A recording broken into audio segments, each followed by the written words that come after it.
You unmuted.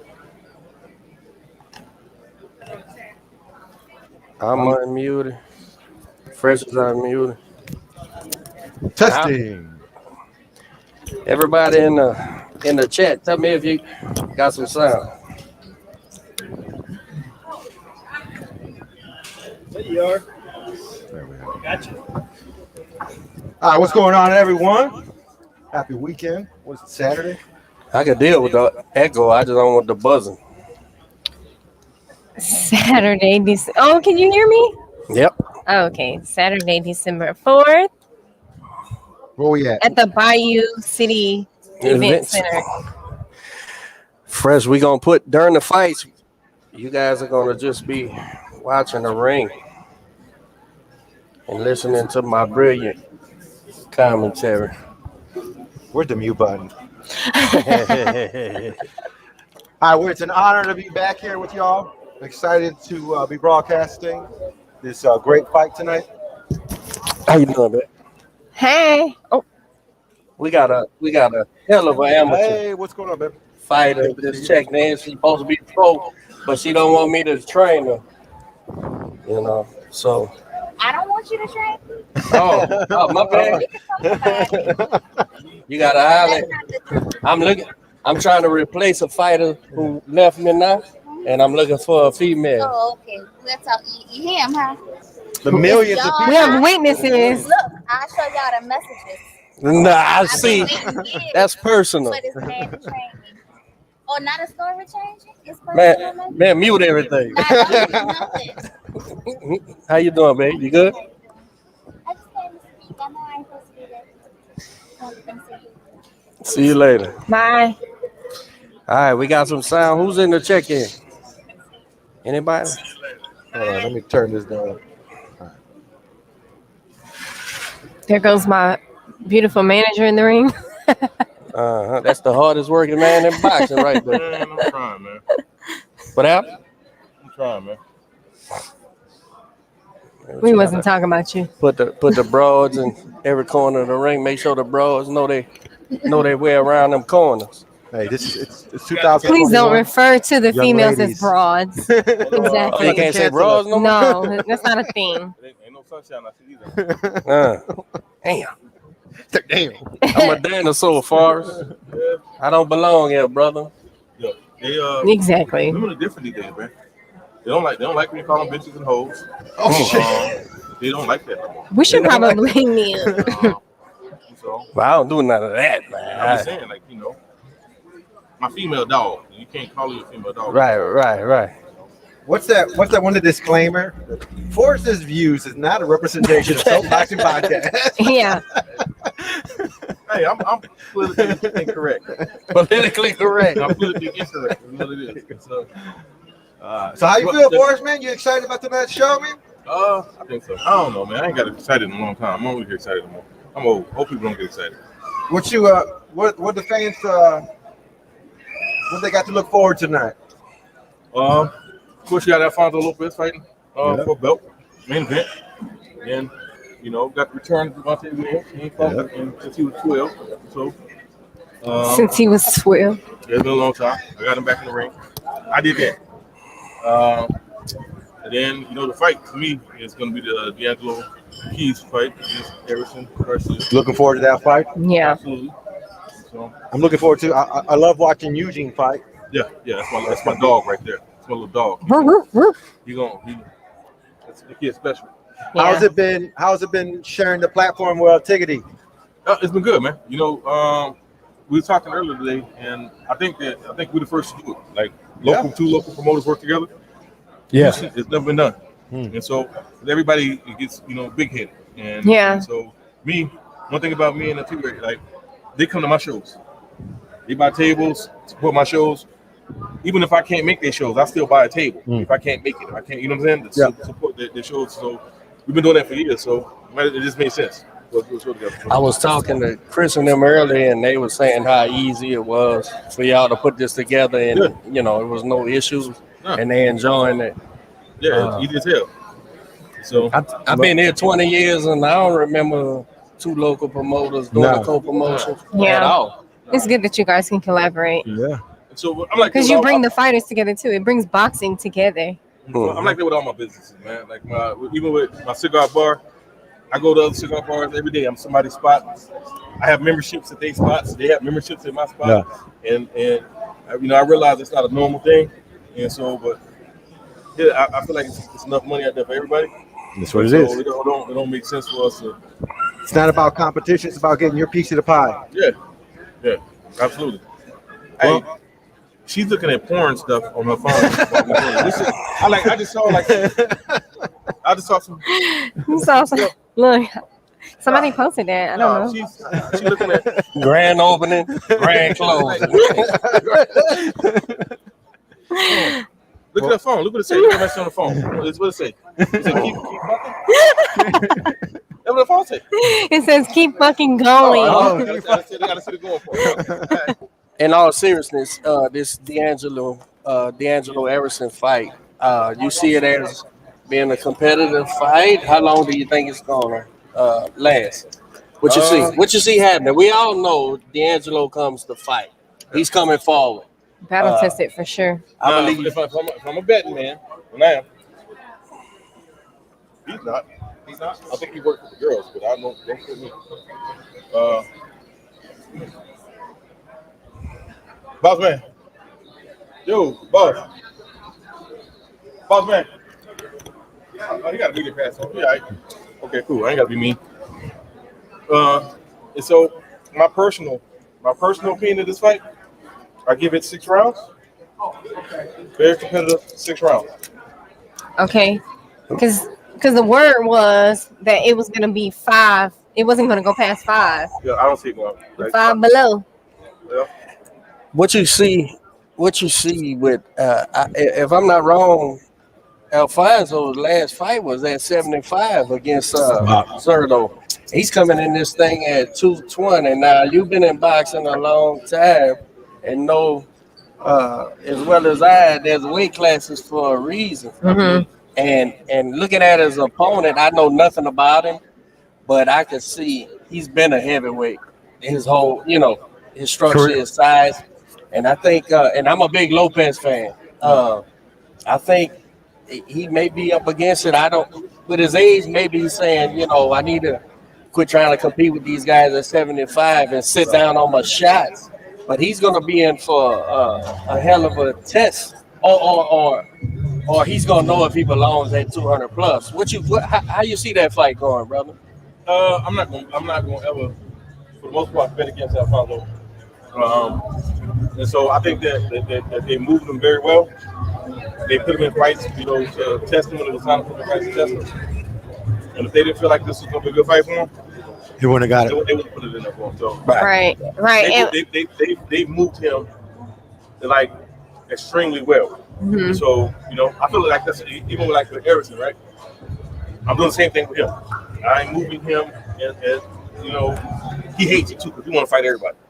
Mm-hmm. You want to fight number 1, number 2, number 3 ranked guys. Yeah, when you're a fighter, that's what you want to do. You can't understand why your corner's saying no, don't take that fight. Yeah. And so, but they moved him very well, and and so they're not throwing him. And what's it called? Bridge, right? Bridgerweight. This is that new 224 pounds, I believe. It's Bridgerweight 225. So I was talking to Alfonso, and he was saying that the benefit is that he didn't have to make such a big weight cut, but it just took some adjusting to get used to the weight. Yeah, absolutely. But I believe he's really confident. We're talking about. I just want everybody to understand this fully, man. We're talking about 40-something pounds, man. And listen, I'm a Lopez fan. Lopez is an educated boxer, and his style. He utilizes his 6-foot frame. He knows how to use his length and width. I'm just saying, I guess my apprehension is that dude's a real heavyweight, man. That's a real heavyweight. And Alfonso's a heavyweight tonight. So I'm very interested in seeing. Yeah, but he's been training at that weight. He's been sparring at that weight. Like he's strong at that weight. Let me say this before I walk away, right? I told you I'm a bet man. I'm politically all the way wrong, right? I am, right? At the end of the day, right? A winner is gonna find a way to win. Mm-hmm. Yes. A loser is gonna find a way to lose. Yes. I don't give a fuck. 50 pounds, 70 pounds, 80 Exactly. pounds over. If it is who you are, you're And gonna he's find a a way winner. to do that. Yeah. Okay. So at the end of the day, true story, right? I was at a fight. I was at the fight, and there was a guy in there who's an opponent. He could actually really fight. Fucking record was like he was like 5 and 90 or some shit, right? Upside down. Yeah, right. And so he get in there and he's beating this dude ass. It's a 6-round fight. He beat his ass for 5 rounds. In the 6th round, he put his hands down, let this dude tee off like, oh shit, what am I doing? I'm supposed to be losing. I'm not a winner. I'm supposed to be losing. A loser gonna find a way to fucking lose. Was this at the Absolutely. Almost There it Civic is. Center? Absolutely. At the Toyota Center. I may have seen this fight a couple years ago. Like you winning the whole fight, and then you stop because like, oh shit, You're just not a winner. I'm Yeah. not supposed to be You're just winning. not a I'm supposed to winner. be losing. No. Wise words from I was next just fight about to up, say that, Forrest Forrest. Washington. Well, we're excited about this this action-packed show tonight. Yes, sir. It's going to be a lot of great fights, Man, I I'm like looking this. forward I to like it. this lineup, man. For sure. I like it. Yeah. I like it. Are we starting on time? And with Chop Kid, 6:30. 6:30. All right, 6:30. So we got about 30 more minutes We before got the some. first bell. I got some big things planned for this kid. We need to start For Chop? for quick. Oh, quick. Yeah. All right. But so got some things Absolutely. working on right now for him. So Yes. Working on some things for me too. We Whatever. excited. We excited about this new situation we talking about, and I know Jiffy's excited because she's down with the team now too, right? yes, All right. might be going out of the country in January. I'm working on something right now, January 15th. All right. She was in the ring with Marlene Esparza twice this week, man. Yeah. Girl, getting it in, man. Yeah. Cool. It's really Getting it good. in. Cool. All right. That's good news. I wasn't there for that. I missed it. It was So, a secret. No, He just D told me about it. okay. So you know D. I don't know which There thing. we go. Appreciate you, brother. All right, boys. Good talking to you, bro. All right, so we got about 30 minutes for the first Oh, bell. I'm slow. What is he saying like these? Hey, can y'all hear me good? Yeah, I So- can hear you. All right, the feedback I'm getting. What up? What up? What's the dang deal? Hey, how are you? I'm all right. Yeah. It's my man Mac. Joe. Next fight up, got the pass. They ain't even give me a pass, bro. You got Hey. the pass. How are you? All right. Yeah. I might need you to pull some strings.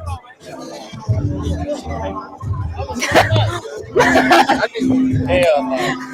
Hey man, you got some paper over there? This gets me through.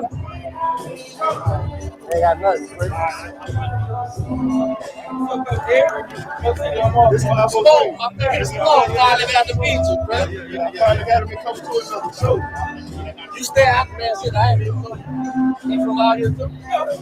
I didn't know it. It seems like everybody, you have people from everywhere on the show.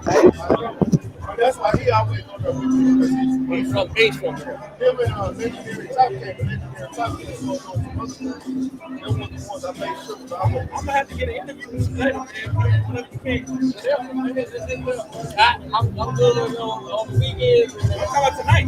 Oh, yeah, we can do that whenever.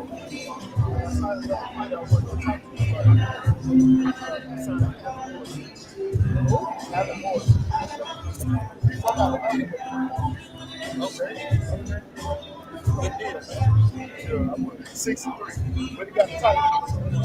He on the city. He lost his first 3 fights.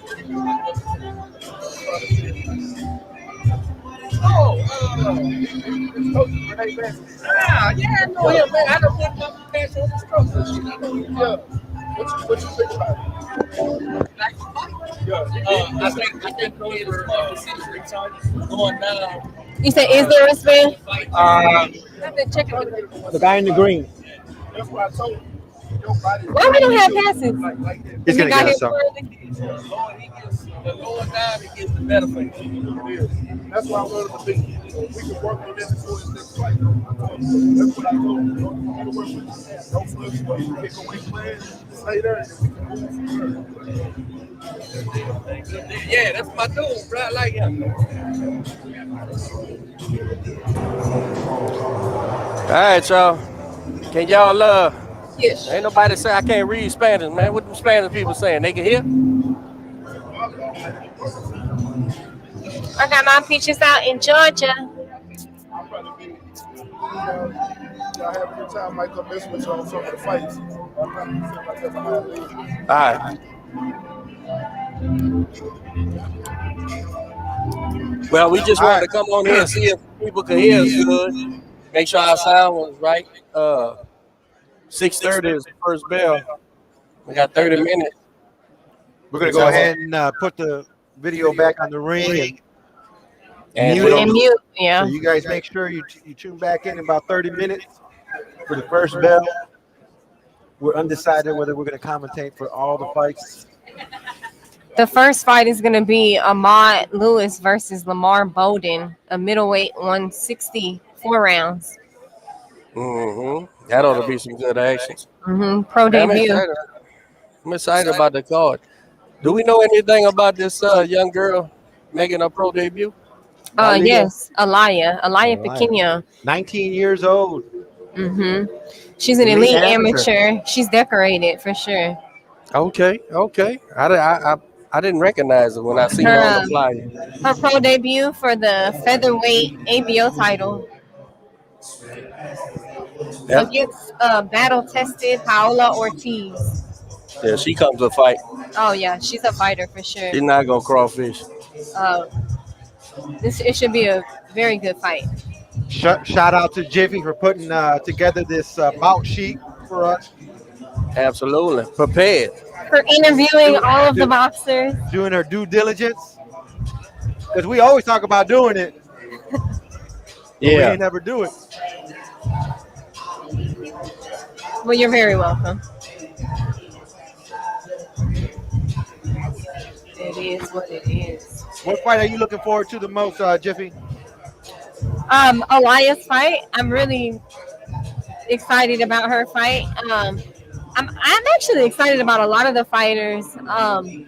I really want to see Devontae Williams get back in the ring after his 4-year layoff. I'm very excited to see Bowie fight. I'm man Bowie. Yes. Back in action is his second pro fight. Very skilled little guy. Bowie. His He said he's first excited. American fight. He wants to stay active next year. And he's Right. fighting a MMA fighter who's making his pro debut in boxing. That's always dangerous. Always dangerous to get in the ring with an MMA guy. Oh yeah. They do everything unorthodox, no matter how they stand, no matter how they punch. Everything is different. Well, see y'all guys in 30 minutes.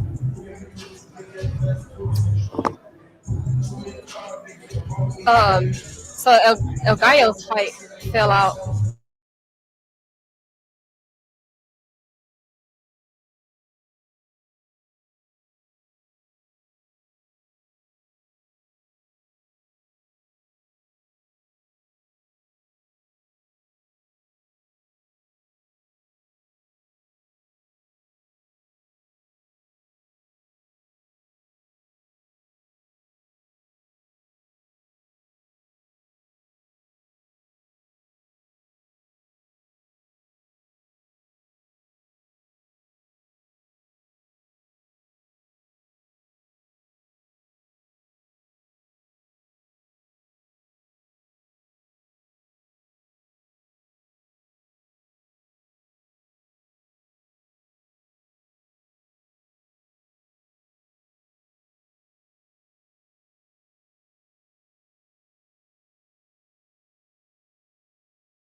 We just been informed that what's that company? CCC, the broadcasting, the BCC. No, what is it?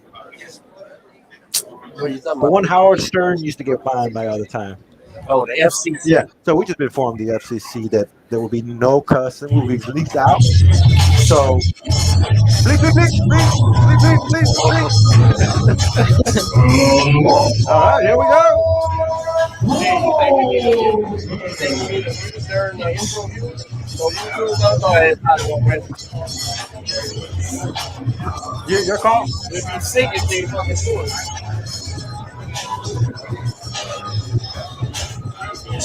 All right, first out, we got Lamar Bolden in the blue corner from West Monroe, Louisiana. West Monroe, I got people from over there. All right, this is his second fight. No, it's not. His pro debut was in 2019. This is his seventh fight. All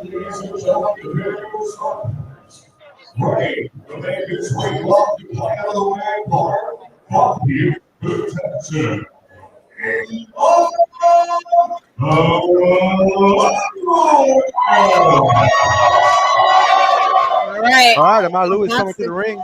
That's right, out of the red corner, trained by Ron Collins.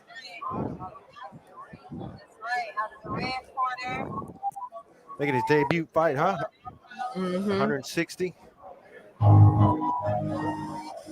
Are we familiar with this kid? I've never seen him before. I'm not. I couldn't find anything on his amateur record. He just kind of came out of nowhere, y'all. I'm sure he's gonna do well. He's training with Ron Collins.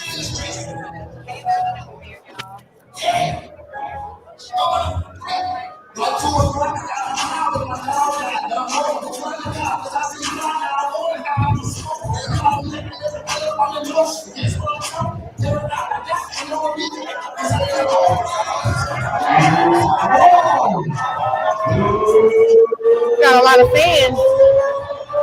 So somebody knows who he is. Yeah.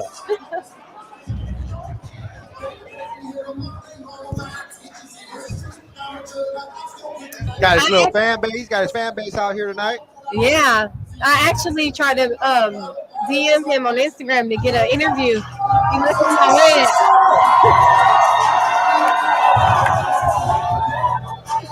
The crowd showing their support Yeah. for Lewis.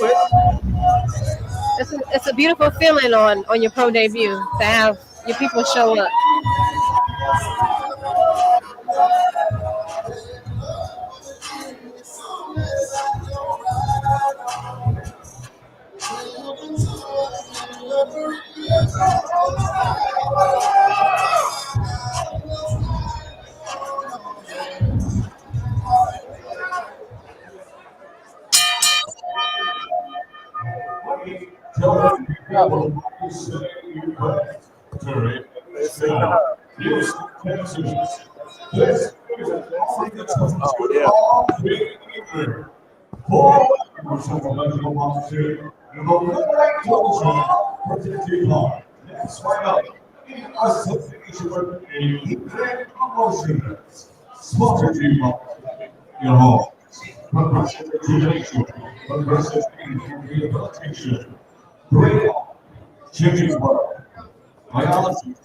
How you doing? Good to see you.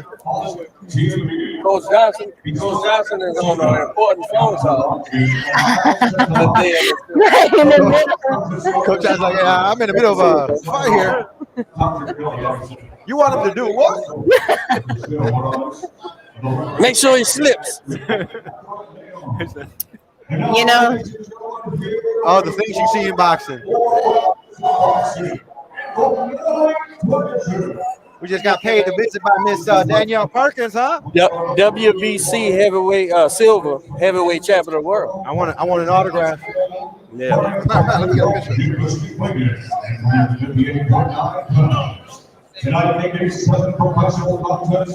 put me in a picture too.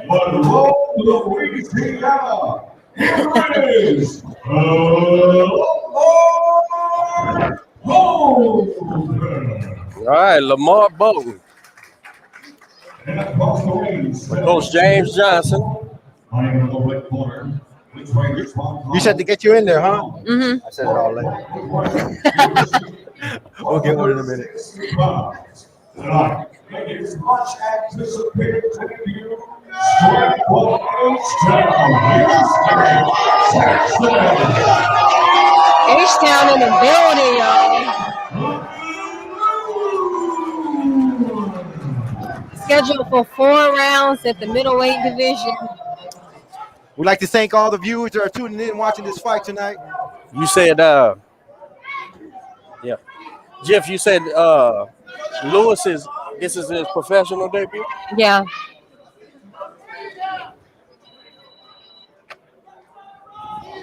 And this is his opponent's 7th bout. All right, let's go. Okay, so Lewis looks relaxed. Ahmad doesn't seem a stranger to the boxing ring. He's coming out jabbing. Right. Okay. Oh. Okay. What a debut. Yeah. What a debut. That was quick. What a debut.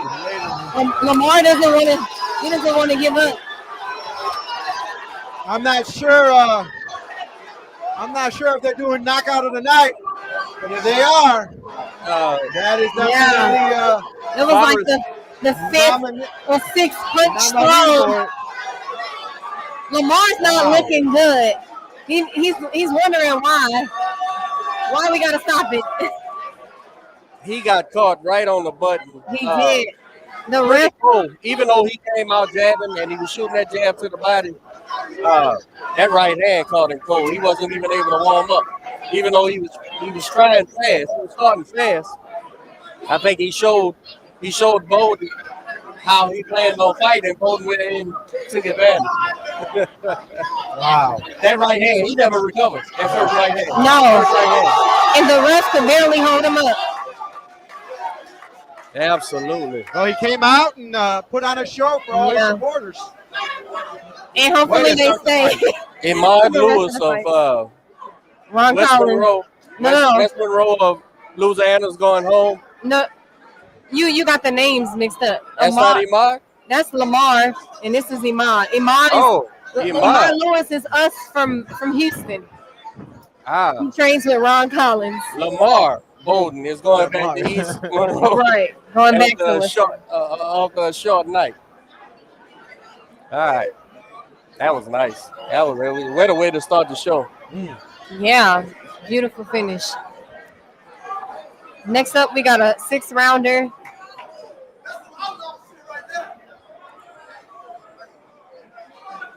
Wow, good stuff. We weren't ready. We weren't ready for that. Oh no! Shit. Everything just happened so quickly. I didn't say much.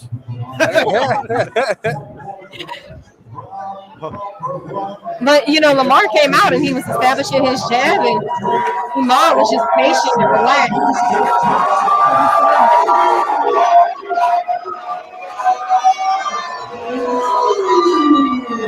Ahmad Lewis starts his professional career off with a 1-round knockout.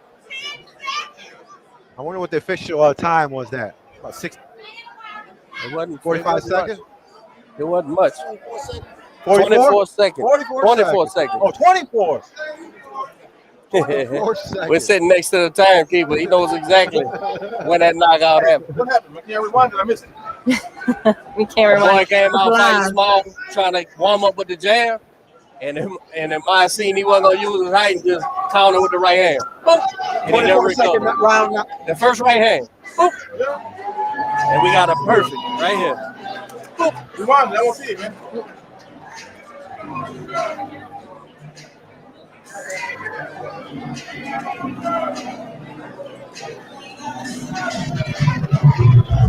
It lasted 44 seconds.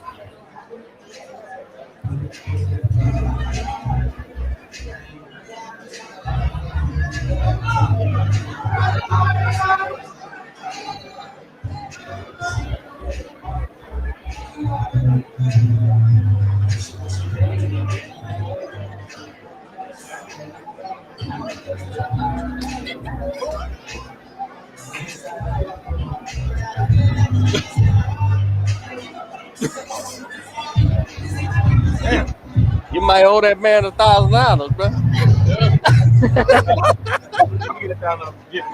There you go. I There deserve you it. go.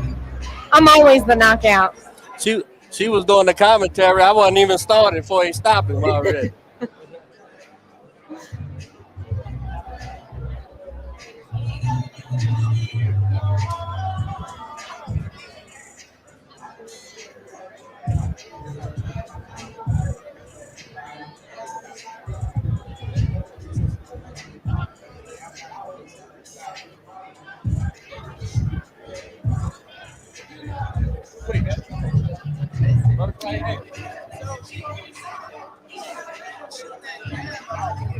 Small.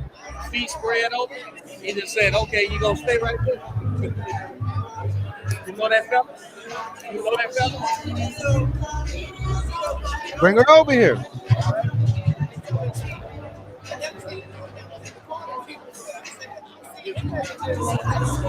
Yeah, he came in from Louisiana somewhere.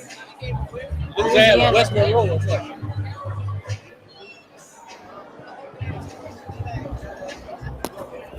Hey, bring her over here. Danielle? Yeah.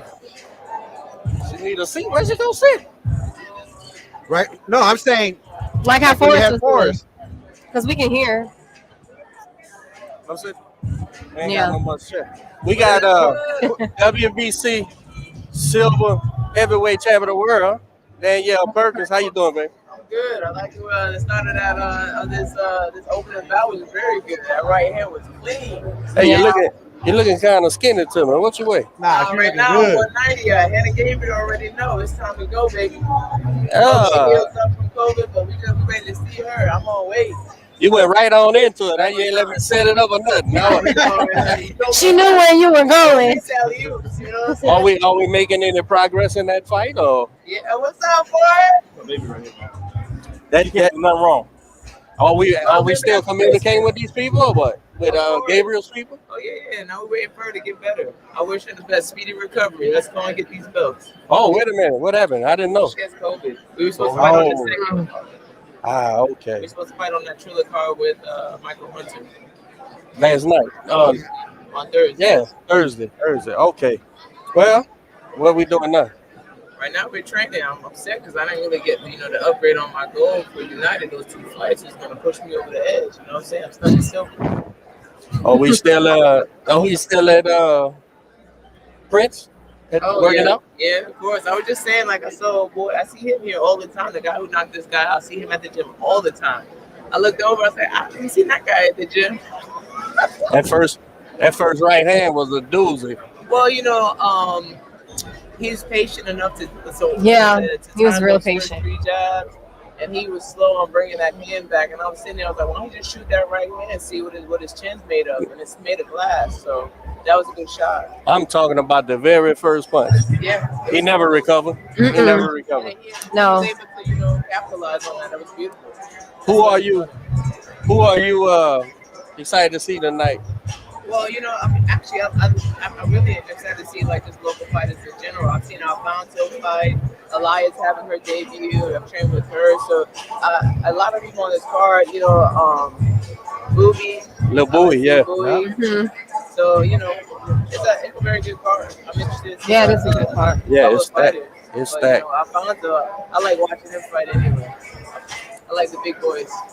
There we go. Let's get a Brooklyn stand up and a H time. Let's go, Brooklyn. Stand up. Let's go, H-Town. Good seeing you, baby. Yes, sir. It's always good to see Danielle. Yeah, one of my favorite fighters. Former professional basketball player. After an injury by getting hit by a car, she turned to boxing. Wow. Yeah, and made the What a national story. team. Mhm. Became a world's gold medalist. She made history, right? Yes, yeah. And then now, I think it took her 2 fights to win the WBC silver heavyweight champion. When I first met Danielle Fresh, I walk in the gym, we were sparring, and she was up in the ring, jumping rope, with a battle rope. The Yeah, battle you rope told she me had that. beside her. And she's sitting there. I said, "What the hell is this going on?" And then I watched the fight. I said, "Oh, okay." Makes sense. This next attraction is set for 6 rounds in a super middleweight division. Introducing to first tonight, working to make his ring market coming in the blue corner. Is the Colombia. Here it is. Ronald Sandeca Monte. We got a Colombian fighter coming out, scheduled for 6 rounds. Last fought. Oh, he just fought in October.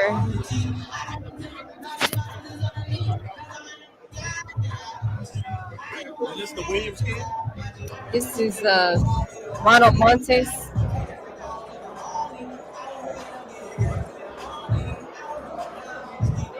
This guy's a fighter. He's got a record, 19-14. Mm-hmm.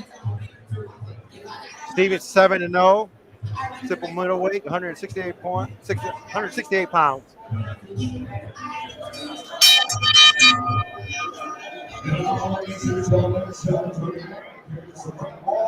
And right now, the red corner, and from Pennsylvania, here's the undefeated Tigre, Stephen.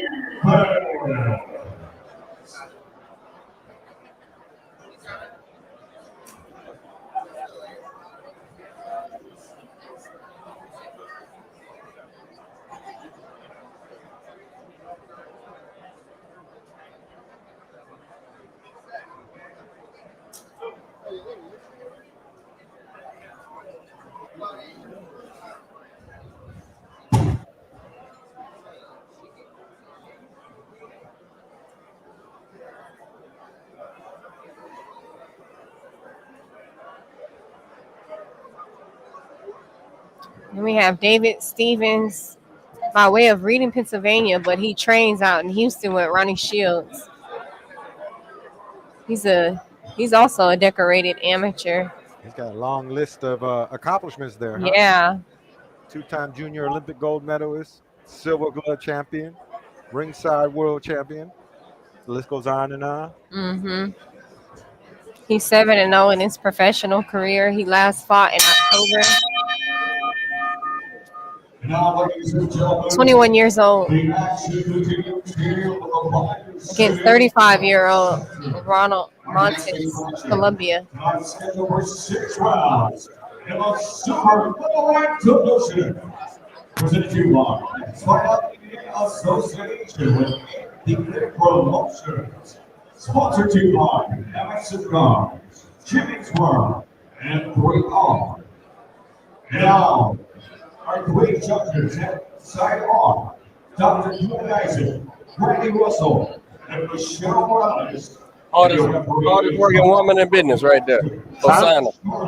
I Road Design. Osana.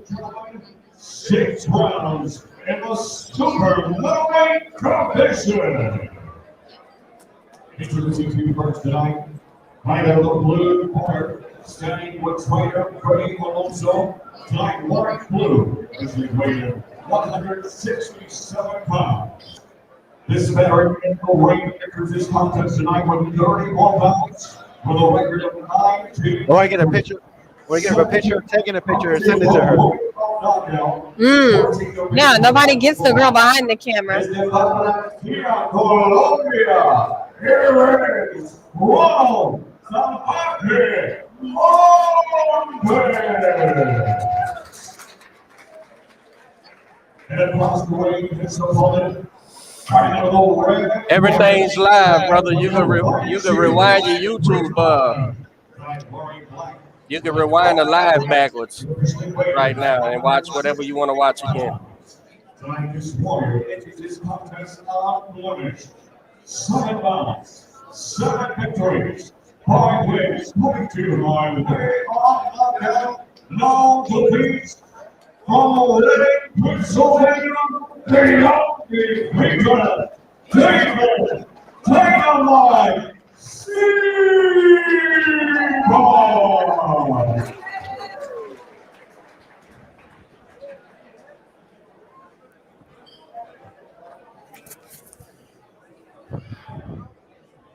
You noted here that Mike Tyson is his biggest inspiration. I wonder if we're going to be seeing some Tyson-ish boxing moves.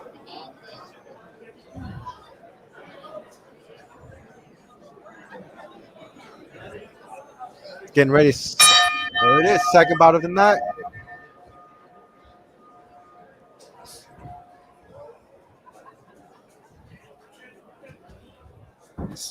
Stevens establishing a jab. Montez coming out wide.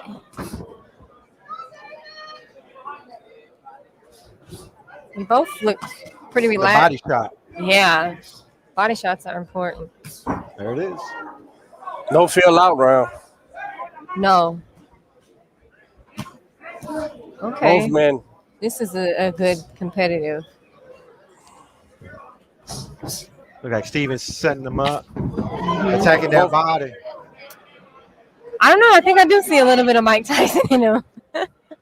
He definitely dynamite. He got that dynamite, yeah. Yeah. That uppercut to the body looks real Mike Tyson-ish to me.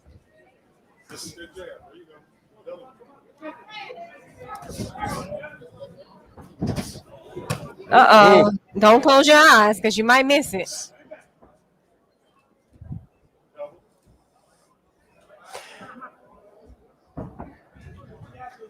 Stevens would bold himself well to jab instead of standing there in front of this kid. Clearly, Blue Trunks is a counter puncher. So give him something to react to. Montez can react to so that Stevens get land them bombs he want to do.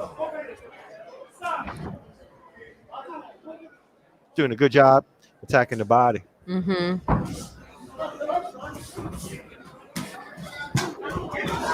With the experience Montez has, this will be a testament to his will and see how long he wants to take a chance in here with this kid. With the punches he's throwing. Right there, he should touch him. Hard right hand.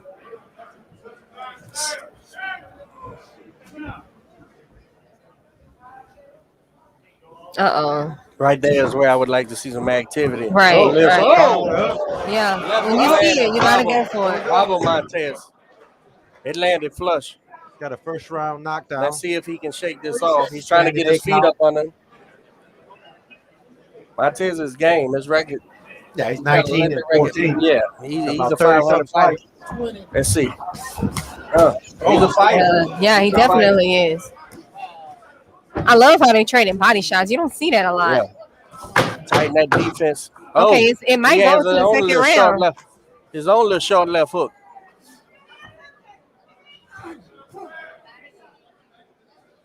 I believe Montez Good is round. back. He got up and shake the cobwebs off. He finished good, trading, throwing punches, blocking punches.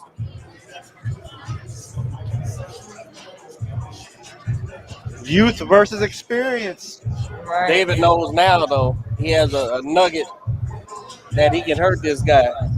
He just needs to turn it up. I would like to see him jab a little more. Get his spacing. Yes, and to open Montez up so that a thing like that left hook can land again. Very good round. Tough action. They was fighting. Yeah, it's a good fight. That round was almost as good as this broadcast. Yeah. Truth is true. You can't change truth. All right. Let's see if Ronnie has given Stevens some directions to get in a little closer and maybe shoot that hook a little quicker. Montez coming out with the jab. Mm-hmm. Trying to get his points back. Yeah. He's a game fighter. He's definitely, yeah, exactly. He's definitely a fighter. And I'm feeling all of Stevens' punches. It's like dynamite for sure. You said Montez is Colombian?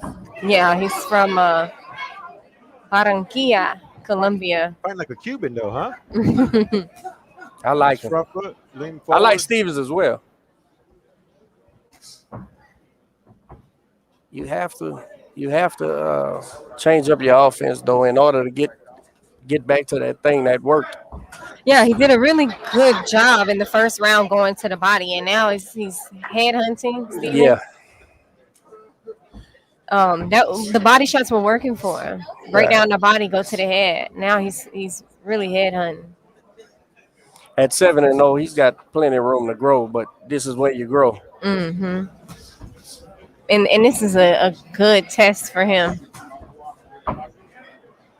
Touch. There you go, son. Mhm. There you go. Head, body. He's working those combinations. To Up and me, it down. looks like Montez is just hanging in there now. He looks winded. He looks really tired. Now he's not even. He's more countering now. Yeah. He's done. Oh, nice little right hand got in there. He Oh, has a really good hook. With a triple hook to the head. don't shortchange the Colombian. He's banging. I think he's going to be a great, with that experience, you know how to manage the clock. You know how to fight when you want to fight. Mm-hmm. How to pretend you want to fight when you really don't. Exactly. Yeah, he got me fooled. And when I you thought he was and done.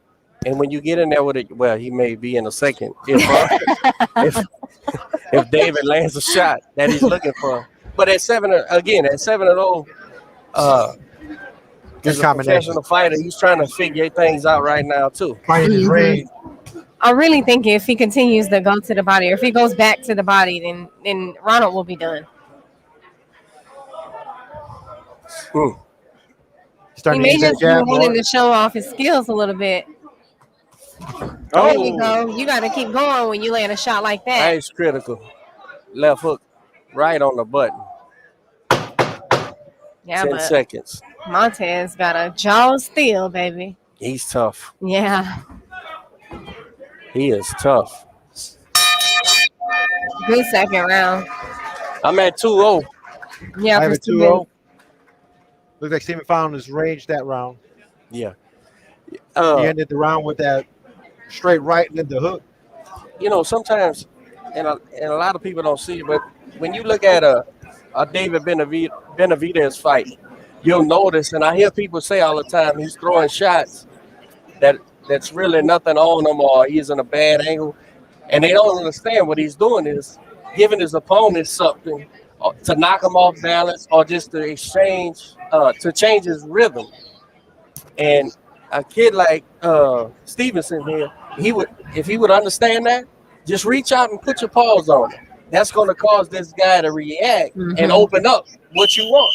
Right. So even when he's circling right, after you let your hands go, throw something else out there for him. Make him react to that. And you'll find that left hook you're looking for. Let's see if he continues that to the third round. David Stevens in the black trunks and Ronald Montez in the blue trunks.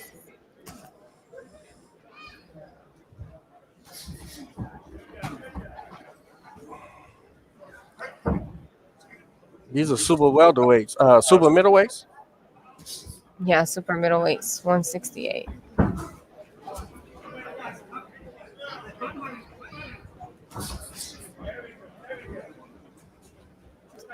Stevens, 21 years old, and Montez, 35 years old. Oh! Okay. Oh, Down goes Montez. Again, to me, I saw a little bit of Mike Tyson-ish. Did you see it? I look down. what you're I look seeing? up, What you're and seeing Montez is down. that He roll shift, and slip exactly. and then and shift into the left hook. Yeah. Man, Montez is game, man. Oh, you got to keep going after that. Let's see if we can finish it. His corner needs to No, he's tough. make sure. He's Yeah, good. but sometimes tough ain't good. It's a That's a slip. slip. Yeah. Yeah. I'm seeing with David.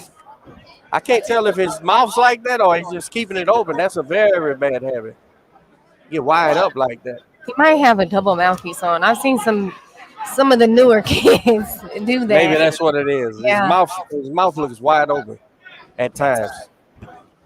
Okay, Montez switches southpaw. Try to get a new look. Usually that's an indicator of, something's going on. That you're out of ideas. Yeah. I hate that. Well, look, he's finding ways to stay in because That's exactly- he's a fighter at heart. That's what a 19 and 14 guy does. He's finding more, Man, big right hand. more from tricks out the bag. He's banging back though. Yeah. Montez is banging back this entire time. No, he's not What a giving fighting up. man. He definitely earned some respect. Stevens just continue to work the body into the head. I tell you something, guys. David is learning some things in here. Even though this fight's one-sided, Right. he's learning. He's learning with a game guy in front of him. It's a good testing fight for David. Right here is where I would like to see him do something. Just to knock him off balance. Just put that pause out there. I think if he does another Mike Tyson hook to the head, he's gonna be good. David showed me he's got uppercuts in that arsenal too. Right. I really didn't expect this fight to go past the second round.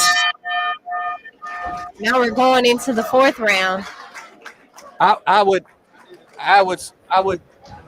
think that Ronnie, this is a step up for him, even though it's not as dangerous as he may think, but it's a guy who's gonna give him resistance, who's gonna build it, who's gonna let Stevens know, okay, I can face a guy who's not just gonna go away. I was just about to say I believe that Ronald would quit in the corner, and that's what just happened. I didn't think that he was gonna come back, or at least I thought that either the corner was gonna stop it or he wasn't gonna fight. Did the corner anymore. stop it? The ref just waved it off. No. Oh, he's trying to wave it off here? He waved it. He Y'all did wasn't Oh, it's looking. over. No, I was talking. Yeah, he waved it off. Oh, I missed the whole thing. Wow. Didn't see that coming. I saw it coming, but I couldn't say anything because I didn't want to interrupt Derek. Oh, interrupt me. Interrupt me. Ladies and gentlemen, the fight has stopped. Yeah, it's unclear if Montez quit, which I doubt because he's a fighter. Boxers don't quit. Or if the corner stopped it. Well, his corner stopped it. I believe his corner stopped it, but I don't think it's because he didn't want to go anymore. No. Every time I see, I always err in the corner of the coach. Whenever I see a coach stop a fight, I gotta give him the benefit of the doubt because he's in there with the guy. He's in the training with the guy. He knows what the guy's been through, and I always side with a corner stoppage. Always. But are the cornermen of the guy who's fighting? Because he came from Colombia. I don't recognize this guy. That Right. coach, do you? No. I don't know. I know Lencho, but I don't Yeah. know who they. Well, this guy has on a shirt from Imad Lewis. So this is not, they don't know him, but it was clear that he didn't need to continue. No. Or that he could continue. He may get hurt. Right. Right. 2 down. So far, these are action-packed fights. 2 down, 9 to go. I tell you, our IT guy, Emmanuel Fresh, is gotten us sounding right, man. We was planning on maybe commentating for 2 or 3 fights, maybe, and let y'all watch. But hell, Somebody in the comments said, I was expecting you guys to show slow motion in all the hype. Motor City Big. Now we coming correct today. No glitches in the system. I just say thank you to whoever. Hey, don't talk that tuning shit. in. Derek made us come 5 hours early. that's right. That's right. I'm on my note. We were starving. He said, fix us first and then eat later. Once we got sound, y'all can go eat whatever you want to do. He felt so good, he didn't even eat. Yeah, I didn't know how to act. He was in here with his wife beater, sweating. We've had we've had some Threatening people who took my towel. uh, soapboxing podcast in the house. My man, Featuring. Miss Jiffy Morales. my man George. That's right. My man George from Fighters Rep sent me a DM. Say, man, the sound is great, man. What are y'all recording on? Oh, this is we getting an 8 at night, Jack. Yes, we came prepared with 3 laptops and 3 microphones. And they're all plugged in. Yeah, Yeah, we got power and We got everything. power. the internet. I'm enjoying this, guys. Life is going right. That's it. That's it. Did Devontae fight yet? No, he's next. Yeah, he's next. Scheduled for 6 rounds. His first Kiara- fight in 4 Kiara years. Thompson. They up next. Man, I forget we have comments, man. So I don't ever pay attention. How many till Bowie? 3. If everything stays the same. Allen, my man Allen, Soapboxing Podcast Boxer. How you doing, brother? Motor City Big Claire. Yeah, that's my girl. She's right behind us, isn't she? No. That's She walked over before. With the ABF. ABF president. Yeah. She's here with Ray Leonard's brothers. Ray Leonard. Ray, why does that name sound familiar?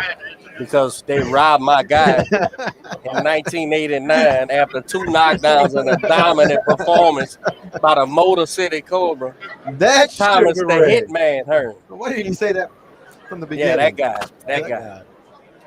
Nah, I've got God bless Sugar Ray. Every time I see him on IG, man, he's working out and getting it in, man. 60 something years old. All them old schools. Roberto Duran, Sugar Ray, Julio Cesar You talking about the best of the best, man. Yeah. Still kicking ass. everybody except Prince Nassim. Absolutely. I love him so much. Alan, Mac, my man Mac came up to the table and told me y'all got something going on. Good deal.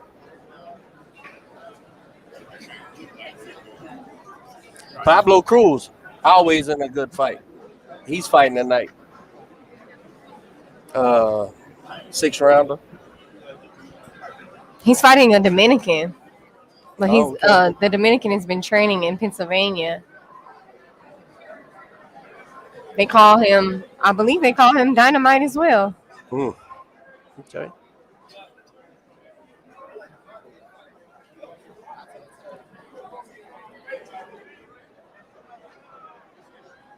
We appreciate y'all tuning in tonight, man. The podcast, Soapboxing Podcast, brought to you by Smash Therapy. Jiffy, tell the people about Smash Therapy. Well, it's kind of exactly what it sounds like, except for the appropriate way. Okay. You rent a room, you smash items in a room, household items, furniture, glass, to just channel some of your emotion. My little brother-in-law, I seen him post a picture of him and my nephew and my little niece, and they was in goggles hitting stuff. I said, I wonder if that was Jiffy's business they went to. I don't know. But they was doing that, and I had never heard about that till I heard about your business. Oh, yeah, they probably did come visit me. All right, y'all. Devontae's up next. 6 rounds, super middleweight.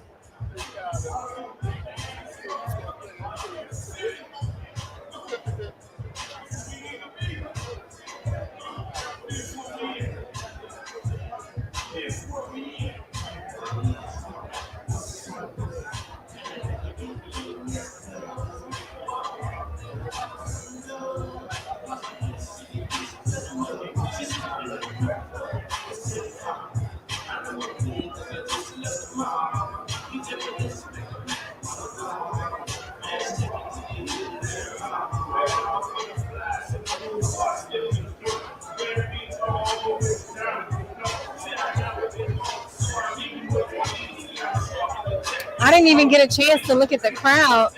It's pretty packed in here. Only getting fuller.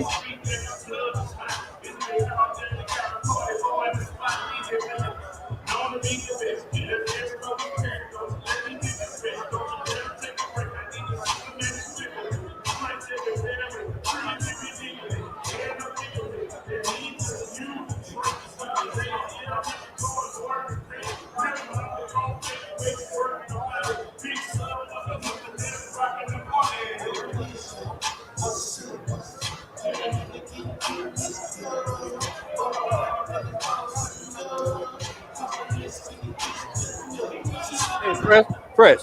Jeff is doing way better than you commentating. Way better than you, bro. We might need to keep her on. I have been practicing. I'm trying to get to the paid status. Oh, shit. Let us know. I'm manifesting the Zone and PBC. They're gonna be calling me soon. There you go. There you go. You know, I'm just not one of those girls who stumble across a boxing gym. I actually know boxing. What's the thing about this fight? With Devontae coming back and Cleota's coming up for 147? I have no idea. Oh man, this kid is awesome. Do I? Oh my goodness. I might know it. Wait, who trained him? Bobby and Aaron. Oh, he with my guys. Yeah, I don't know him. I must know him then. He's moving up to 147. I don't know how he's going to react without his weight on. That's big. And this is Devontae Williams coming back from 2 years layoff too. 4 years. It's a 4 years layoff. He lost. He went through a depression after his loss. Oh, he looked. Wait a minute. He was 12-0 in his last fight, which was in 2017. He got a TKO loss. Devontae Boogeyman Williams, and now he's coming back. Was it televised? His fight? Was the loss televised? I don't know. I think it was. I think I know it. I think I know that kid. That's a long time out. 4 years is a long time. But when your mind is reset, the amount of time doesn't matter because I came off a 6-year layoff after having 2 kids. Well, Jeffy, you train. You train and also train by his corner. So I'd imagine you have a good opinion of this kid in the gym, how hard he's been working. Yeah, Devontae's been working really hard. He shows up every day. He spars 3 times a week. He gets in there with people who are very good. His boxing IQ is one of his strengths. His body size. Nice.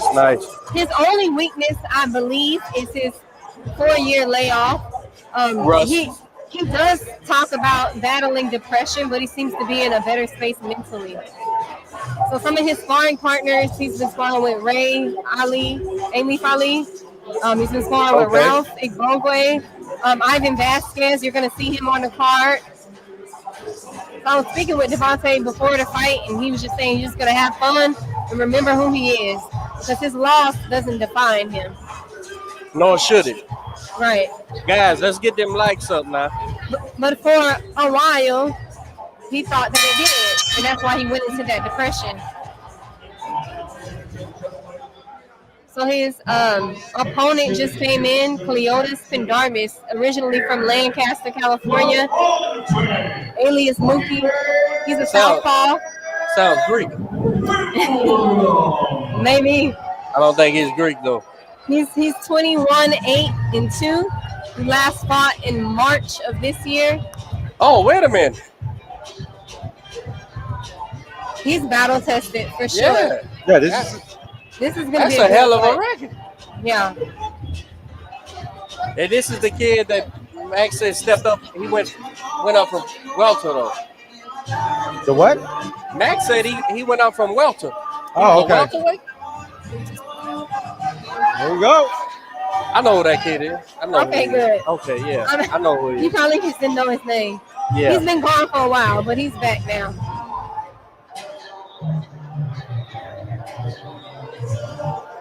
Bobby Benton in this corner.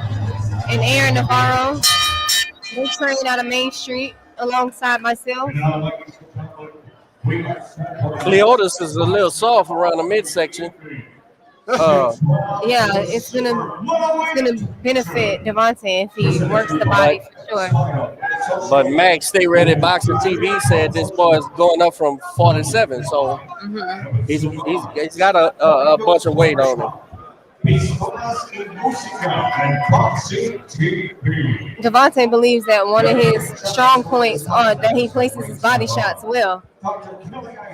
You didn't see it? No. I saw it. What did he do? What Bobby do? Fucking with you. Oh. Fooling with you. What did he do? So we have Bobby Benton, Aaron Navarro, and Dwight Pratchett in the corner of Devontae Williams. All Main Street. Devontae is signed with Next Fight Up, so you see his promoter Forrest Washington in the ring. Bobby Benton, head trainer for former world champion Regis Program, and my partner Regis Ruger Program. My wife, that is the homie. My wife says, being from Kansas, she said, "Hey, what is a Ruger? I said that's a Creole werewolf." Okay, enlighten me. So, Whitney Quick Draw just walked in the building. Who? Your boy, Q. And Bobby Benton, wearing both with black, officially weighted at 165 pounds. Tonight, this Tigre warrior practices impressive record that consists of 13 pounds, 12 victories, 6 wins, coming to by way of knockout, and only one defeat from the Space City, Houston, Texas. Here is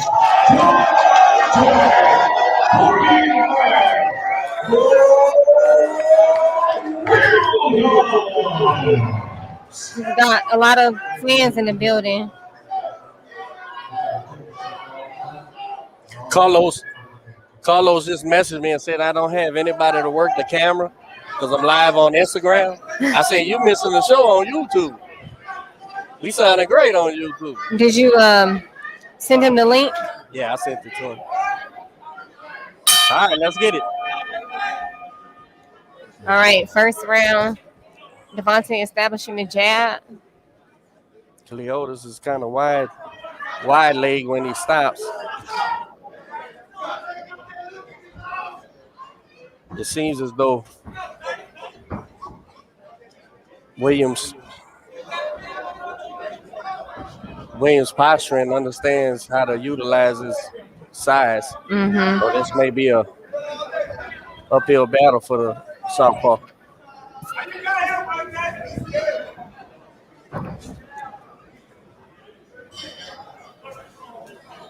So this is the first time we're seeing a fill-out round with our third fight of the night. Well, clearly, Cleotis is in any kind of physical shape to move like this for 6 rounds. So right, it doesn't look like he needs to shoot something and try to get a look out of Williams. It doesn't look like Cleotis has intentions on engaging. No. After a 4-year layoff, I think this is just a fight that Devontae needed. Right, just to like gain some confidence, get comfortable back in the ring. Be under the lights. Because he clearly was a prospect before he took the layoff. And, once it's in you, it's always in you. Taking his time, feeling it out.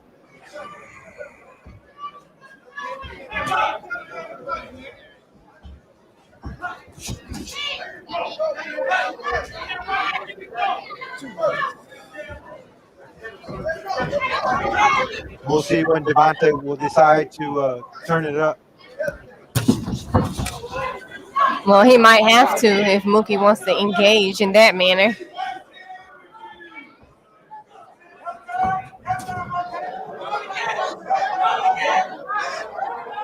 I think that he'll feed off of the crowd. He's cagey. And then you can see Devontae's boxing IQ. He's very focused. Yeah, he's not offering the southpaw anything. Mm-hmm. With the way. And Devontae is also a switch hitter, so he's familiar with how southpaws work.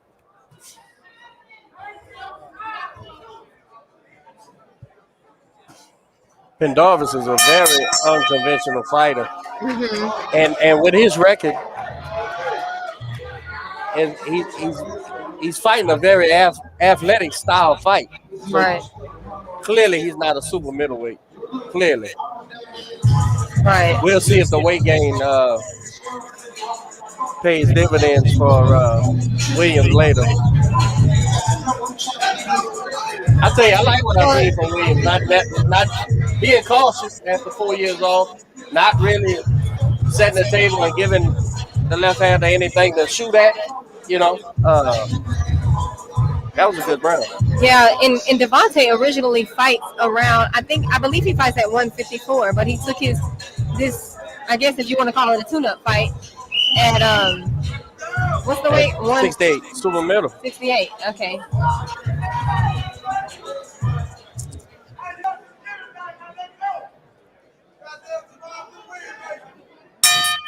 Here we are, started round 2.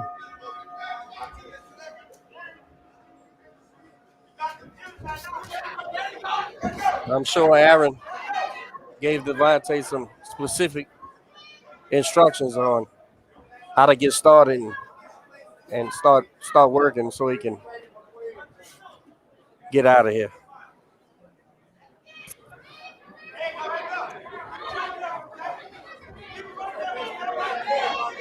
Looks like he want to set up that.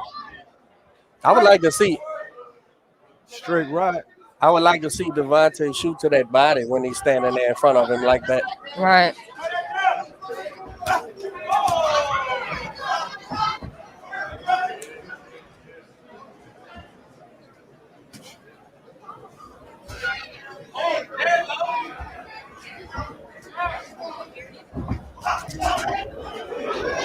You see how beautiful he switches his stance.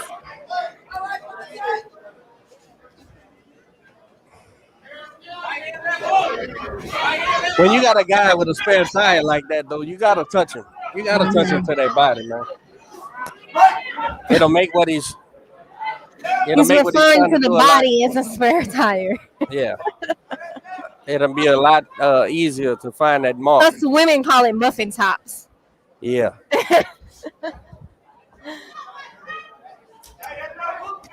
Yeah, I would really like to see Devontae pick up the pace.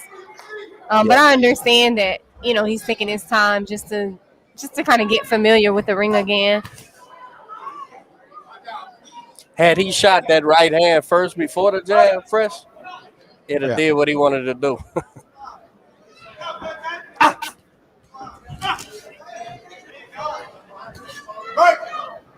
Devontae keeping his lead foot on the outside of Cleotis.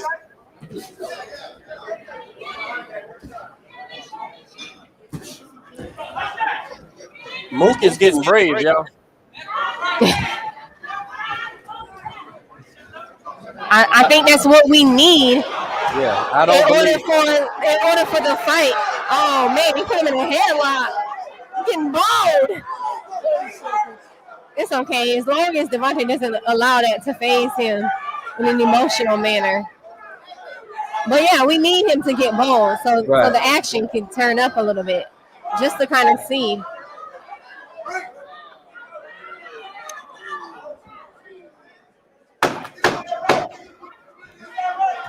Ten seconds.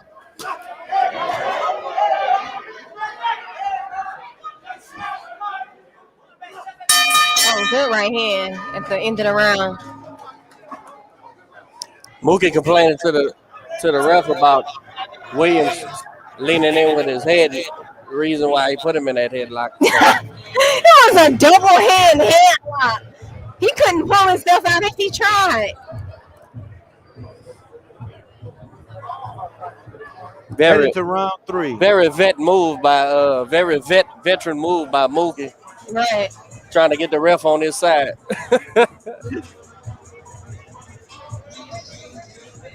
Well, look, he should have headlocked him and then stepped behind the ref. What do you guys have it now? I have it. What's your score? 2-0. Devontae up.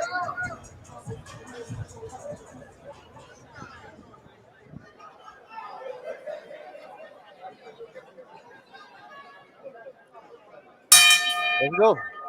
Here we go. Round 3 of 6. All right. Devontae in the black gold leopard trunks and Mookie in the red trunks. Looks like Williams has warmed up. Yeah, he's starting to gauge a little more. Okay. Some more Yeah. jabs. That's what we want to see. That's what the crowd wants to see.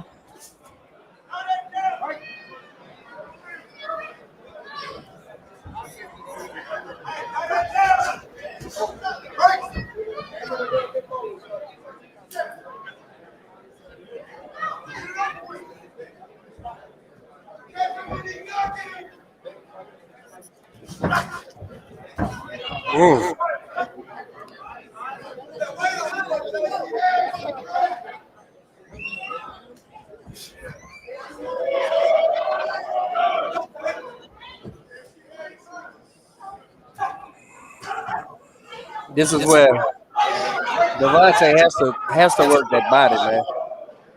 I understand his wrestling been out the ring, so that's probably the cause for it. But he has to touch this guy's body when he has him against the ropes.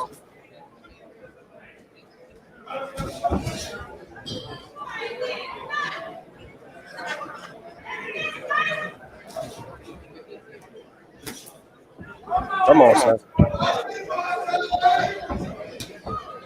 I feel like Mookie's pretty well, though, even though despite the height advantage, he's still landing his jab and able to get on the inside. I believe his awkwardness is what's giving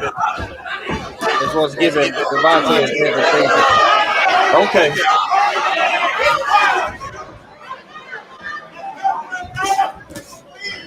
Seems to be getting on the inside. Good uppercut by Mookie. Right here. Touch him, son. Just pause, jab out. Man, it's time for him to shoot that right hand. Right down to that body and then bring it back up. That would have been a great follow-up after those 3 jabs. Mookie said he didn't come to Houston for nothing. Yeah. Oh! Big straight left hand by Mookie.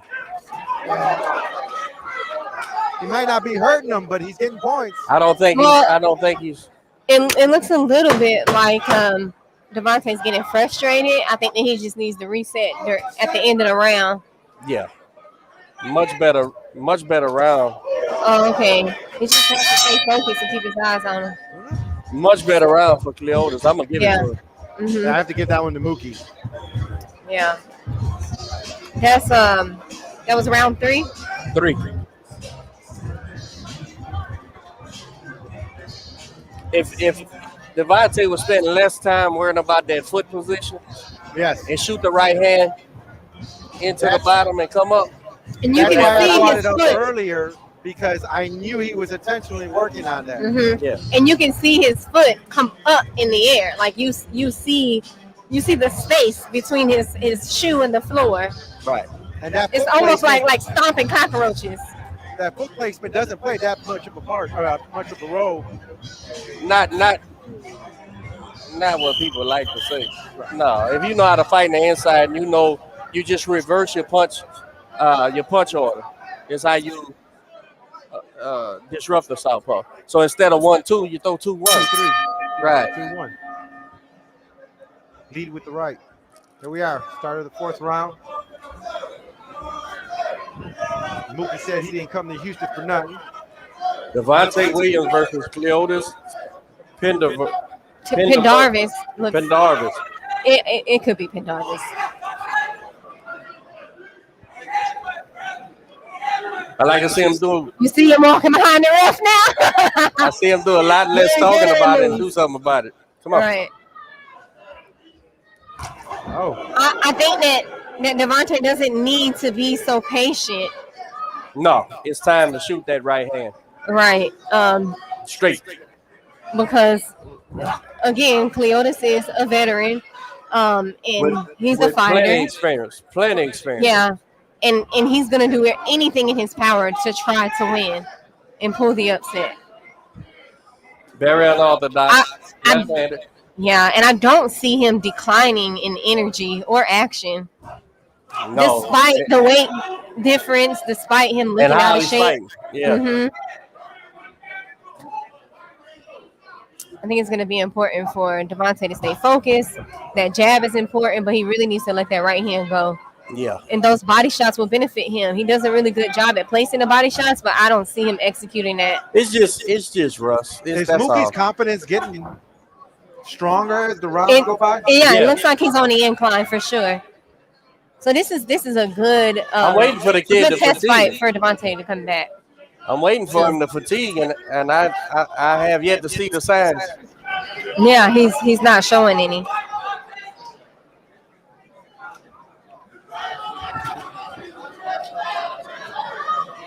Don't look. See, that's one thing you don't want to do. Look for the ref to come and save you. Some of these guys are going to fight dirty, and you just have to adjust to that. That's where your emotional intelligence has to kick in and tie up with your boxing intelligence. Crafty work by Mookie. Mm-hmm. He walks forward, switching his stance in mid-combination because it was available. Somebody asked which Romo Martinez fight is this. This is fight number 3 of 12.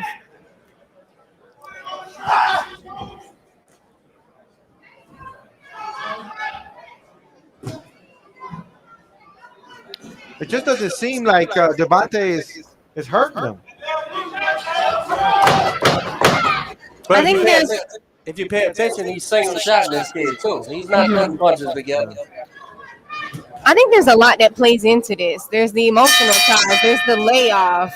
There's a lot. He's been off for 4 years. He's just coming back. I think he might be thinking of so much. I'm trying to put my foot on the outside. I got to land these shots. I'm forgetting my strength. Absolutely.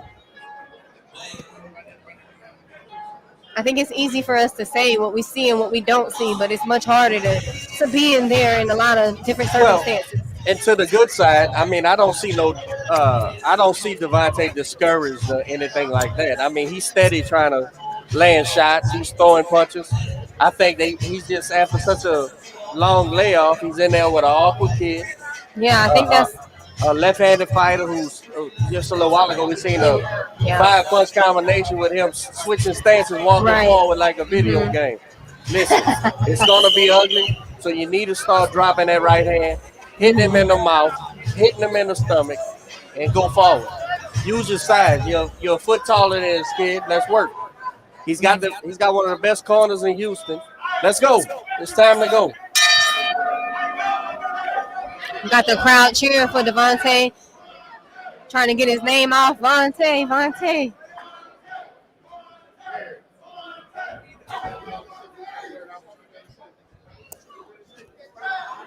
I feel like I want to just tell him, body. I don't know if he can hear me or if I can do that from this position in my life. I might just cover my mic so I can tell him. He's well, as a stablemate, I know it's hard for you to not want to coach, but again, he's not being outfought. He's just hesitant Mm-hmm. I'm sure he's getting a game plan in the corner. I'm sure he's being told exactly what to do. Mm-hmm. Yeah, Think about performing. You have to think about it too. He was 12-0 top prospect, and then he got a TKO loss. And again, the story is that he went into a depression and took a 4-year layoff. And Forrest said that he inspired the comeback. So yeah, of course, that's always in the back of your mind. Like anything could happen, and I think he's just being cautious because of that. Yeah. Right here. That's some of that busy work I was saying about I would like to see from Devontae. Go ahead and touch him up a little bit. Mookie's digging. Yeah. Mookie's digging his body. Now he's trying to do a combination.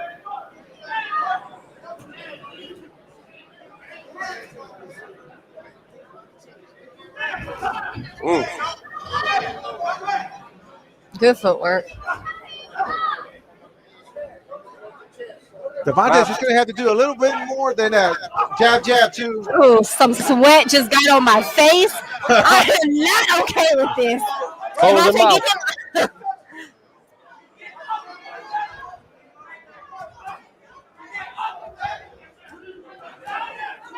Now there's some of the body work that we want to see. Now let's see something. Mm-hmm. I'm still trying to get this face off, this sweat off my face, all on my cheek. Come on, ref, let him fight. What is the ref telling him?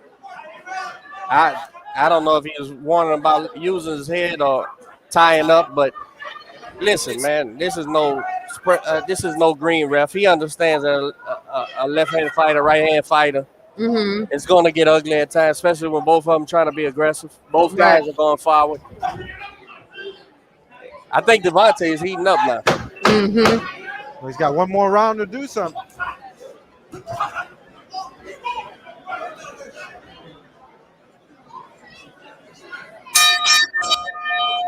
I gave the last 2 rounds to Mookie.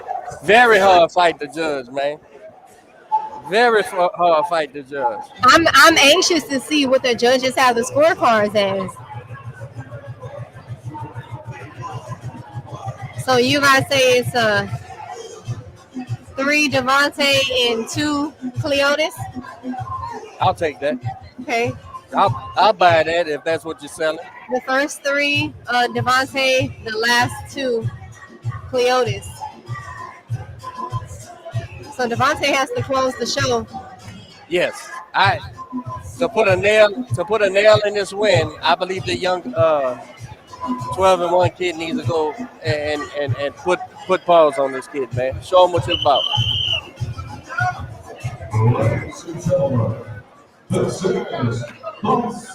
Or be subject to a draw. Well, I'm sure the corner is being realistic. 6th and final round.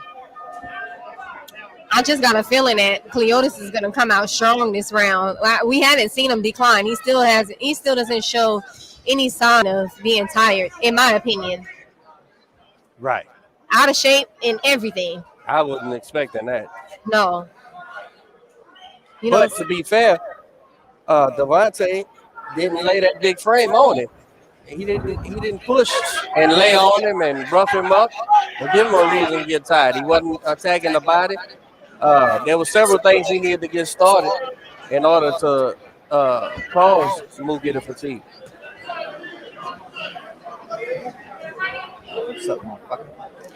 We got Quentin Quick Draw in the house.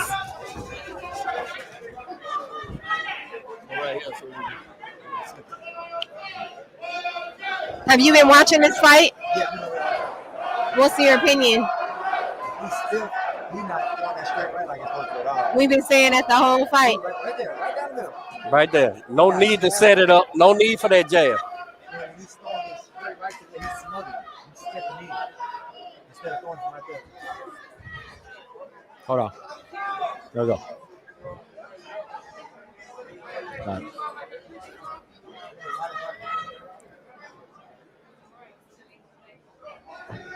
This is not what we need. He needs to go forward. Nope. Caught him with that was another ugly. little short right hook. Another little short right hook. I just had a feeling that Cleotis was going to come out strong this last round, and I was hoping that Devontae would also. You know, I've always told myself in boxing you have to have short-term memory. It doesn't matter what happens to you. Don't think about it. You just gotta move on to the next thing. 1,000%. You can't do nothing about what just happened. You can do Right. something what happens next.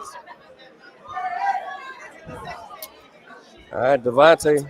Now I am starting to see a little bit of decline in Cleotis's energy. He was throwing wide shots and moving, but he's so awkward. He may just give Devontae this fight. Yeah. But that's what separates a winner from a loser. That's right. In the words of Forrest Washington, Exactly. Something I just a had loser today. finds a way to To lose. lose. And a winner finds a way to win. Come on, Devontae. Oh, sorry, stablemate. That's right. Close the show out.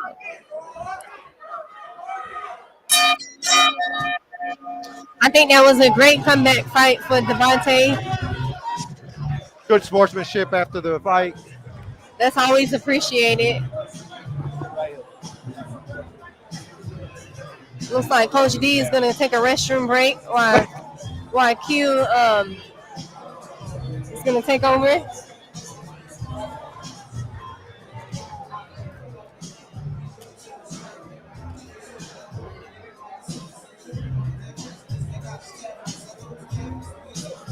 All right, ladies and gentlemen, we got Quick Draw Randall joining us here in the broadcast booth. How you doing, Q? What it do? What's good, man? Man, we in here just enjoying the show. What's good, man? What's new? What you got working on? Man, I'm working out a deal with Next Fight Up. I have other opportunities in the wind. I don't want to speak on them, so but I should be back in the ring January. Have you been training in the gym, sparring? You been keeping I'm yourself always busy training. and in shape? Yeah, I'm always training. I'm always sparring. I don't go a week without training or sparring. What you been thinking about these fights so far? I've only watched this one. I missed the first two. Devontae had a 4-year layoff. He didn't do bad for 4 years. He gonna get back in his groove. He just got to shake that ring rust off. About 1 or 2 more fights like this, and he should be back to where he was at. Yeah, I thought this was a good comeback fight. The first 2 fights that you missed, we had Iman Lewis. You know who that is? He trains with Ron Collins. No, never heard of him. Okay, well, he fought 4 rounds middleweight. It was the first round KO. It was probably like 26 seconds. Yeah, 24 seconds. Damn, I missed a good one there. Yeah, it started off the show pretty good. And then the second fight was David Stevens. You're familiar with David Stevens? Nah, but I heard about him. Heard he got a good jab. Yeah, he trains with Ronnie Shields. They call him Dynamite. He definitely has a good jab. He ended the fight 6 rounds in the 4th round TKO against Colombian Ronald Montes. Okay. Well, I'm here to support my boy D'Angelo. Okay, cool. So he can get that It's gonna be a good ass fight right there. It's gonna be a beatdown. For the ABF title. Well, I wouldn't say beatdown. I think it's gonna be a competitive fight. It'll be a beatdown. D'Angelo's fighting against my other stablemate, Edison Garcia. After round 4, it ain't gonna be competitive no more. Devontae Williams with the win. Devontae Williams with the nod, gets the dub. A decision, 6 rounds. I didn't get if it was a unanimous decision or a split. Did you get that? It was unanimous. Okay. Yeah, unanimous.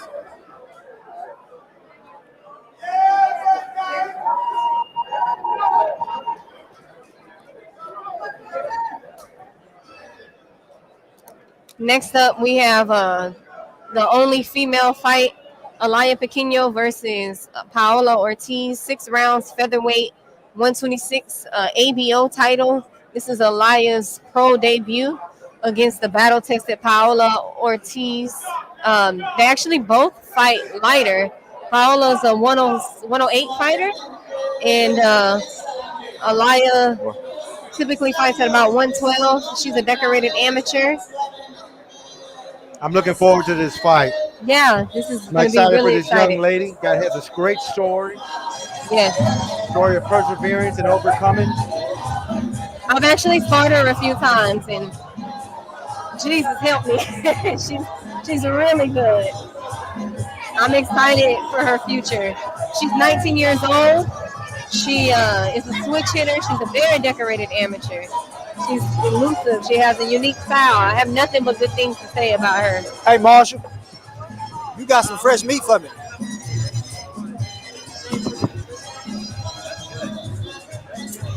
So, Quick Draw just left us in the middle of the broadcast when he was supposed to be taking over for Derek as he's taking a restroom break. Yeah, for sure. I mean, we can even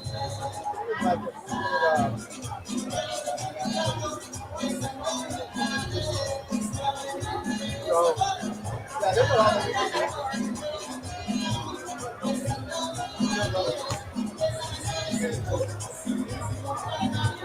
All right, we're going to take a quick intermission break. I gotta pee too. We'll be back.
This is the fourth fight of the night. Women's fight, featherweight, 126. ABO. You can hear me? Yeah, I can hear you. I can hear you loud and clear, sir. ABO. Come on, have a seat. ABO women's. I was on my way to the restroom. I heard them start talking. I ran back. I didn't even get to pee. I don't want to miss it. I put Clinton here. What happened? Y'all ran off? He ran off. He saw somebody he knew and started talking. There he is. I'm excited about this fight. I am too. I'm excited for Aliyah. Now, I heard she wrote this song that she's coming out to. Is that correct? Yeah. Oh, that's amazing.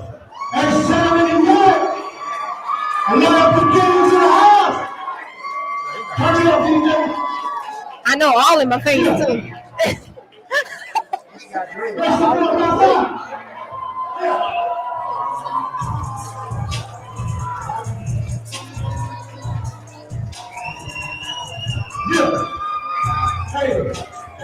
You can feel the energy in the room. Everybody loves it when women fight.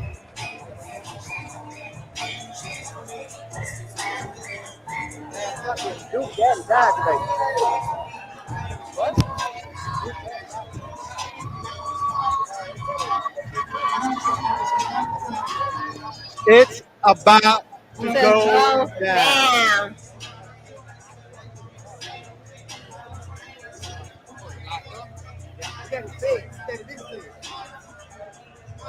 For the ABO Women's title, we got Alicia Castañeda in there represent the ABO. ABO featherweight title.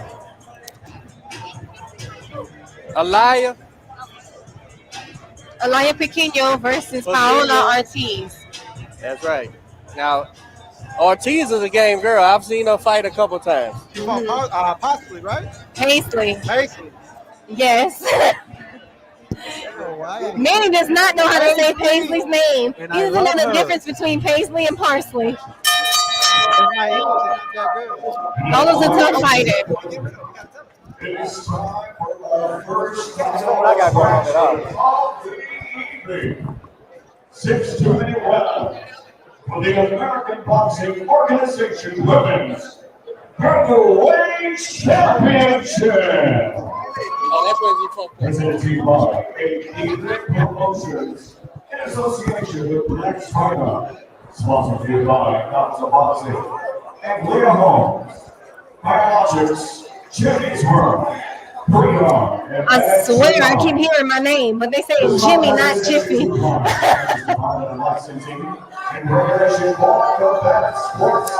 We want to thank everyone for tuning in to the Soul Boxing Podcast. We appreciate you guys. Without you, this wouldn't be possible. We appreciate you guys. Keep giving us a shot, man. Tuning in when we go live, checking out the interviews weekly. We definitely appreciate it and try to bring you guys good boxing content, especially out of Houston. And I'm grateful that you guys keep inviting me back to co-host with you all. Yeah, I have to. I'm such a women's boxing supporter. I said, what other better way than having a professional woman's boxing on the podcast? I appreciate that. I'm very Congratulations excited. on your victory. You were out in Colombia or Costa Rica? Oh, yeah, in Colombia. Yeah, thank you. How was it? What round was it? What was it? Your win. It was a second round knockout. Second round knockout. Fun. It was a good experience. Yeah. I'm a scaredy cat. I'm always scared up until the moment I get into to the ring. The fight was over and I was scared again. I said, y'all get me up out of here.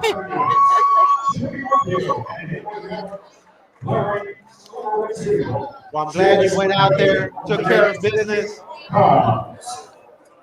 Yeah. Making her I'm glad it happened, and I was glad it's over, and now I wanted to hear it again.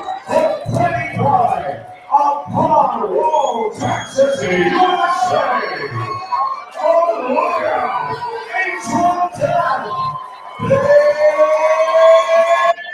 I believe the last fight I seen Ortiz in was against Paisley Davis, and she was Right. game. She was giving the best. She was in there fighting. Yeah, she's a fighter. Alaya is a decorated amateur. I've had the pleasure of sparring her. She always gives me a hard time. She's very elusive. She has a unique style. She's a switch hitter. And the great thing about her is her passion is in this sport. And she's been doing it a while, and she hopes to represent women well tonight and pave the way for little girls. She doesn't look a bit nervous. As she shouldn't. She's very well prepared for this. She's been waiting on this moment. All right, there it is. Round 1 of 6. This is Alaya's pro debut. This is Paula's 8th fight. 9, huh? 6. This would be 9 or 8. Her 8th fight. 8th professional fight. She also had a lot of amateur fights. You can feel the energy in the room. Everybody loves to see a woman's fight. I think I'm a Lion fan, bro. Yeah. Who she remind you of?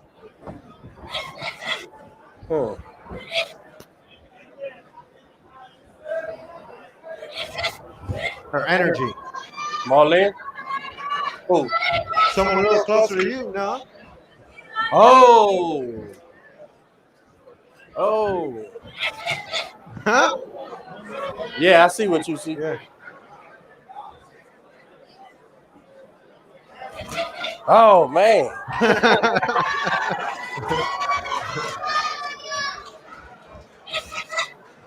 Young Cook, how you say it? Pronounce her last name? Pequeño. Pequeño. Nice right hand by Alaya. Man, she seems young, man. How old is this girl? She's 19 years old. Fighting like a 30-year-old. Yeah, like she's a veteran. She's a decorated amateur. She's been in some battles worldwide. It's always great. It was a slip. It's always great to spar her. She was one of the first people that I sparred coming back last year, and you've been in with her. Yeah. Good. What a pleasure. I'm always like, don't take pictures and videos. Don't get her beating up on me. Do you know her trainer here? This guy? No, I don't know him personally. I'm not confused about who won the first round. I think Ortiz needs to settle in, but at the same time get started. Mm-hmm. I think waiting on young Alaya to slow down ain't not part of the plan. Shouldn't be part of the plan. This girl, she goes between 10 and 12 rounds in sparring. Man. If not more.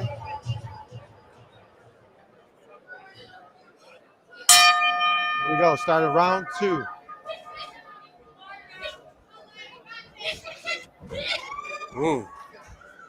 She's a very smart fighter.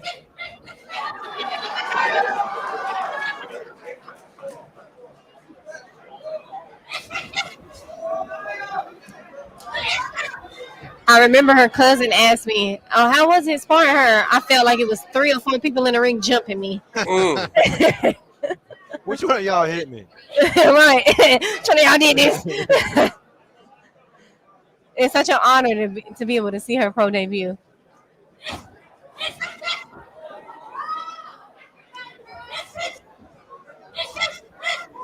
She's not neglecting the body. She's taking care of all of it. She's combinating the shots in and out. Distance. Yeah, in and out.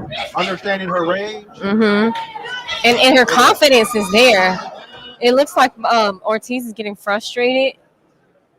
I'm impressed. As you should be. This is the new wave right here. I'm impressed. If it,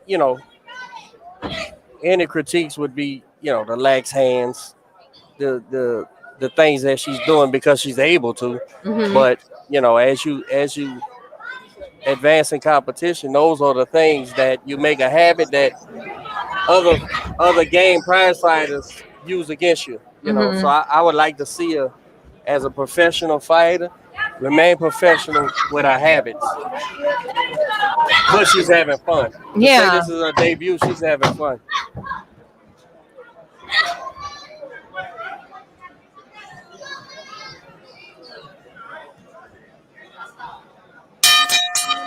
Good second round. Right. I have a 2-0 Alaya. Yeah, that's 2-0.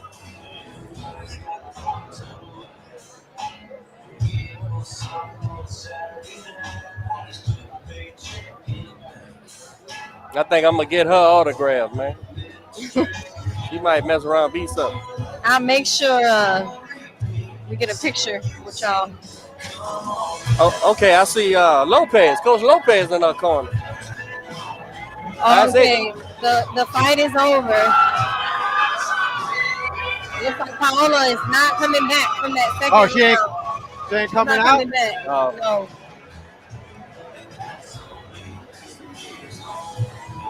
Wow.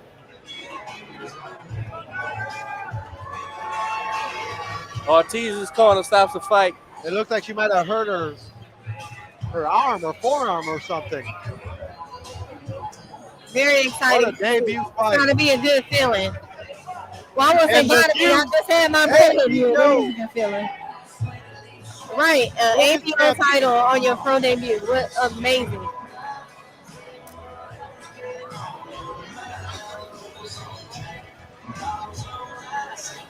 You don't always win your pro debut, but when you do, you win the ABO title. Right.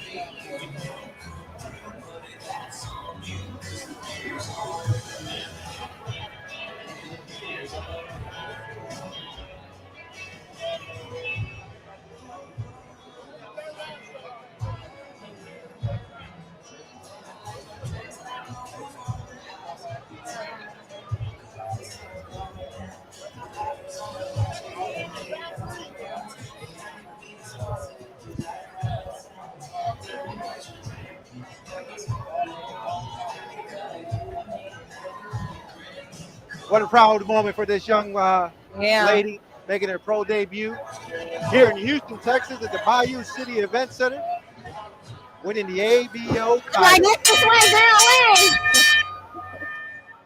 Ladies and gentlemen, here to the Bayou City Event Center.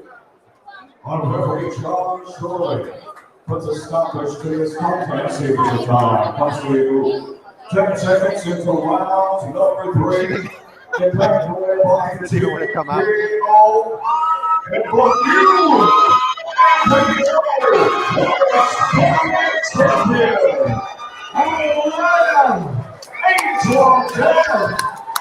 I know. Beautiful performance by Alaya. Great job. Yeah, beautiful. I think she can go another 10 rounds. I'm telling you, this girl has no quit. All right, ladies and gentlemen, we have the new champion here with us. All right, first fight, and you gotta know, what are your thoughts? I'm speechless. I'm so happy, surprised, so many emotions. I think I'm gonna send her to Clarissa to get a quote on what she thinks, what she sees with her. Where do you go from here? Here, what's next? I got this. Next fight. You know, see where I want it, we get it. Oh wow! Whoever wants to get it. First of all, I want to say all glory to my Lord and Savior Jesus Christ, and without him, nothing is possible. And all my parents, the warriors, family, I love you. Don't make this happen. Don't make me push harder. There you go, ladies and gentlemen. Beautiful. Champion.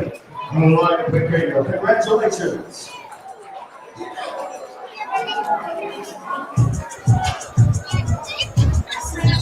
Where's Adrian and Mike, man? Who's Adrian and Mike? People. Oh.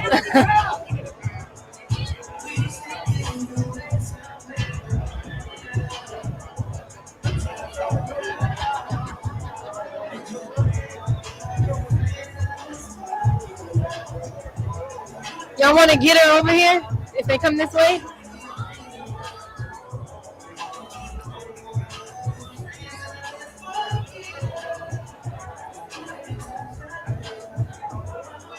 I'm a fan. I've always been a fan.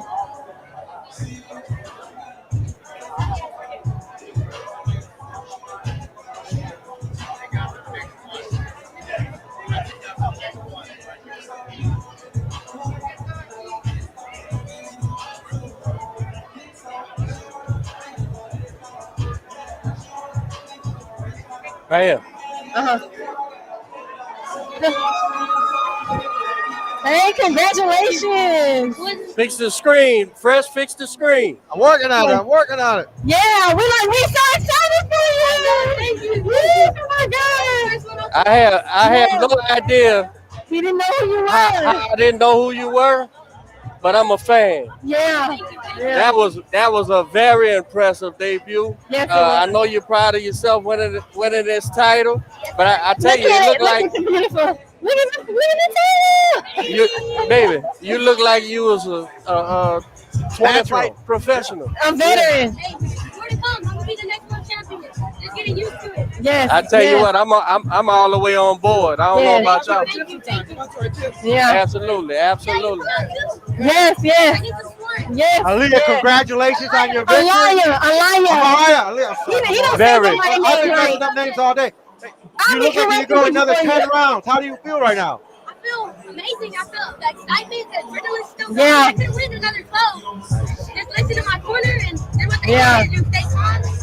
Felt like I was meant to be in there. You Great were. job. You were. Great You job. were. Hey, we're Congratulations. a huge supporter of women's boxing, and we're on the Danielle squad. Perkins in the house. We on the squad. I hear a song. I say I hear a song. Hey, oh yeah. Yeah, he was talking about how impressed he was about her song.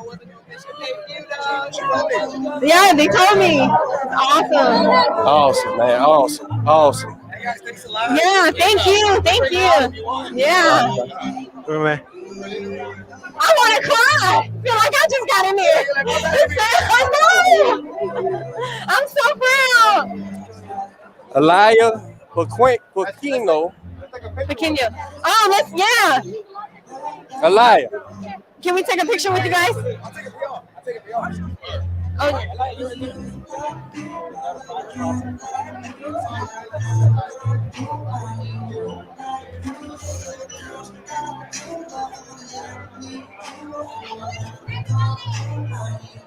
Oh, she's got a lot of fans in the building. And you can see her.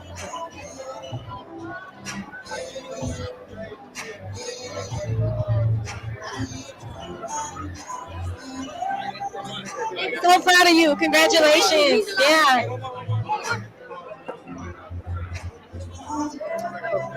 What is this, another one? All right. Congratulations. Hey, she did great, man. Yeah, she did. Amazing performance. This is what we came for. Ah, she did awesome.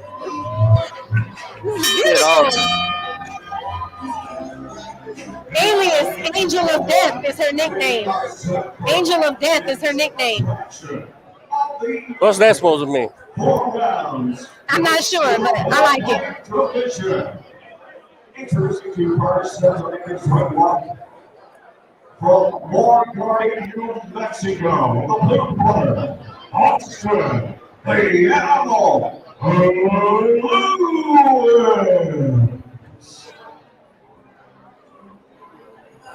All right, we got young Bowie. Yeah, the Ephraim effect. Ephraim So- Bowie. Former national champion. 21 years old. making his American pro debut. He had his first fight out of the country against MMA fighter Austin Lewis. Austin Lewis is 8-3, an MMA fighter. His professional debut in boxing.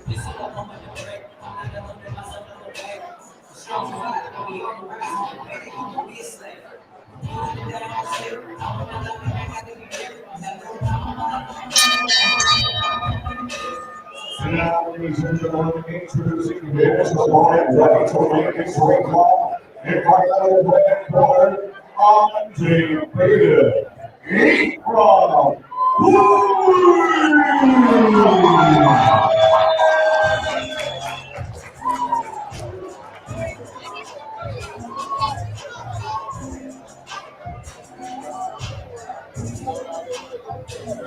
This is the 5th fight of the night, scheduled for 4 rounds.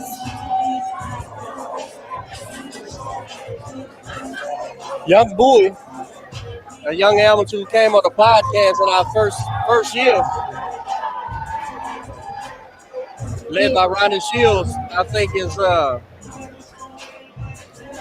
father switched to management. He's managing his son, and he gave the reins over to Ronnie Shields. Mm-hmm. And he's the next fighter now. Forrest is his promoter. Sign the next fight up. Right, just recently. Houston, Texas. Our next feature is for 4 rounds in the super flyweight division. This round represents you courtesy of Next Fight Up in association with Tigre Promotions. Sponsored to you by Austin Lewis, MMA fighter. He looks pretty in shape to me. Yeah. Against Ephraim Bowie. Look at that stare. Fresh. He's game. Yeah. He had took his eyes off of him. I was talking with Bowie, and he was saying that he wants to put on a dominant performance to show that he's the better boxer. Yeah, of course, in MMA, you have a lot of tricks in your arsenal, and let's see if boxing is one of them for Austin. Looks like he has a pair of boxing gloves tattooed on his shoulder. So he may believe that he's a boxer. Ephraim Bowie versus Austin Lewis, 4 rounds, super flyweight division. And from Monterrey, New Mexico, here is Austin Lewis.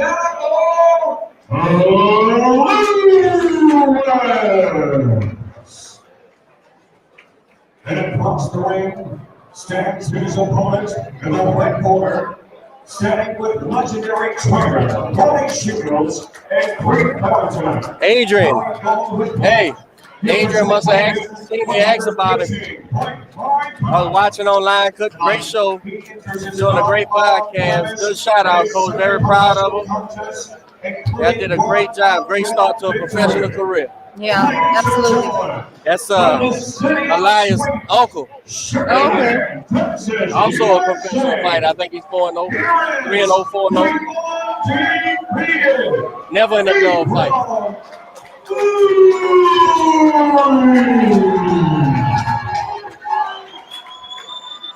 Got a lot of fans in here as well. Bowie.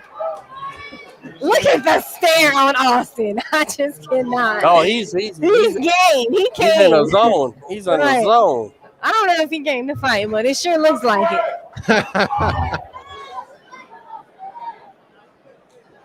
Does he look a little dehydrated to you, or I can see the bones on his cheeks? Well, his face is drawn up as well. He may just be slim, but we'll see here in a second. Okay. Oh, okay. It's not yet. Don't get excited yet. Finish it. Standing 8 count. First round. He threw the first his first 2 power shots. Oh!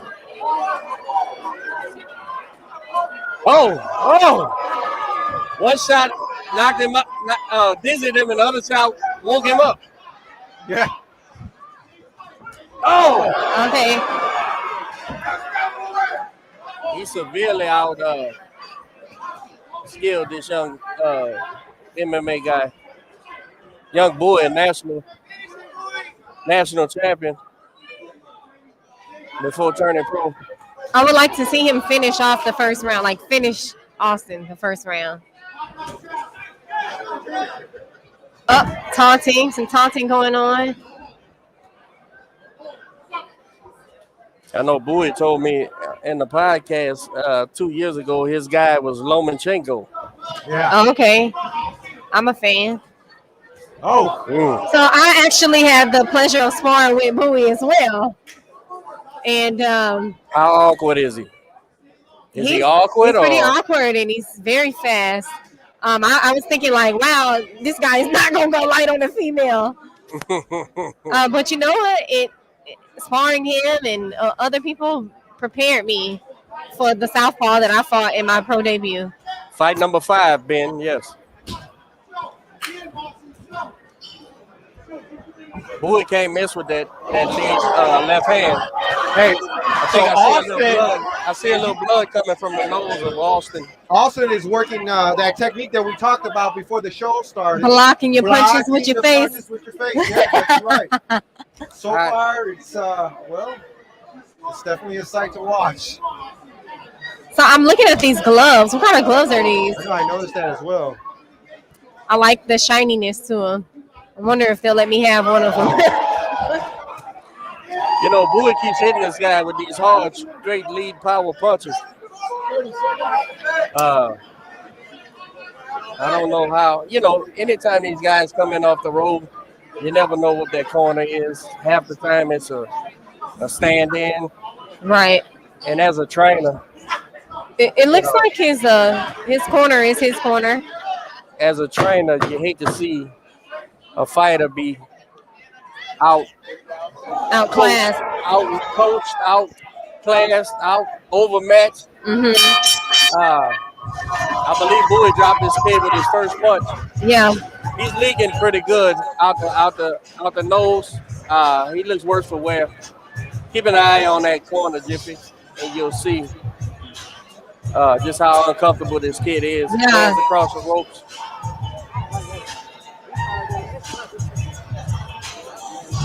It looks like he's trying to relax a little bit, but I don't see that he wants to continue. It won't be long now. Someone will get involved if Bowie don't end it himself. So Bowie is actually executing what he wanted to. He wanted to put on a dominant performance and show that he's a better boxer, and I see that he's doing just that. And he's feeding off the energy. I didn't see this. I see he has a single cornerman, no cut man. I didn't see him do anything for the nose other than wipe it. No, and then he told him breathe deep in his nose. Well, maybe they do it different in MMA. Well, hopefully he's a tough kid. I mean, look at him. He's trying. He's doing the best he can. Well, yeah, most MMA fighters are tough, and he's good on the clinch.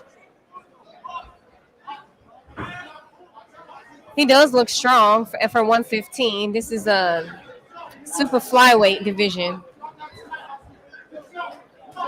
That nose will start leaking here again in a second, Jeff. They didn't.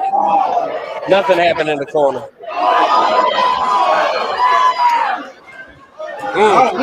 Bowie's doing a beautiful job at working with what Austin is giving him.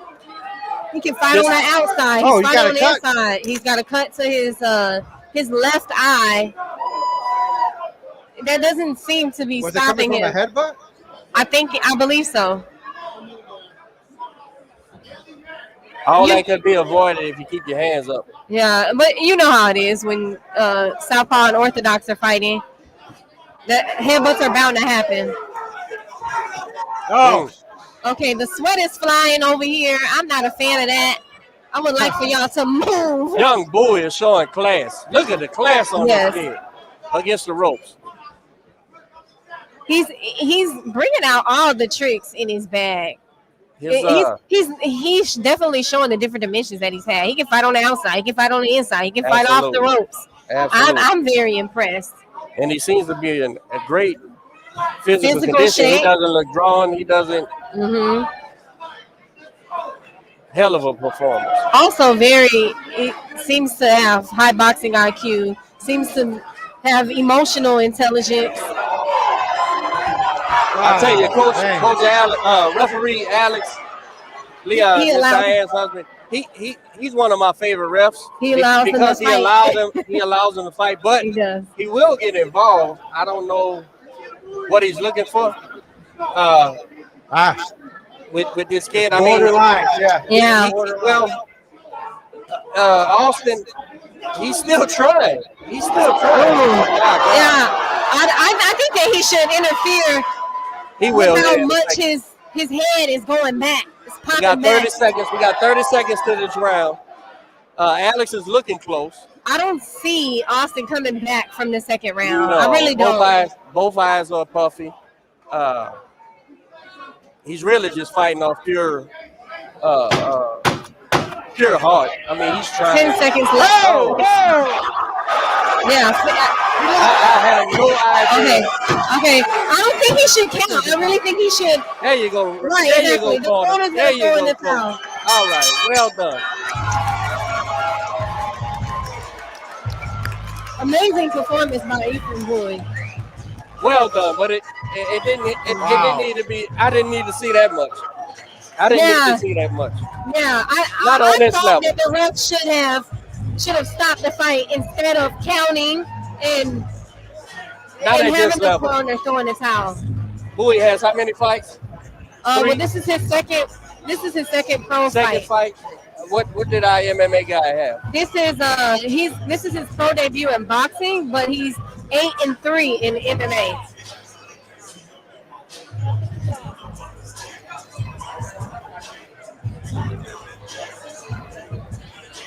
So we consider that a second round TKO? Yeah. Darius.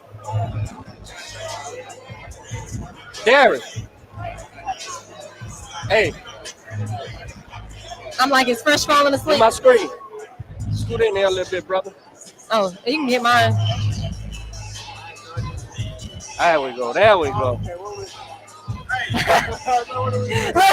at whatever one you want. Darius Spillman in house. Man, stop. Long time ago. Yeah. Darius, my brother. Man, I've been rooting for you so long. I don't know when I wasn't rooting for you, man. That's how long I've been rooting for you. How's it going, son? Everything's going good. I'm blessed to be here watching the major fights going on right now. We signed to coming off the team. We signed to Pro Bellum. Congratulations. You're managed by SJM. So they're based out of England. It's a new little transition, rather than staying somebody by the States, you went ahead and made a move going overseas, and they treat me really well, and that's really what it's about. We got a really good relationship. They got great connections, and I think they're going to be the team that's going to take me where I need to go. I tell you, man, that guy, what's his name again? Sam Jones. He's got one of my favorite fighters right now, man. I call him Slowpoke Joe, but Big Joe Joyce, man. I tell you, I think he's a serious threat to anybody in the heavyweight division. I think it matters how they match him against Tyson when he gets in there, when he should get in there. But I tell you, I'm such a fan of that guy's correct boxing. So I was already a fan of those guys, even though they're English. And then when they got you, well, I'm on the squad now. I'm fully sold. I was just in camp with him. I just got back from Vegas, and I was in camp with him. And we spent a lot of time together. Nice. And became a lot closer, and I got to see him train and see how he trained. He's a workhorse, man, doing hits like a truck. Yes. But the thing about him is very unpredictable, very unorthodox, and it's hard to train against him. Right. Anybody he gets in the ring with is like, yes. Who are they going to bring in the spar to try to mimic that? So, whoever fights him, they'll really show how well they can adapt in the ring. Right. And, it's hard to do that. It's high pace, high motor, hits hard. and he's definitely going to threaten the heavyweight division. You we got a date? December 18th. December 18th. Where's the fight? It's actually going to take place in England. It's in Sunderland, England. So you're gonna get to go over there and in your management's backyard where they want you. I'm sure they'll roll out the car. And there's, I guess England is big as United States in boxing. I mean, if not more, that's where it came from. But oh yes, indeed. If they have any sense, they gonna love you like we do over here. And I tell you, those are diehard fans, man. They have soccer, football, and boxing over there in England. That's what they have. So I'm loving this move you're making. And as you know, what did you think about this last fight here with young Bowie, man? Okay, so I know Bowie, man. Me and Bowie really, really close, and I agree. They should have stopped it a lot earlier. Bowie was I believe so. It started off a little fast. Got a little sloppy at the beginning, but Bowie made us stay composed, landed a lot of good shots. Even on the inside, he landed like 5 back-to-back. Man, he was working that inside, bro. He was going down, coming up, coming around. It was beautiful, man. It was beautiful. All over the world. True warrior, but entertaining fight nonetheless. I was on the mic. I said, as a trainer, I hate to see corners not save their kids. You gotta save this kid, man. But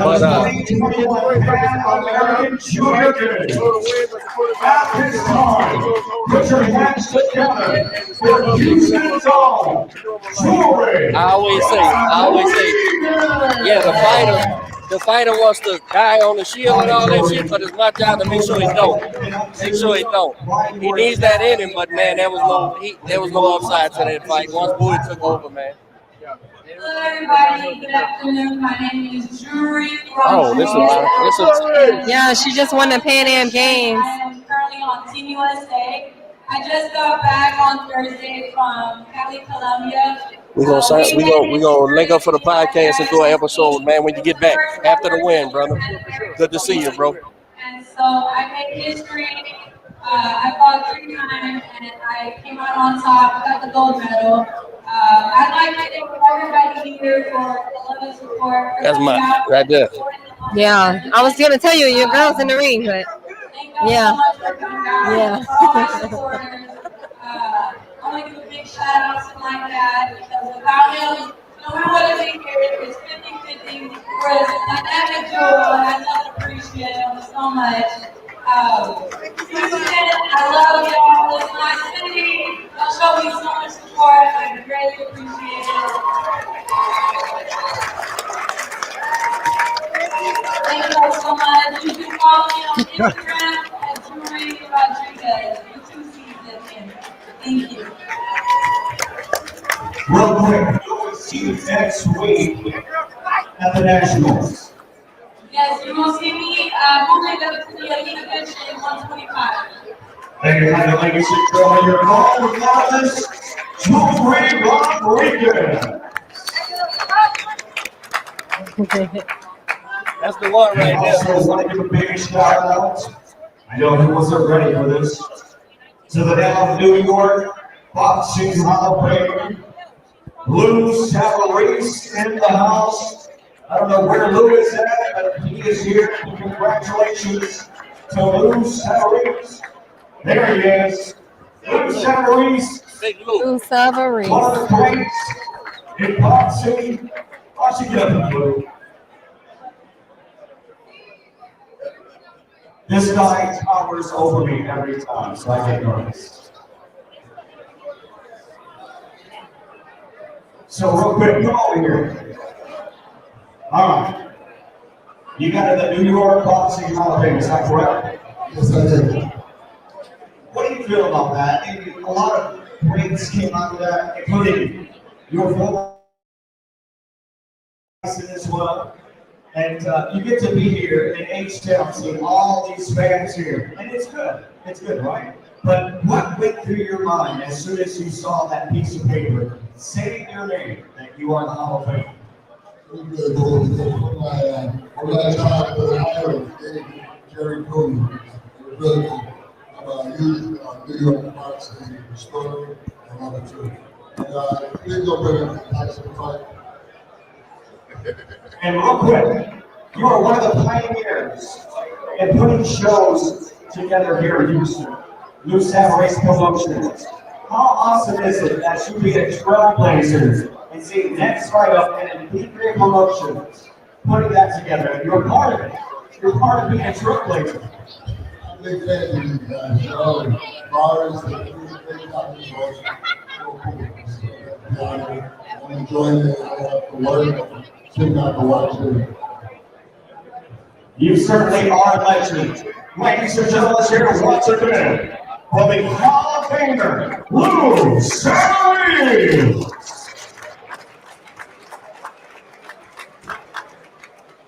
Buoyed by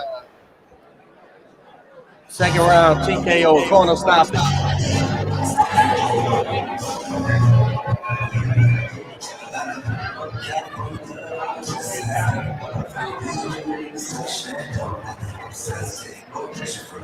Our next fight is a 6-rounder, lightweight, 135. Carlos Nava versus Jomar Robles from Puerto Rico. We've seen him fight a few times. Maybe the last couple of times we commentated together. He last fought Gabe Smith on October 8th. Oh, okay, that's a tough Puerto kid, Rican man. kid. Yes, yes. That's a tough kid. The Puerto Ricans usually are. Carlos always comes to fight.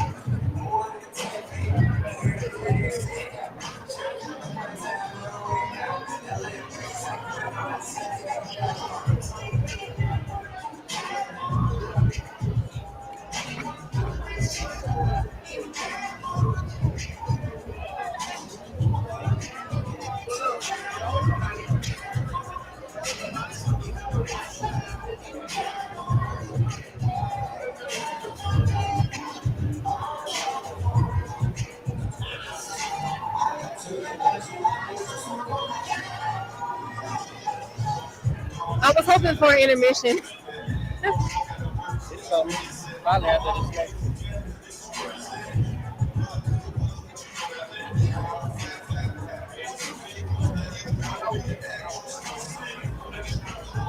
a lot of people in the house tonight. You didn't realize how many boxers are actually here.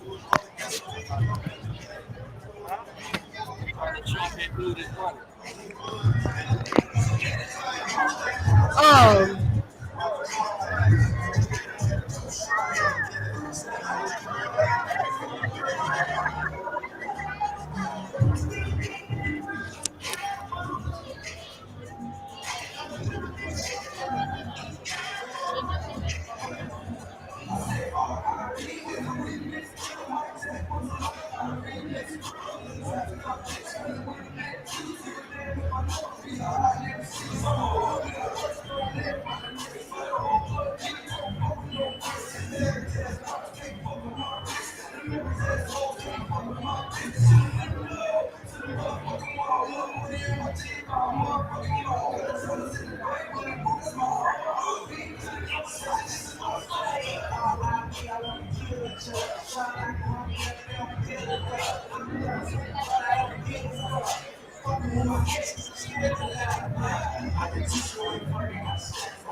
This is going to be the sixth fight of the night, a 6-rounder. This is going to be Carlos Nava's first 6-rounder. Oh, okay. You know what? I wanted to see this fight. I'm sorry, I'm talking about the fights on DAZN, Jessica McCaskill.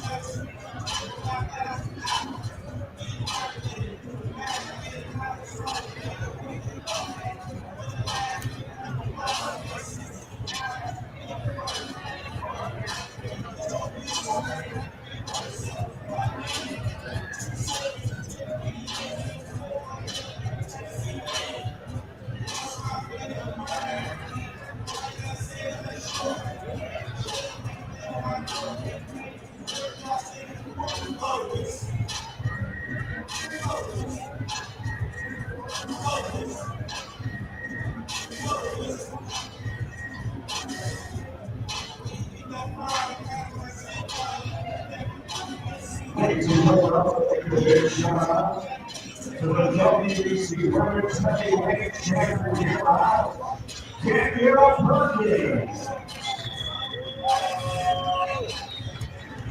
What do you say? Oh. Whose name did he call?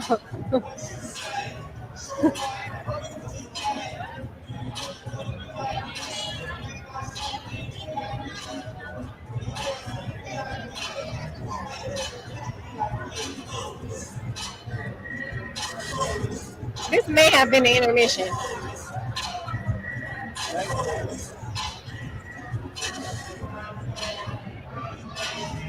It is now. I gotta use the restroom. You too. I was just gonna say hi. We appreciate you tuning in. It was so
Can't hear.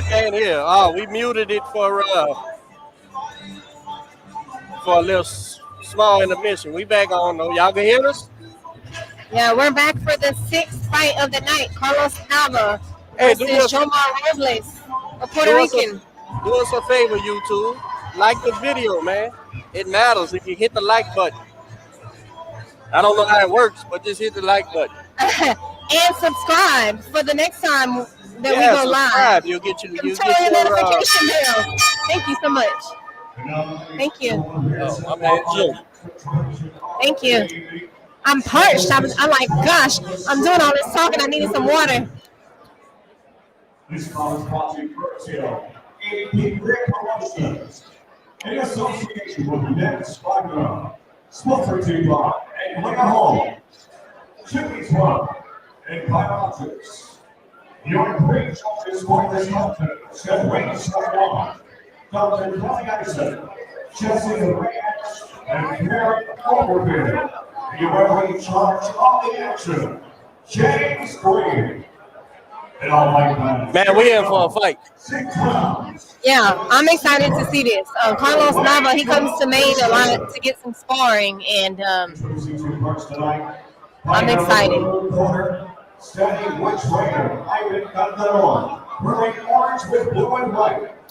Carlos is currently 3-0. I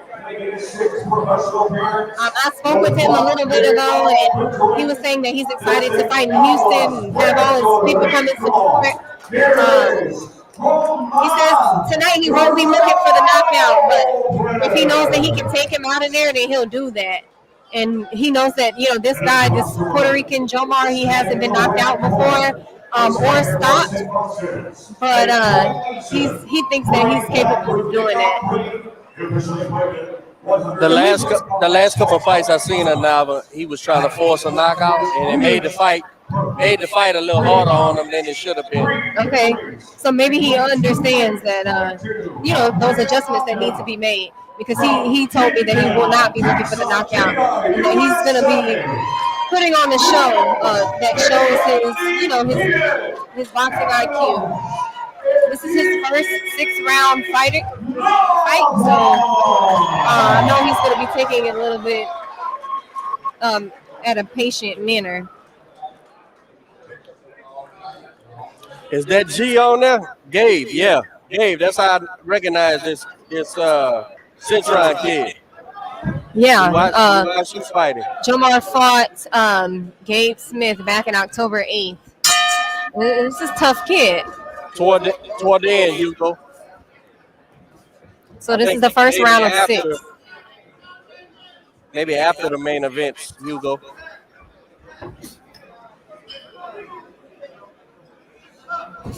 Carlos trains at an Atslin Boxing Gym with Coach Jose. He also works with Coach Jordan from Houston Strength for his strength and conditioning. Some of the boxers that he has sparred, he's sparred Maine. Seen him spar Reynard Talib. He sparred Carlos gets in there with Ali. If I'm not mistaken, yes. And he also spars a lot with his table mate, Ivan Vasquez, who will be fighting tonight. Nava's already showing me a little more patience than normal. Right. I like to see that. Mm-hmm. This is his first 6-round fight, so I think he had a different game plan going in, which we like to see when a fighter progresses in their boxing career. You want to see those adjustments.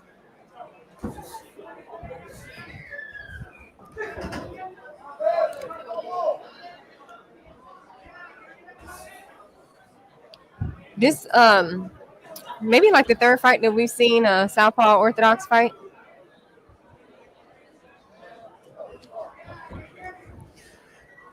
I'm gonna bring in my partner, the champ, Danielle.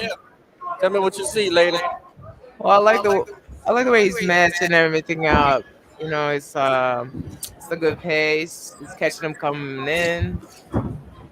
This Nava kid, I've seen him fight maybe all his fights, and he was always impatient, forcing. forcing the fight, which allowed a knockout to get away from him. He couldn't get it. He seems a lot more patient in this fight. Yeah, he's pacing. He's pacing pretty nice. Yeah. But he's rushing over and stepping. He hasn't found his range coming in. You know, I find anytime a fighter has a wide stance, those feet, they tend to have a problem knowing where the end of their punches are supposed to be. And so they end up overstepping or not stepping enough. Yeah, his hands have to match his feet. Right. But again, he's showing me a little more patience than I've seen. And also, too, you have to take into consideration when a boxer starts off their professional career, there's a lot of adrenaline that goes into play. And this is his first 6th round fight. So he knows he has to make those adjustments. Yeah, and he's not fighting. He's not fighting a mismatch. This guy that he's fighting, a Puerto Rican, he's a tough guy. Yeah, we seen him last time out. Last time out, he was in there with Gabe Smith. And he can hang. Yes. Yeah, we'll see what kind of adjustments. Right, we'll see what kind of adjustments the corner makes. If it's a shot, if it's particular shots he needs to throw a certain direction, we'll see. We'll see what he does with this kid. But like Jiffy said, this Centron kid was pretty game when he was fighting Gabe. Even though I felt like Gabe clearly he outclassed controlled the fight, but this guy was there fighting. He wasn't there to lose. Oh, no, I mean, it's that Puerto Rican blood. No, he never come to lose, but it don't always work in his favor. We've had the pleasure of him traveling from Puerto Rico a couple of times to come and fight. That's true. He's one of the favorites. One of the favorite opponents. Danielle would know she's a southpaw, but I hate to see these guys play footsie when it's really the adjustments in your hands. He's trying to that jab. Look, listen, when you're fighting a southpaw fighting a right-hander like this, you got to lead with your power hand. You use that lead just to make sure where they at, that they're there for the shot. But too often I see these conventional fighters overstep with the jab, and the leads and the power hand's never there. You got to reverse your punches. Well, also, there's a good opportunity to work the body. They're not seeing any body work from the southpaw. The guy's sitting back on his back leg. Yeah. And you're not going to be able to touch him unless you especially how he's fighting the taller fighter. Right. Get to the body. He's letting you get range. Yeah, he needs to chop on the inside. Just chop him on the inside. I think maybe Centron is being a little overcautious for that size. When you see them in front of each other, Carlos is clearly the bigger size guy, and maybe that's the apprehension in him. But again, we seen him fight, and he was willing to fight. So maybe he needs to just sit down in there. But with 6 rounds, hey, we gotta go. Yeah. You got your one. You got your free one. Now let's go. There you go. Bring it up top.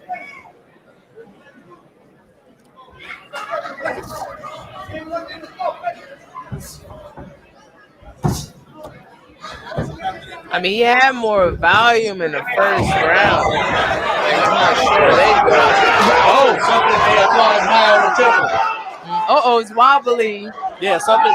He's wobbly. And he told me that he was going to capitalize once he saw his opponent giving up. And I would like to see that. It looks like they had like a stare down moment. Like, you gonna get me? I might get you. You gotta finish this fight. Yeah. And I believe that he'll find the right moment. Whatever was there seemed to be cleared out. Oh, it is. Get back in. Finish it. Yeah, he needs to keep doing that and not pull out. Be athletic. Finish the fight. See, that hesitation on Nava is all about not knowing to throw that straight hand. He's steady. He's convinced himself he's got a jab first. Well, I mean, you also have an opponent that's not gonna shoot that too. Right. Boom. But to his credit, maybe they've been training and they realize how over aggressive he's been. So let's try to settle down. Let's try to box a little bit. But Yeah. Danielle, you know, Giffy, you too. When a guy wobbles, you hit him high on the temple. Hey man, let's go home. Yeah. It's time to You go take home. it. You capitalize on their weakness. You don't get paid for overtime. At all. And like I see Ivan Vasquez. He's the last fight of the night. He's in the corner like, come on, do this, do that. I can't tell exactly what he's telling him to do, but I think that's kind of cool. I don't know if I'd be doing that. I'd be in the back waiting on my fight to come up. Yeah. But I've seen these guys in the gym. They training. You know, they're hard workers. Oh no, you can see this guy's putting in work. For sure. You can see it in his body. I love the balance in his legs. He can also change the pace a little bit. Yeah. Throw this guy off. He looks kind of comfortable, just skating. And you know, nerves play a lot in it too. And this is the beginning of Nava's professional career. There we go. Now half step over on him a little bit, and you'll find your mark, son. You find a nice couple of punches. Here. Man, I'm noticing a lot of these guys with their mouth open, man. I don't understand it, man. Look, I'm over here saying, I think we have double mouthpieces, which I may have seen. I may have seen once or twice tonight. I'm starting to see those a lot more often. I think they just have like the little hole, like the football mouthpieces. I think Nava's body language is showing. He wants to be him from before. He wants to go. Yeah, he wants to go for the knockout. He wants it back. You got to shorten them punches. Yeah. That's a little right hand on the inside. Cintron's got to get something going here, man. Otherwise, he's just being hunted. I see the rope burns on his back. When Carlos gets him in the corner, he comes and works out. I think the audio is a little choppy. Looks like we're freezing for the first time tonight. Here we go. Oh.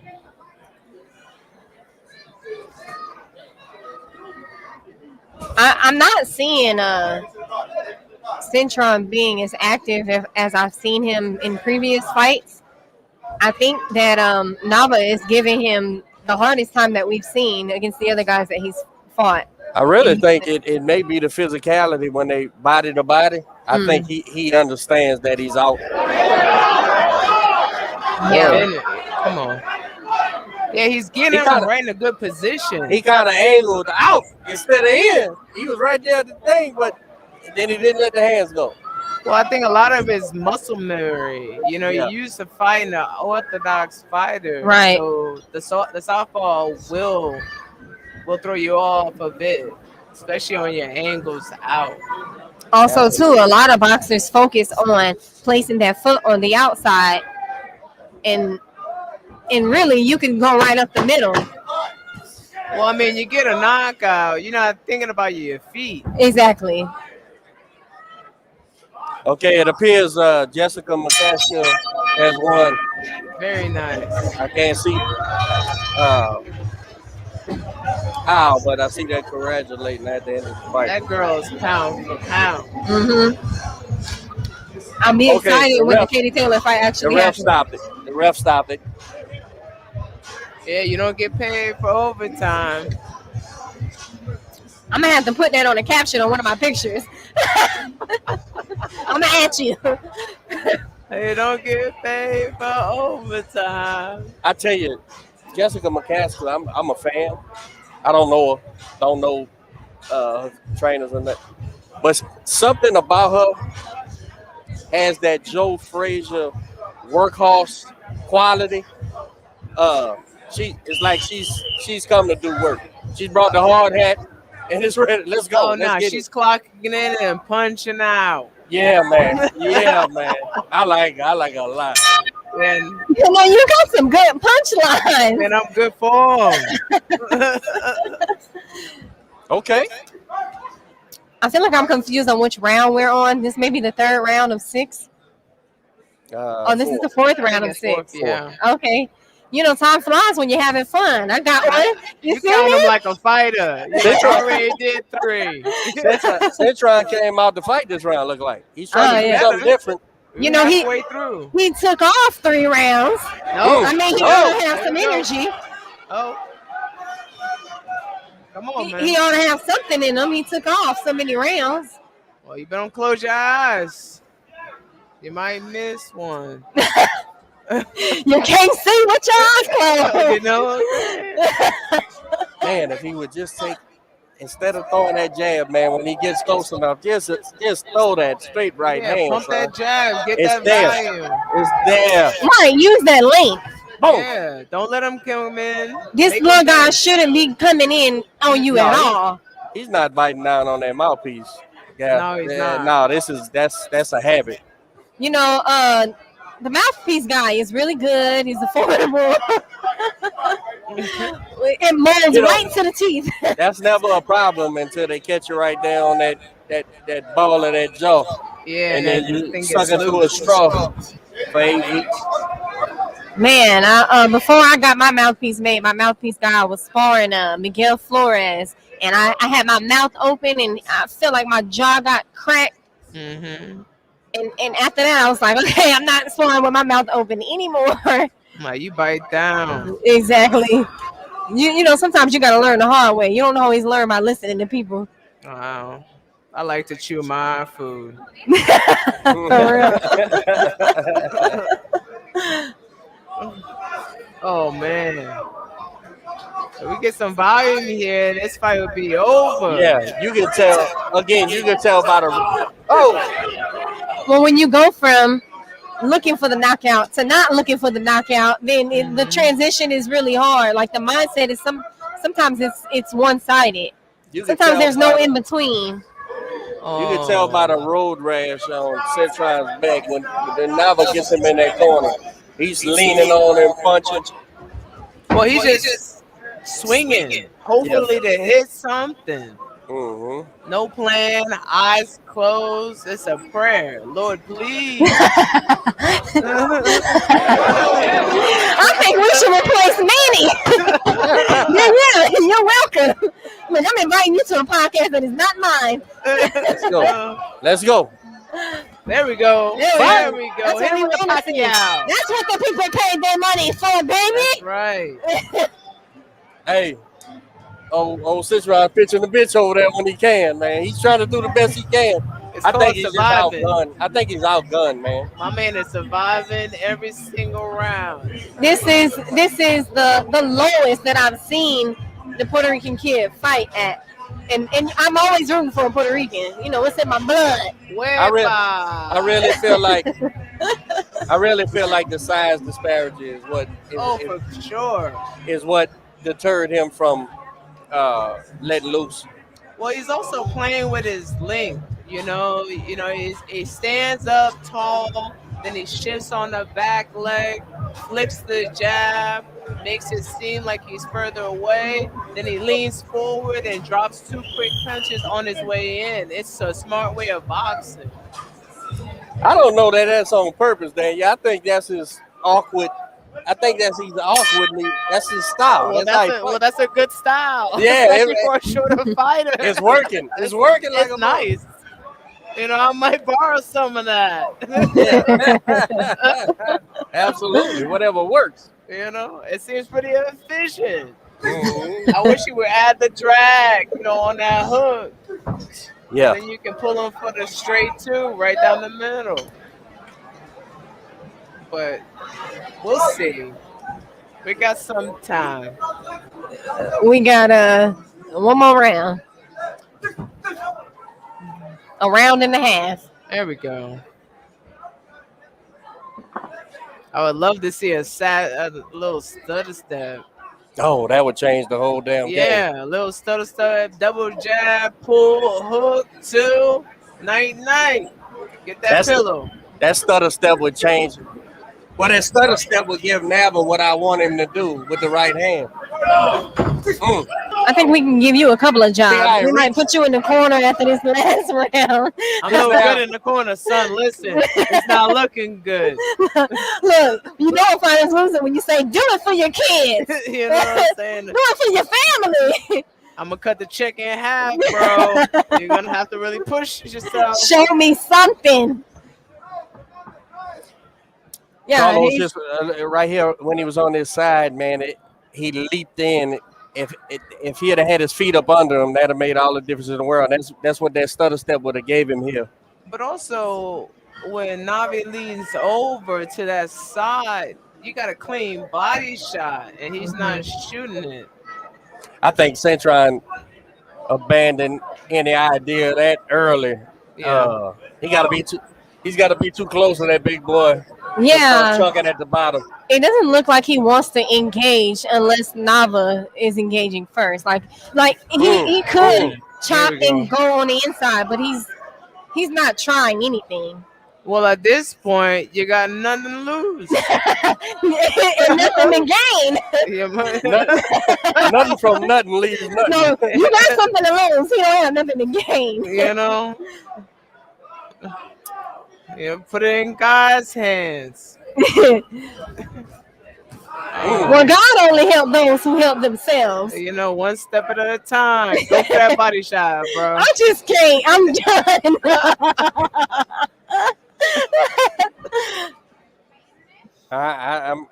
I'm pretty confident old Carlos is pitching a shutout. Oh, of course.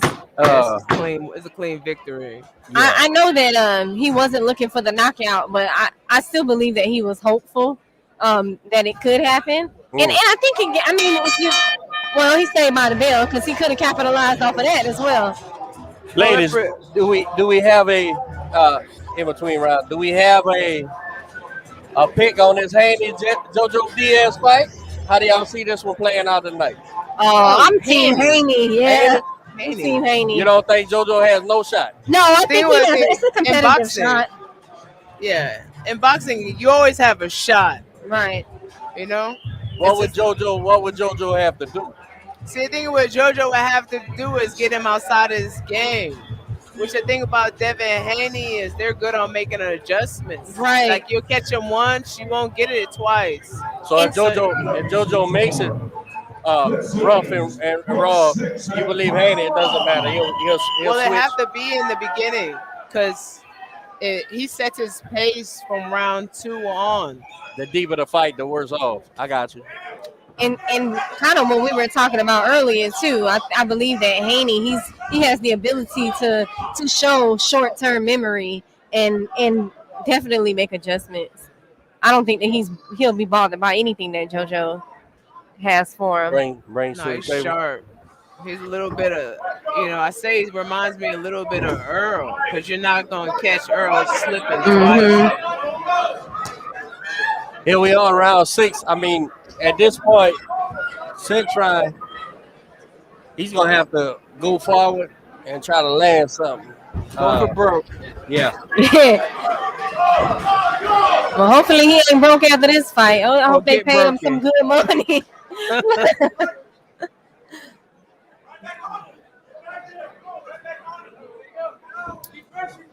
Somebody asked, is Pablo fighting? Pablo's actually fighting next, the 7th fight of the night. They're fighting at the Bayou Event Center in Houston.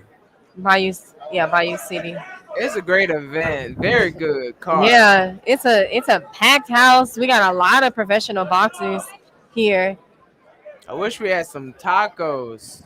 Well, what do they have at the concession stand? Pretzels and popcorn? Food. I'm still cutting. Stop playing with me. Oh, I saw there's a taco truck like 0.5 miles from here. It might even be in the parking lot. If they don't have no chicharron, I don't want it.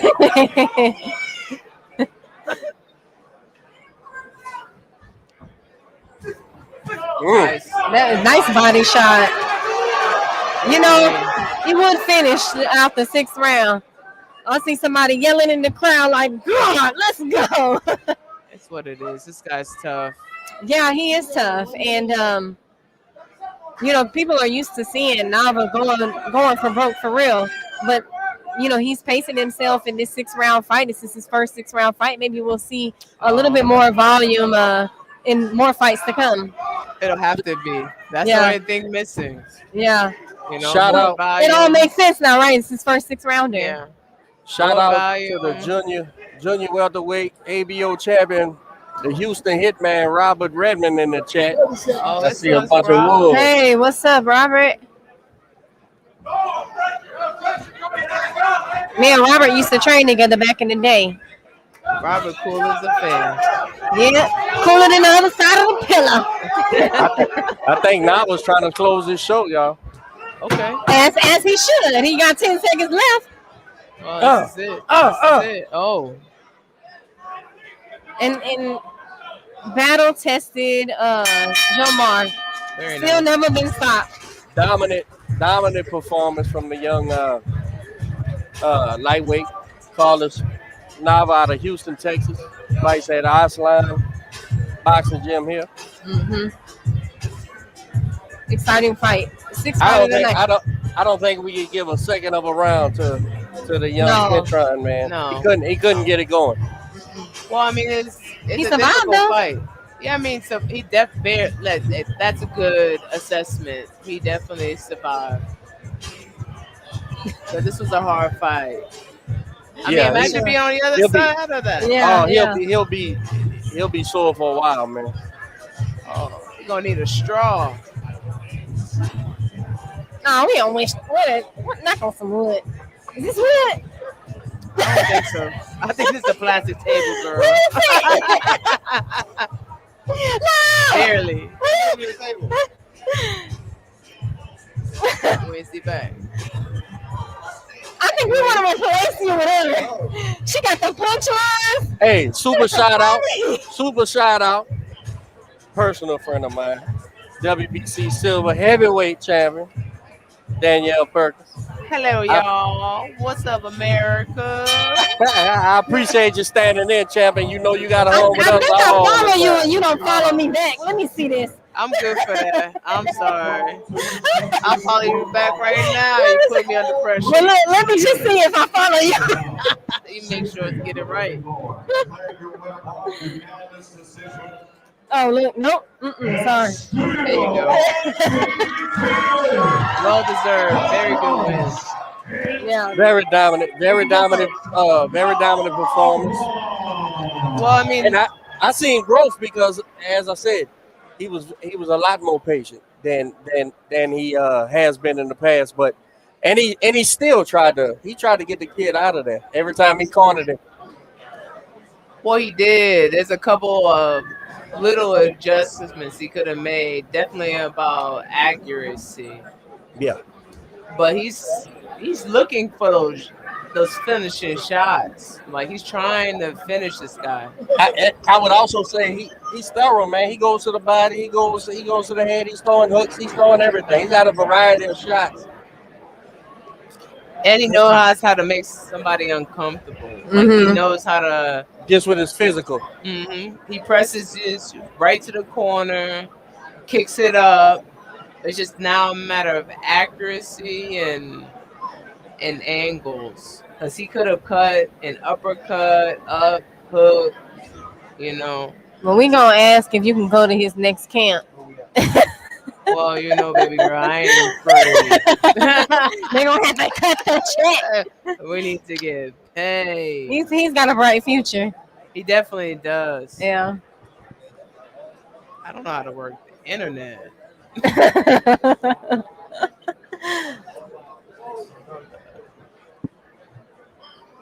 Man, why is Jessica McCaskill fighting before Montana Love?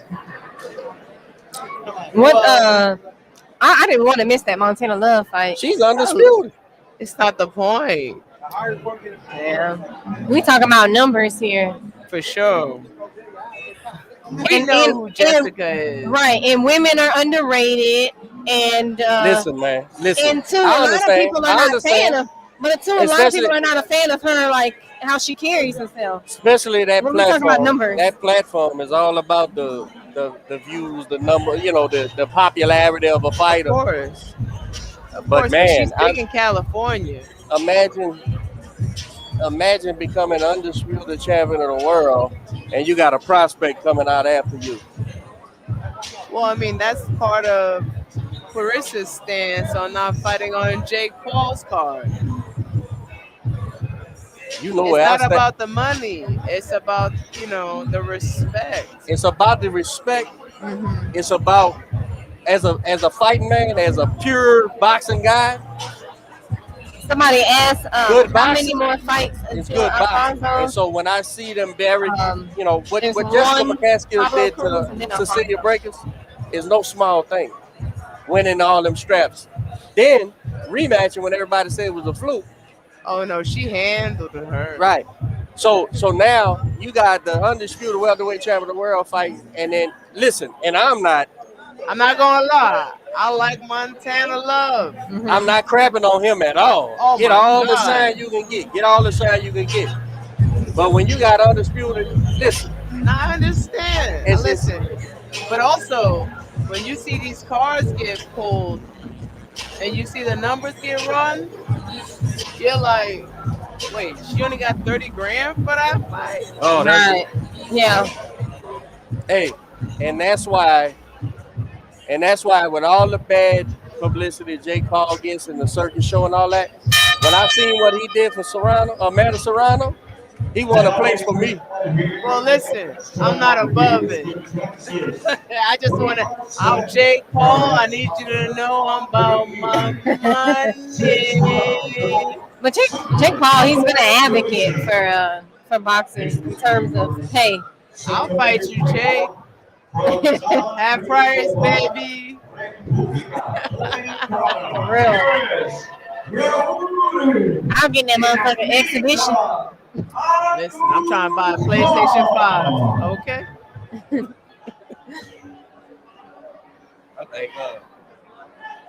Next up, our seventh fight of the night, Pablo Cruz and Senkudo, fighting against Yuri Andujar out of Dominican Republic.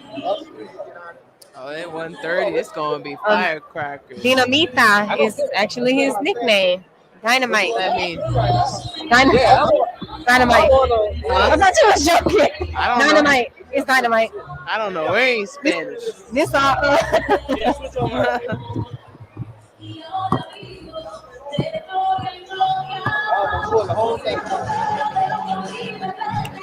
So now Derek is taking a break. Lanny's coming back. Danielle's still staying with us. We got Yuri Andujar out of the Dominican Republic. He's been training in Pennsylvania. He last fought in 2020.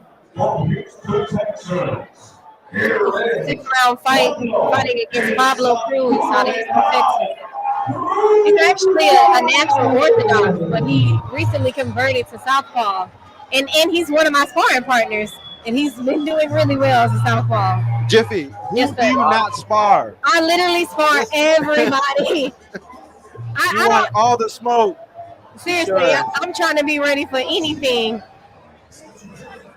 What I do on sparring days is I put on my gear and they say, who you sparring? And I say, I don't know. So whoever is there, I just roll in the ring. I will not be overlooked.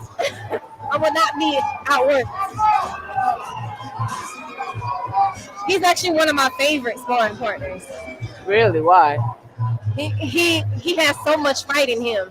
So he can box, but he's a natural fighter. And we can sit, we can trade shots. His punch volume is incredible. And he can take a punch. I mean, what is 135? So this would be a good fight. 130. 126. Oh, they fight at 126? Mm-hmm. Oh, well, maybe I made a mistake. Where they fight at 130? Yeah, 130. So some of Pablo's sparring partners also include Miguel Flores, who I saw as well, Luis Acosta, and Johnny Tapia out of San Antonio. Is this for an ABO title? No, this is not for a title. This is fight number 7. Okay. I'm interested in how he switches. Like, you know, you say he's a switch hitter. I'm interested in seeing how those transitions land into like good combinations or escapes. I'm interested in seeing these first 2 rounds. Is that something that you worked on in your game at all, Daniel? Switching? Well, when I first started fighting as an amateur, I used to always switch hit, but then I realized I ended up messing up my rhythm and like my angles of attack. So I would only use it to escape, but originally I would actually switch. Right. Yeah, because I'm naturally right-handed, but I box southpaw. So you've been able to use that to your advantage. Well, I happen to be 6 feet, so I like to use that first. His record outstanding. 22 victories, 6 wins, coming to by way of knockout, 4 defeats. Straight from How y'all been enjoying the show? It's been a hell of a show so far. Yeah. Huh? They've done a great job putting these fights together tonight. Nah, this card is incredible. They did a really good job matchmaking. This is a good card. And I feel like next fight up and El Tigre should do more shows together. I really like the collaboration. Well, because you got great talent, good homegrown talent. It's nice. It's nice to actually, you know, it's a strong representation of what Houston boxing is. It's good because you got a great mix with 2 good promotion companies and like well-trained fighters. And the matchmaking has been pretty good as well. Oh my God! And the refereeing's good. They're not waving off just like, you know. They're getting good fights. First round of 6. You got Pablo Cruz from Houston, Texas, with the red trunks against Yuri Andujar, a Dominican, in the black trunks. Oh, he's lock legged, so I mean, if he doesn't start moving his head, he's gonna get chopped down quick. Who, the Dominican? Yeah, that guy's standing straight up like he's at a bus stop. Just waiting to ride. He gonna go for one, bro. Pablo known for bringing the heat and action. Oh, definitely. It's I swear, it's like he never gets tired. He's also a marathon runner. He runs like 23 miles or so. He's a huge crowd favorite. Yes. He has a huge following here in Houston.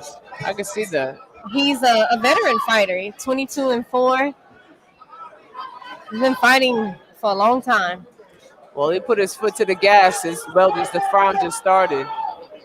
And you know what? They did a good job at matching up too. Like his opponent is he came to fight. Yeah, he's definitely gonna stand there and go toe to toe, but I'm not sure how long he's gonna be able to last with the way that he's chopping down this tree. Get your hands back, Pablo. Pablo's come to fight.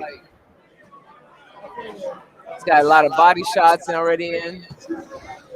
The volume's pretty decent.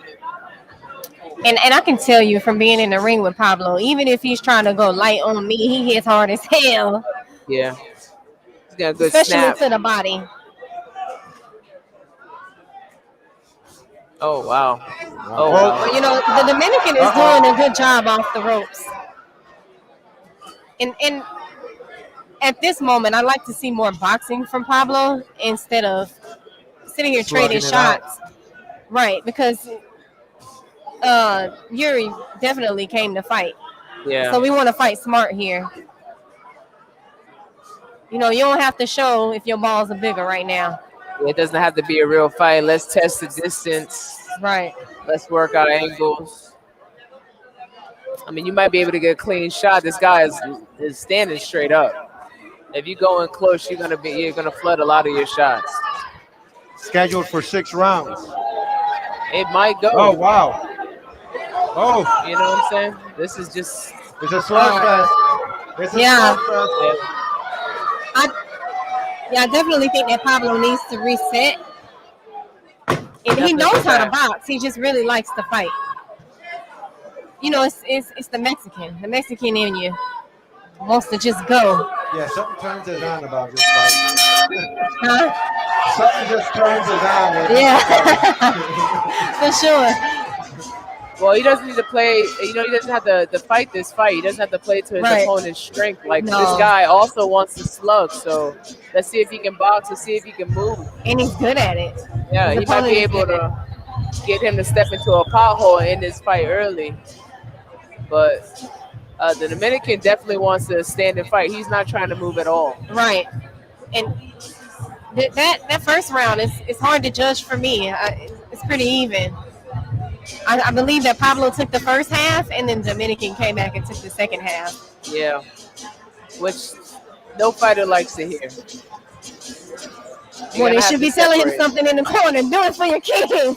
You know, pretty sure Aaron's over there making sure that this guy understands that this just has to change. You have to change the tone of the fight from now on, because no one wants a split draw, right, or a split decision. You know, send this boy home with an L and let's finish our night. Yeah, we are starting the second round. He needs to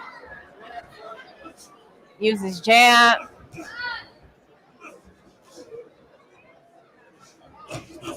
It seems like both fighters are in pretty good fighting shape. I don't know that this is not a tester for Pablo. Pablo is he's been in the game for quite some time. This is Yuri's 10th fight, and this is Pablo's 20 or something.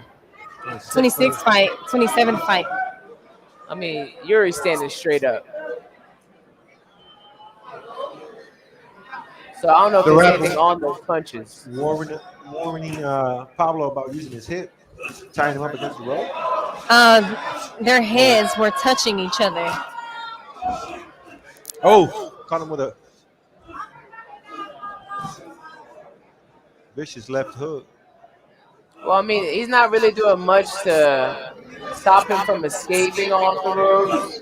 He spent a lot of time pressuring him there. But now look, tied the chain.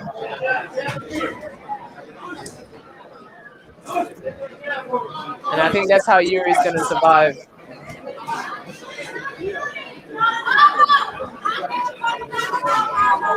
It might even change the tone of the fight. Yeah, it looks like he's starting to change the tone of the fight. Oh. Yeah. He's comfortable. Pablo's got to get. You know, he's very comfortable. I hate to say that, Pablo's my stablemate. It looks like he's gassing out a little bit. It might be a little bit more mental than it is physical. Well, I mean, also, if you have someone who can match the kind of pressure that you're putting out, it does take the wind out of you. So there's no relief. You know, he's pushing, Yuri's pushing. Mm-hmm. But Yuri is, for some reason, able to capitalize on like those shorthand punches on the inside. Dominican Republic.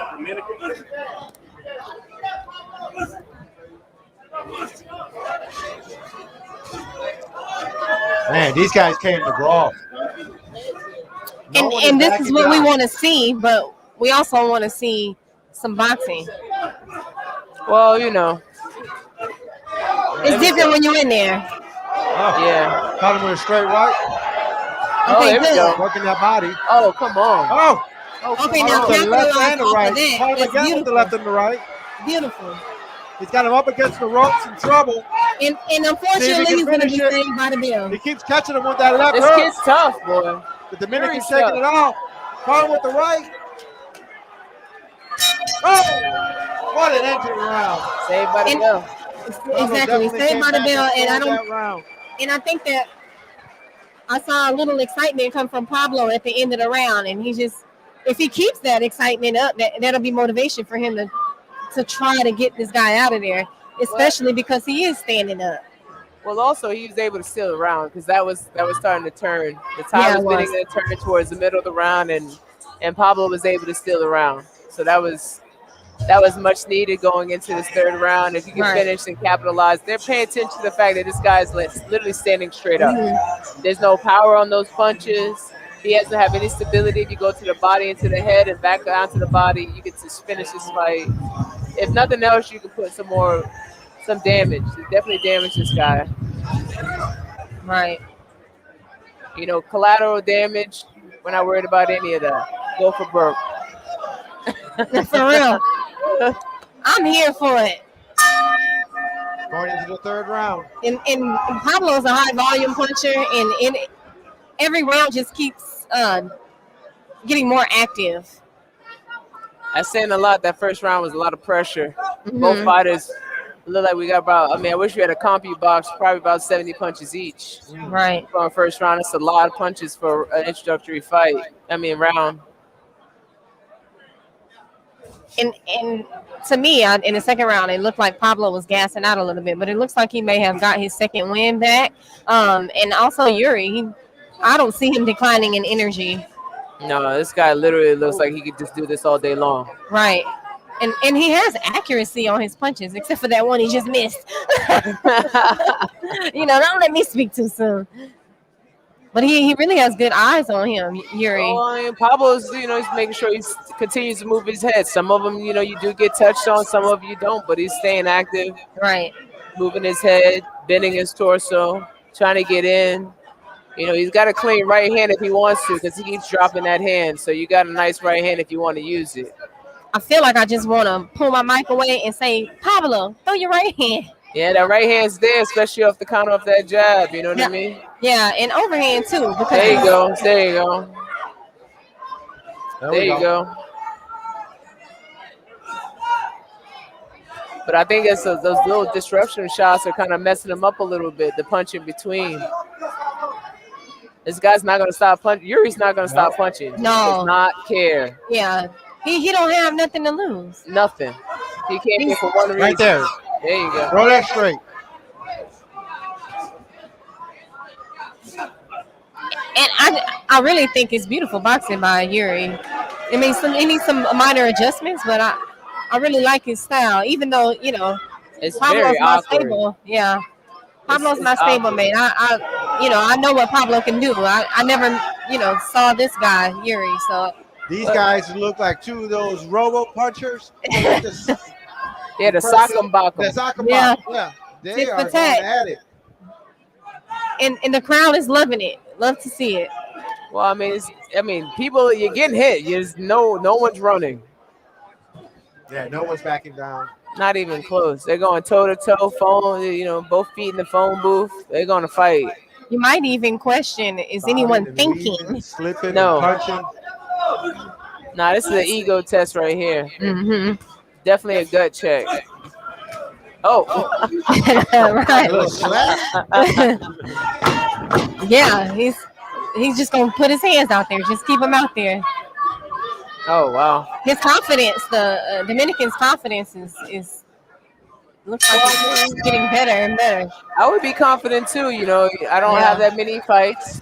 I'm sticking around with a veteran. We're going toe to toe. I can take the punches. I've been, he got a little rattled in the first round. Yeah. And he showed he's gonna fight back. If nothing else, he's gonna, bite down on his mouthpiece, ground his feet, and he's gonna throw punches. He's gonna fight back. So, but I think right now, as you look in the corner, he's breaking down. Oh, okay. What do you think the corners? Yeah, he's breaking down. What do you think the corners telling them? Lord, please don't let this guy not want to get out. Because his legs are tired. Right, yeah. They're massaging his legs, putting them up in the air. Yeah, he's breaking down. And you look over at Pablo, he's barely sipping water. So we'll see what this round brings us. It might get us an early Christmas present. And when you're a fighter, you come in somebody's backyard. The goal is to pull the upset. And let's see. Oh no, Pablo's coming out right into the blazing with the body shots. Especially someone that thin, yeah, you definitely want to get into them ribs. Pick them ribs up like a blind. Because the guy's shown that he can take headshots. He's taking headshots, but you haven't delivered that much damage to the body. Break down that body. Take his legs away. Because what he does when he hits him with one clean body shot, he just switches to the other side. Right. And it's interesting because this whole fight camp, Pablo has been training southpaw, and now I see him fighting orthodox in the ring. Nice body shot. Good body shot. Wow. Nice body. We got ourselves a brawl, ladies and gentlemen. Look at this.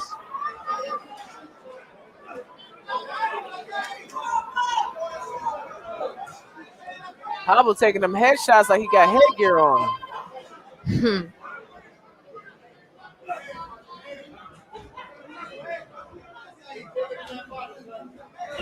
So it looks like they're both switch hitters. Using every trick in the book right now. Oh, nice shot. Wow. Clean. So that's one thing that Pablo has every single time. He has a clean counter because Yuri never brings his hands back.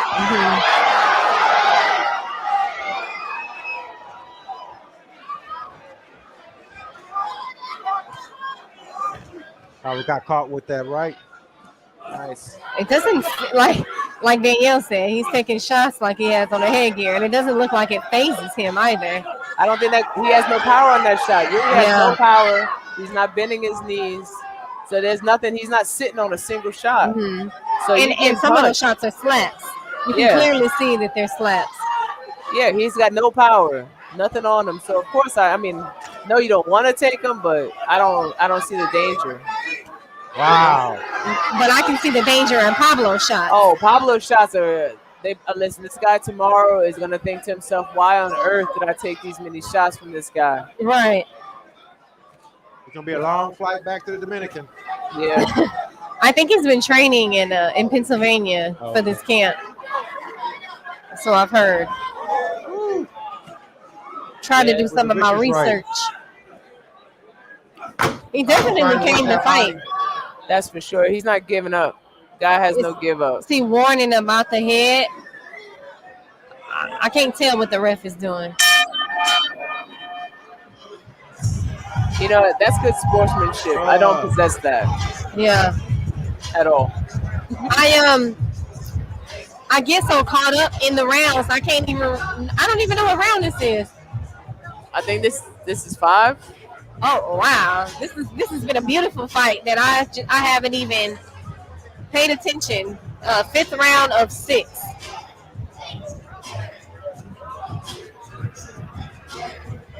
What do you have it as? I feel like it's an even. Yeah, this is one of those fights where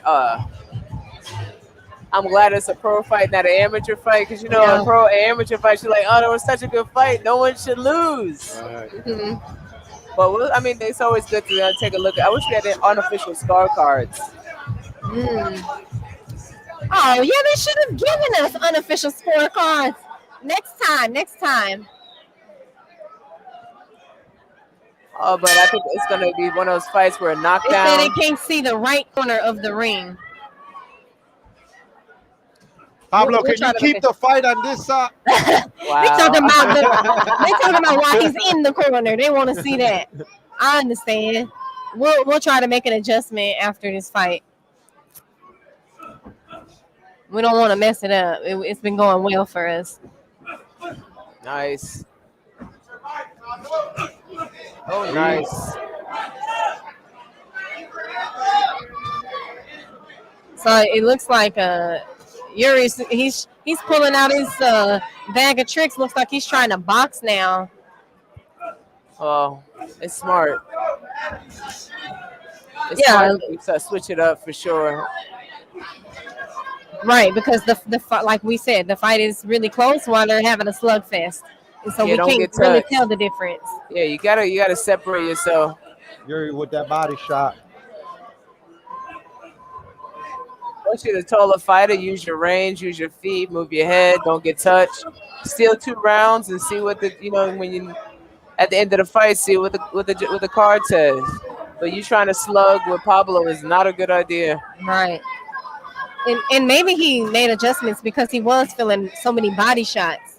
Yeah, they look like they hurt. Yeah. Oh, they do. Yeah, you try to pretend to be tough until you go back to your room and you're pissing blood. Exactly. Get out of there, man. It's not a good idea. This guy's gonna beat on you. I told you. You said, yeah, bring it. Pablo said, go ahead, bring it.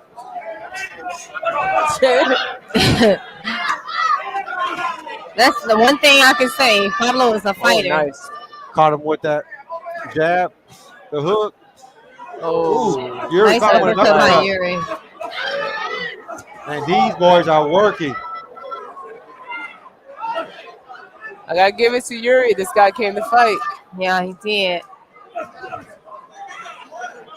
You know, I've been saying I really don't like it when the sweat flies on me ringside.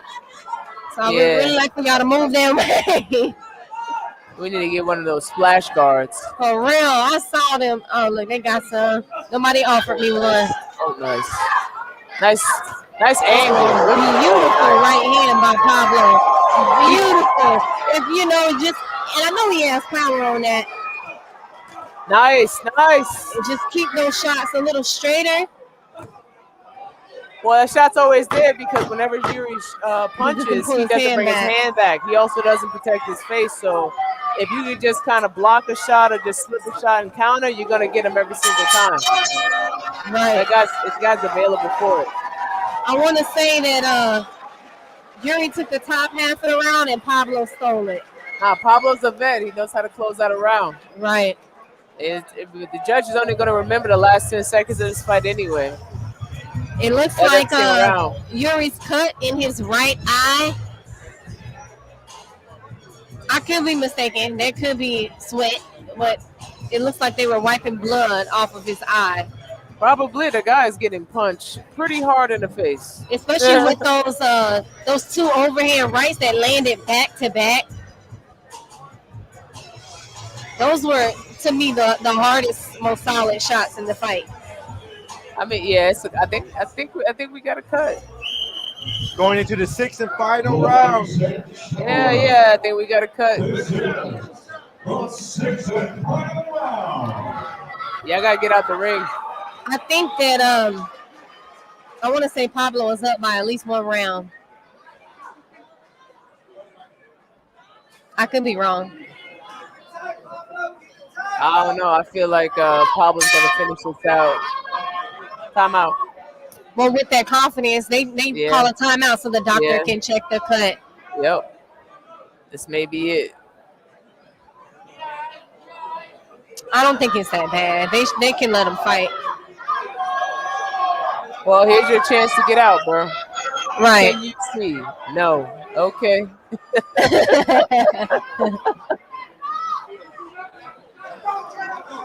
All right. Well, if they would have stopped it because of a bad cut, they would have went to the scorecards, and it could have been a draw at that point. Well, especially the way that Yuri pulled out in round 5, just kind of working. But I think Pablo secured the round in the last 10 seconds, really kind of putting a lot more pressure on Yuri, forcing him into the corners. Mm-hmm. He stays pretty dominant, in his ring presence. Like, Pablo constantly is taking the ring. You see that every single time he kind of gets close to the ropes, circles back in to take control of the ring. Mm-hmm. Does that every single round. He owns and controls the ring. Forces Yuri in the corners, forces him to make bad decisions, counters off of that weak jab that he keeps throwing out there. Little pity pats, little paw-paws. Yeah, those things are light. You know what I'm saying? It's about impact, and there's no impact on his punches. He's got a couple of shots that were pretty decent, but for the most part, you're looking at somebody who's open to get clapped. Like, Right. You And can smack him. I feel like now is the time where Pablo should turn up the volume. For sure. Definitely just so he can close it out and not leave it into the judge's hands. Well, it's gonna be up to them anyways, because I don't see this ending in a knockout. Yeah. But unless it gets bananas. Right. Someone's got to go crazy right now and shoot a. But I see some confidence in Yuri. Yeah, take it. You got to take that away. I'd be peppering at that cut. Exactly. Close that freaking eye. Keep throwing that overhand right. Yep, nail him because his hands are down. I feel like I want to tell him. Can I tell him, or is that against him? You on the sidelines, deep on the sidelines. Yeah, no, man. I don't know if I could be a ref in these types of fights because I'll be like, Pablo looking to end it. Stood him up. This guy just recently started bending his knees. We in the last round. He going for broke now. He gonna have to. He understands that, he's in somebody's backyard. Sometimes in boxing, it doesn't go how you think it's gonna go, or how you think you felt in the ring.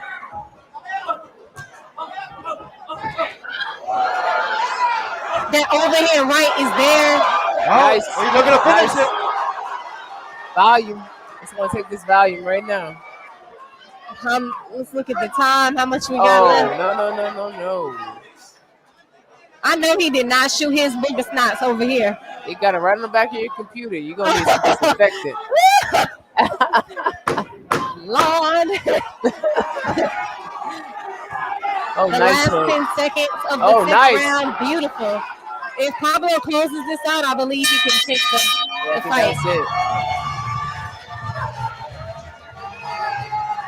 Very curious how the judges scored this fight. This is a good fight. Yeah. What an exciting fight. This is why they put it right in the middle. It's a very good fight. Pablo Cruz fashion. Mm-hmm. What do you ask me? That's a good. I don't know. If I'm gonna be betting, I'm betting on Pablo. But I know for sure Yuri definitely feels like he had something in the bag on this fight. If nothing else, this will be a split decision.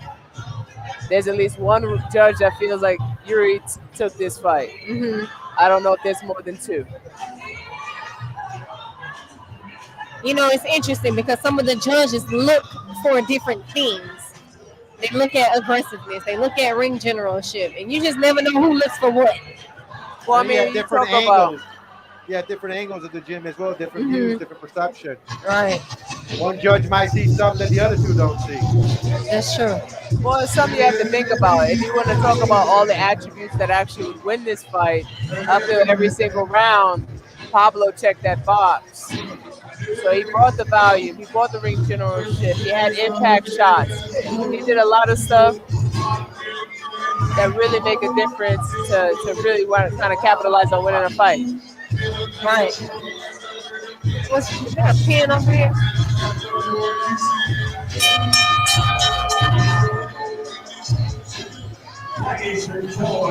But Yuri should leave with his head high today.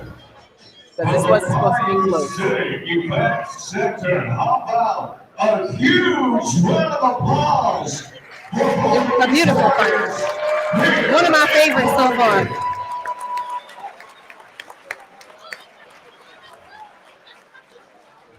And now we go to the judges' scorecard. Definitely some good skills by Yuri for his 10th fight. This guy could fight. Against a veteran like Pablo. 56. Wow. Pablo Cruz. It's going to be a split decision. Oh, yeah. Judges Dr. Kelly Isom and Judge Randy Russell. Oh, shit. How about 57 a draw. This has been declared a draw. Georgie draw. It's a good call. It's a good call. It's a good draw. It's a good fight. It's a good call. I believe. I'm not surprised that it's a draw. Now, I would have wanted to see Pablo win, but it was every round was like, who took that? Because you had one person take the top and the other person close, and they would just trade off each round. That was an extremely hard fight for a draw. Well, I'm glad that we were in the judges. That was an extremely hard fight for a draw. Well, imagine how difficult it is for the judges. I mean, I think there was only one round that really separated Yuri and Pablo, and that's when Yuri decided to step back and box a little bit. Yeah. Outside of that, I The end of the really fifth didn't round. see a lot of Yuri showing up that would beat Pablo, but he definitely stayed in the fight. You know, when you don't put someone down and you get them to stick around. The guy, he fought after the first round. He realized if I don't stand and fight this guy, he's gonna beat me up. Right. It was a good fight. That was a good fight. That was a hard fight. It was Jiffy's fault. Everything's always my fault. I believe that it was a draw. I'm not surprised. It was a good fight. It was a good. It's a very good fight. Well, they both live to fight another day. Like I didn't think Yuri was going to be that good. Yeah. All right, I'm excited for this next fight. Alfonso Lopez. Oh yes, this is the first bridgeweight title. Yeah. 25 pounds for the NABF title. He moved up to bridgerweight, 225. Again on this next fight? Alfonso fight. Yeah. All right, girls, we're gonna let the guys get in. Darius wants to commentate for this. The ladies are gonna take a break. We're gonna bring Darius.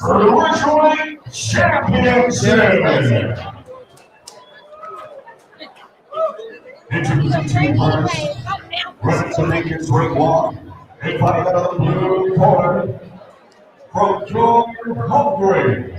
Oh, we ready? This the bridgerweight shit. Hey, who won this one here, man? When I walked up, Devontae. Oh, somebody wrote it. Devontae won a unanimous decision over the Southpaw. Yeah, it was unanimous.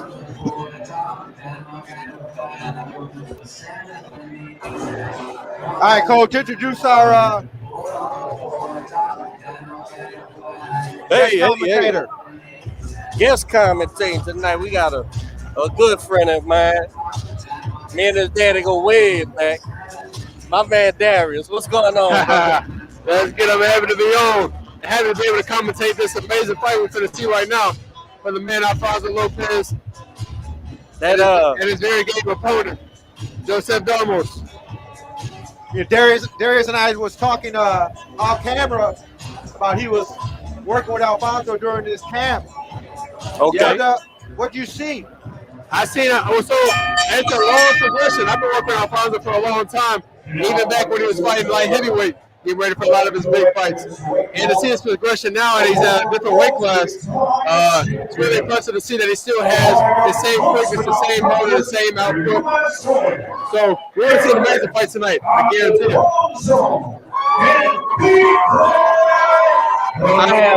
My apprehension is this. I'm a big Alfonso Lopez fan. I know how educated he is as a prize fighter. The last fight was at 75. He's 220 pounds on the scale. I don't know, I can't see him add more weight. 50 pounds? 220 pounds. And this is my concern. And hopefully it's unwarranted. Yeah.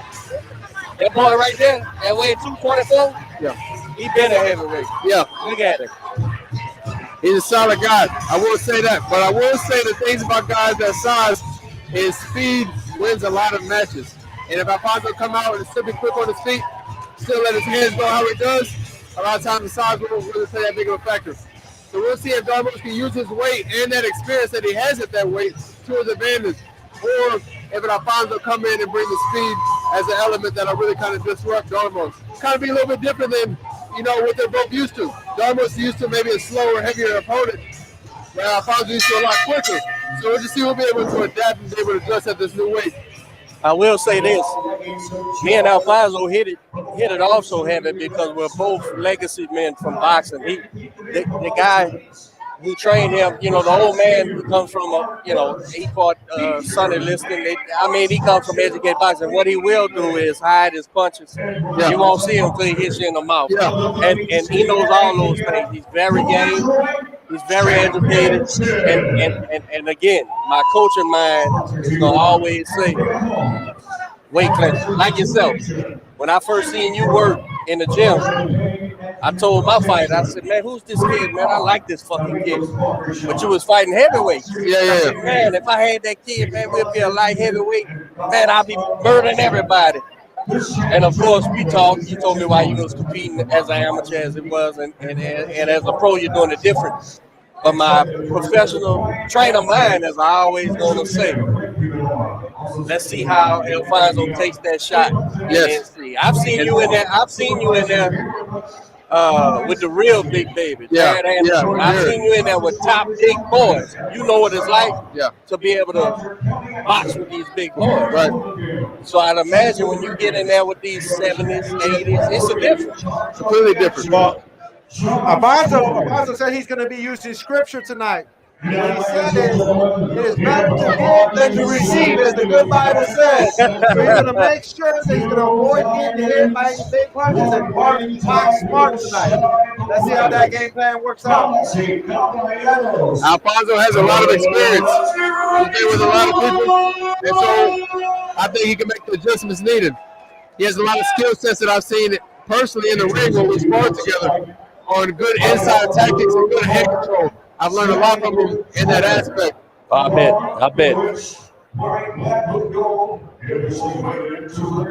24 pounds. In 20 professional contests, his record is impressive. 14 victories, including 10 wins, 2 by way of knockout, 3 defeats and 3 draws. Here's the fourth three-time European and Hungarian cruiserweight champion from your Hungary, Hungarian Joseph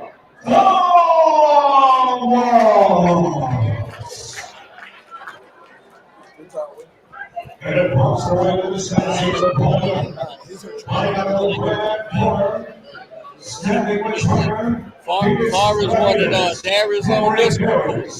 For this one, but let's bring on. Damn, I know that was a trainer. That was a coach. But I bring on let's bring on for one of the shorter fights. Let's bring on.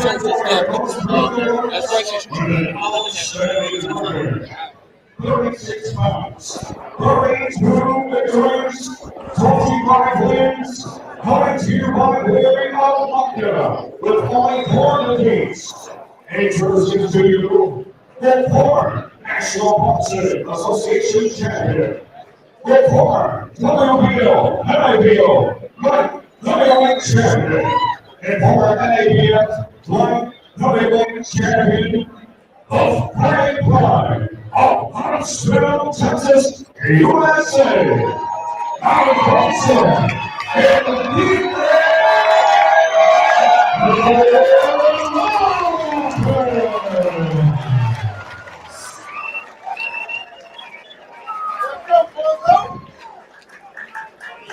Joseph, 36 years old, 14-3 with 3 draws.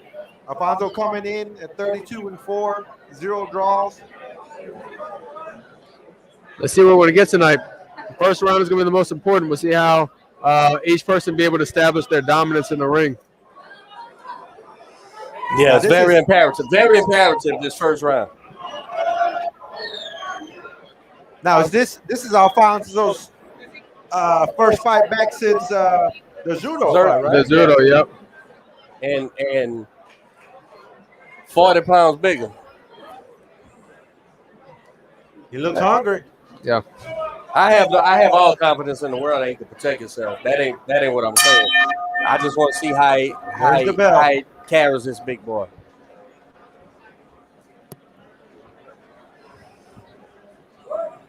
Let's see.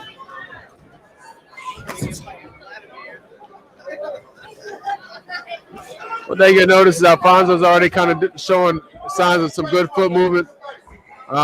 Sticking his jab out, kind of controlling the range. Moving around like a welterweight in there. Right. That was a nice stiff jab. It was.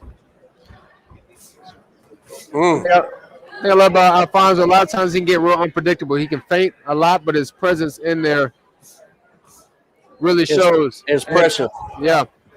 And even though he's used to fighting at a smaller weight, Ramos will have to respect it. And I love to see him going attack to the body. He's taking the jab up, blinding him, threw that right hand to the body. Came out real nice. I wonder about the punching power. Yeah. Well, 40 pounds bigger, that means 40 pounds more ass coming with them shots too. So that's absolutely true. And it looks like Ramos is trying to set up for big shots. Yeah. He's waiting to try to counter off his jab and throw a mean overhand right. Yes, you see it. Yeah. See, Alfonso understands pedaling. He'll go one way, switch the feet, come back the other way. Yep. That was a sneaky right hand. Again, yeah. I have every confidence in the world of his boxing prowess and boxing understanding. It's just I want to see when this big boy lands one. Well, yeah, and then see how I can be able to react. Now this is gonna be the telling. That'll tell the tale. Yeah. Me and this guy talk boxing probably once a week, just pure tactical boxing. And that might have been the guy that told you what you was talking about. Yeah. But he'll blind him here in a minute and everything. He's a very skilled boxer, man. But you can see when the Hungarian, he's trying to get close enough, and that's when he'll try land a big shot. But I think the really issue is for Ramos is he's not coming in with his jab. You see, he's just walking forward with his hands up high. That's the thing that separates these two is Alfonso is busy with his jab. It's just making sure that Alfonso is able to defend himself for the counters.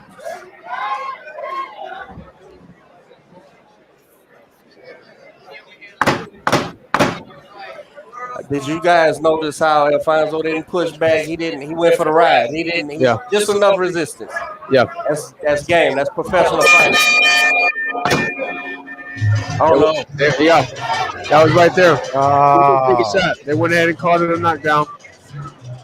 Right before the bell ended. That's what I was worried about. That's interesting how the judges were scoring too as well, because I mean dominant. Yeah, dominant. So you make it a 9-9. Yeah. That's wishful thinking though. I think. Well, I had Alfonso winning that round and right up to the knockdown. Right into the knockdown. He caught it high on the head, man. Yeah. And that's a shot that normally Alfonso's a tough guy, bro. You see what happened with Zerto. Zerto, he was hitting him all night. He kept going forward. He was getting out youth. Yeah. But that was high on the forehead. Right. Bro. Exactly. From a heavyweight. Exactly. You can tell Ramos is very strong. And it's important until the very last second that Alfonso is there to defend himself. Blind him, Alfonso. Cover his eyes with the jab. And that's some really good advice to give. My nerves, bro. Yeah. That's my homeboy. Now this is around here. You don't let the big boy get to you. Switch his feet. Go this way. Go this way. Let him waste a bunch of time with that bullshit there. Grab him. There you go. There you go. Walk him around. There you go.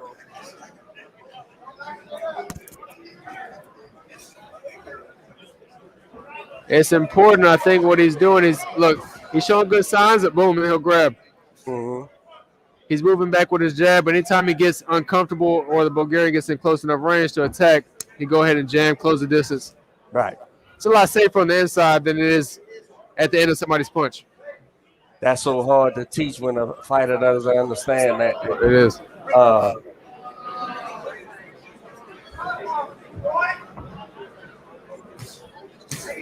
That was an amazing body shot.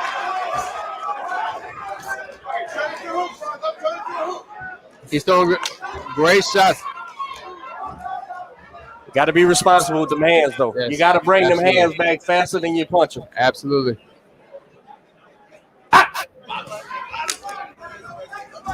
Seems like Alfonso's starting to really kind of feel himself right now. He left a lot of crisp shots, but he's still Bulgarian is coming in heavy. Ramos is a game fighter. Yes.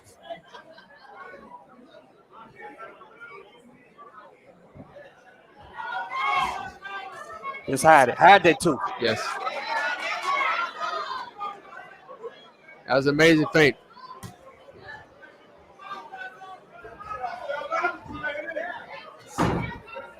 There you go. There you go. If we cause this big boy to get reckless with the things outside of the fight that Alfonso's doing and remembering and staying focused on, he'll walk into something. This is the difference right here. We're talking about Alfonso coming up in weight. You see a lot of times Darmos is using a lot of his size. A lot of his size to really put the pressure on him and add all that weight on top of him. He listens. Yes. Stay sharp.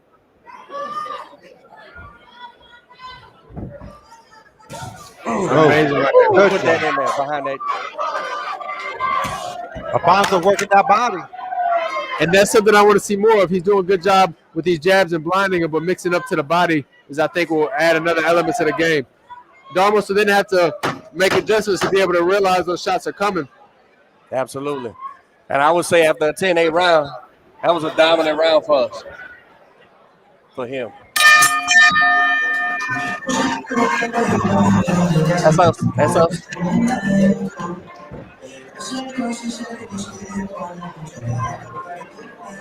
I gave that round to Alfonso. I agree.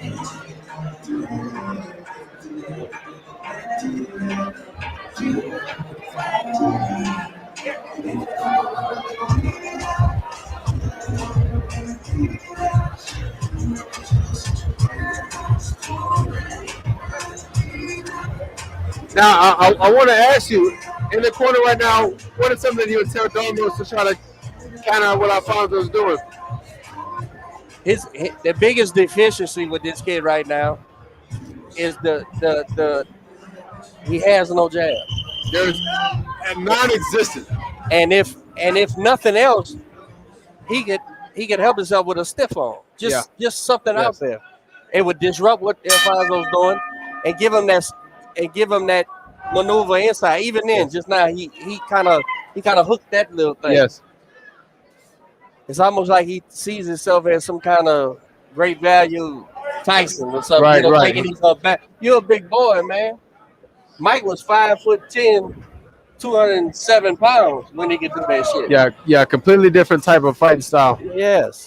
This guy's 6 foot, 6'2", 230 pounds, man. Keep pecking. He snuck in a nice uppercut in there. I want y'all to notice how Alfonso is able to loop that right hand just enough to get behind that glove. That's on purpose. He's doing that on purpose because he has a hell of a straight right hand, which I'm sure you know from being in there with him. He knows how to place and get around what's up. Now, just touching. There you go.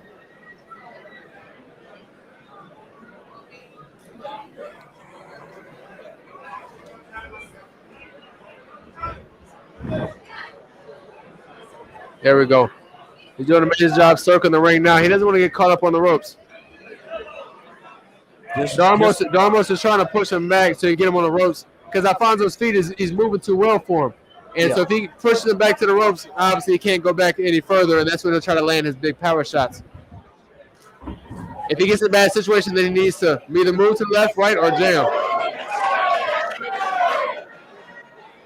Split it.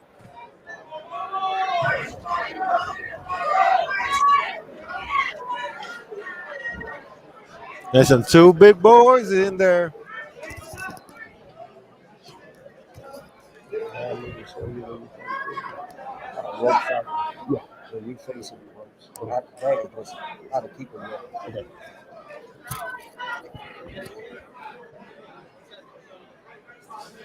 I like that dabbing he keeps doing. He might have made up his mind he can't do nothing. Yeah. I don't like it as a fan, but I really love the body work Alfonso shows. I want to see more of it, though. It still seems very sparingly.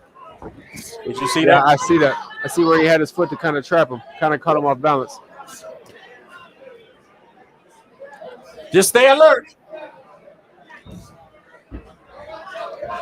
Nice stiff jab. Yes. Mm.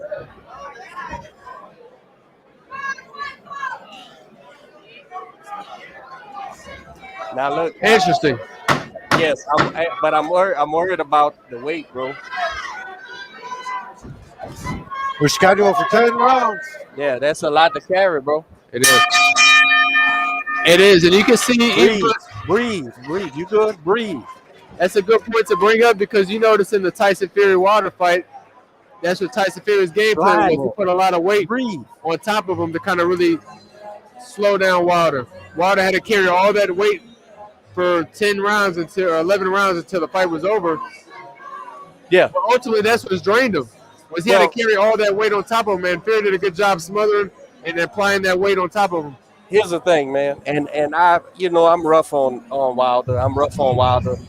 Not just his ability, but the excuses, everything. But what he showed me in that third fight was he is a fighting man. Game as they come and refuse to stop. But what his corner didn't understand, and clearly him, he needed to learn how to inside fight, not muscle anybody. That was clearly a failed plan to gain muscle weight. No, he was beating you up on the inside because the big Jippo understands how to fight there. You don't. So you thought it was a strength thing. No. That's going to double work against you. Yes, it is. And I'll be honest with you, Darius, he was very flat, Tyson Fury. Yeah. That was an off performance. He didn't jab. He's just such a superior boxer compared to Wilder that it didn't matter. It didn't, yeah. But yeah, it's we was talking prior to the fight. Infighting is a skill. It is. Same as distance, same as range, all that. Well, that was an amazing body shot. Yes. And he landed. Ampato using those combinations. He landed right in the solar plexus of the liver. Stay sharp. Stay sharp. He didn't like it at all. Yeah. There you go. Come off of there. We're in the fourth round in a scheduled 10-round fight. Bonzo is having a lot of success with that right hand around the glove.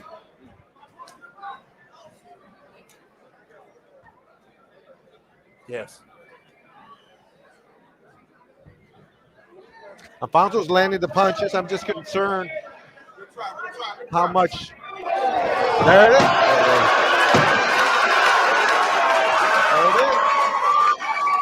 Breathe. Breathe. Breathe. Oh, yeah. Thank you, yeah.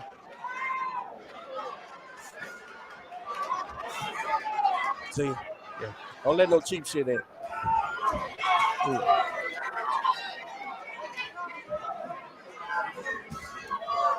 What an amazing body shot that he snuck in. Yeah.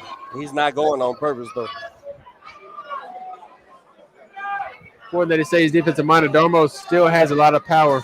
Yes. In both of his hands. Look at his forearms, man. As big as Fonzo's legs, man.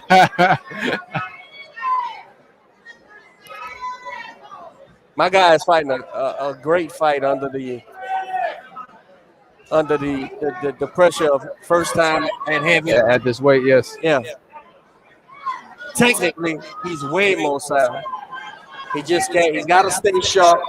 Got to stay cognizant of this guy's size, his punch and the power. Do not let cheap shit get in. Right. Stay responsible with your hands. You have to because you can't afford it. Not in this game. One punch to change everything. Alfonso's doing a great job. Alfonso's doing an amazing job, and he doesn't want to. You don't want to risk all this great work with just one punch. Oh, caught him with a nice. Yes. Go. There we go. See, it seems Domo now has a cut on his left eye. We'll see if it's above the eye. It looks like hopefully it may affect his vision some. We'll see how he'll be able to manage with that. Jeremiah. Man, look at me. I would though. I'll go up there. We can both go up there.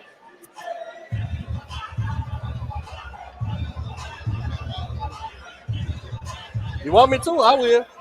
We can both go up there. All right.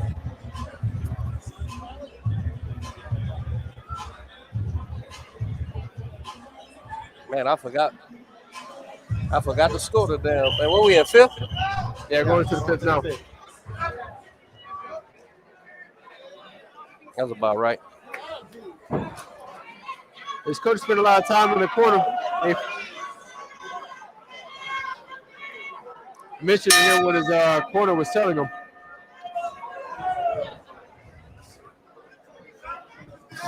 He had a small gash on his left eye. Looks like. I don't want to bounce a good push. Doing a LeBron James flop.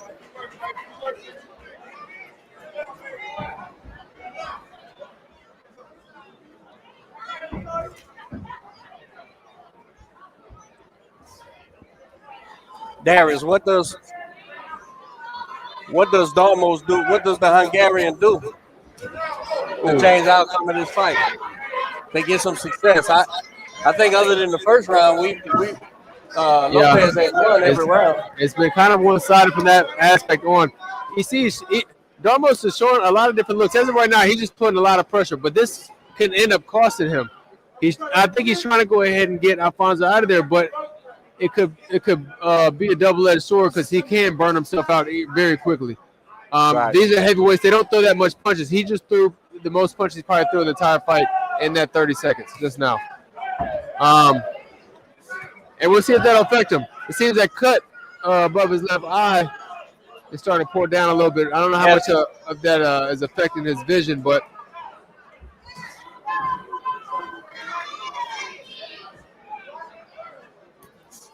And Alfonso is smart enough to he's attacking it too. He's shooting that lead right hand right into the eye.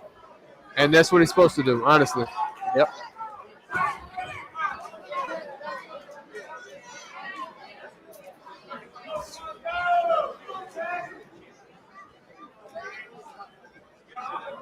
But as far as Domos goes, what happened? What's going They're on? gonna look at the cut. They're gonna look at the cut. Let's bring in the doctor. Let's see what the doctor has to say about this. Blinded.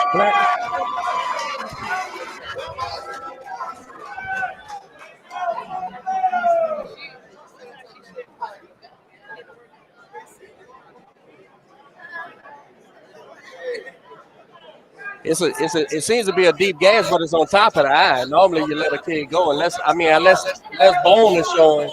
Normally, that's a good cut, meaning good place. Right. Doctor's taking a long look at the eye.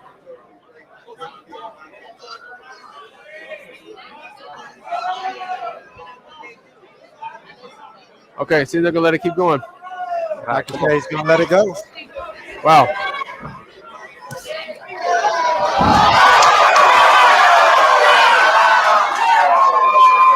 Oh, Troop landed an amazing shot.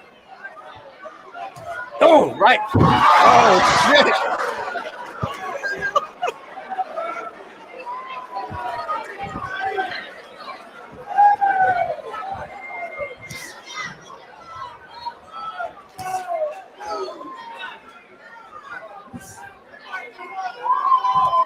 What a fight, man. It's an amazing fight.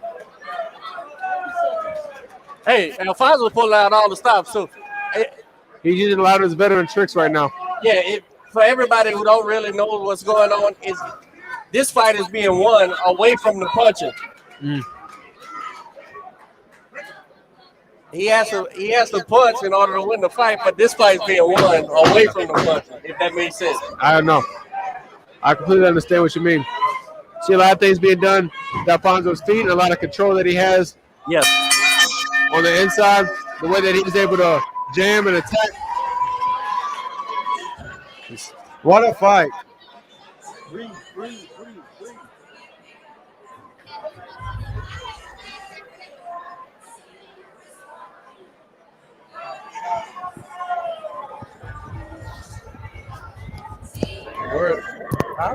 is sucking air, bro. Bad. Alfonso sucking air, bad. He ain't getting enough air, bro.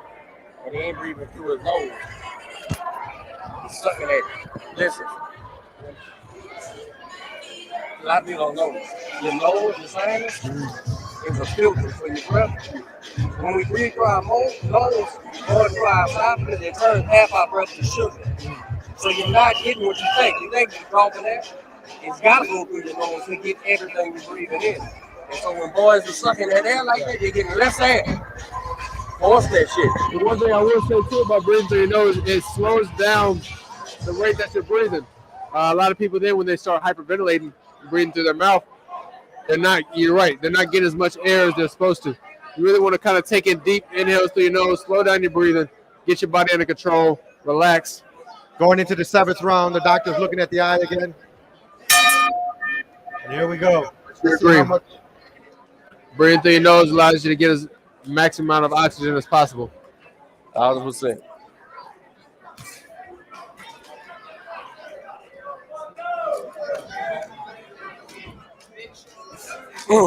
Sneaking that right hand in there, man. And that's something that you were just talking about too. Yes. He placed the jab there and then replaced it exactly with the right hand. Then get it again. Yes, we're going to get it. Yeah. He's mixing it up as well, too. He threw a couple of them straight, and then that last one he just threw around the glove as a hook.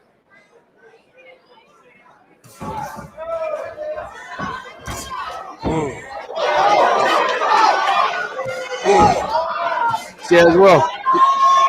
He's blind. You see that? Yep. He's keeping the jab out there blind. It's a good opportunity to go ahead and jam. He's in a bad position right now. Oh, he landed a good shot, though. Come up. There you go. You want to go ahead and jam, wrap up, and go ahead and change positions. Have the ref separate you and get back where you feel comfortable. Boom. Right there. Boom. Right there. His Hungarian is bleeding. The ref looking at his eye.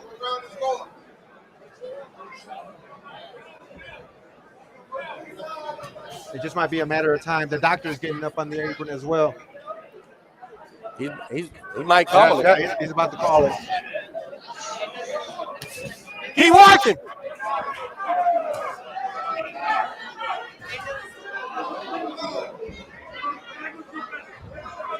Alfonso's getting a little aggressive right now. I think he literally smells blood. Yep. And he's ready to get him out of there. There you go.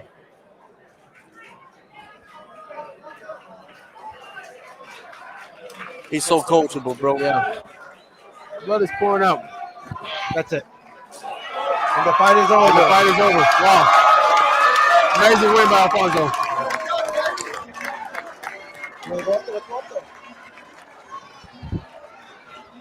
Amazing performance by Alfonso.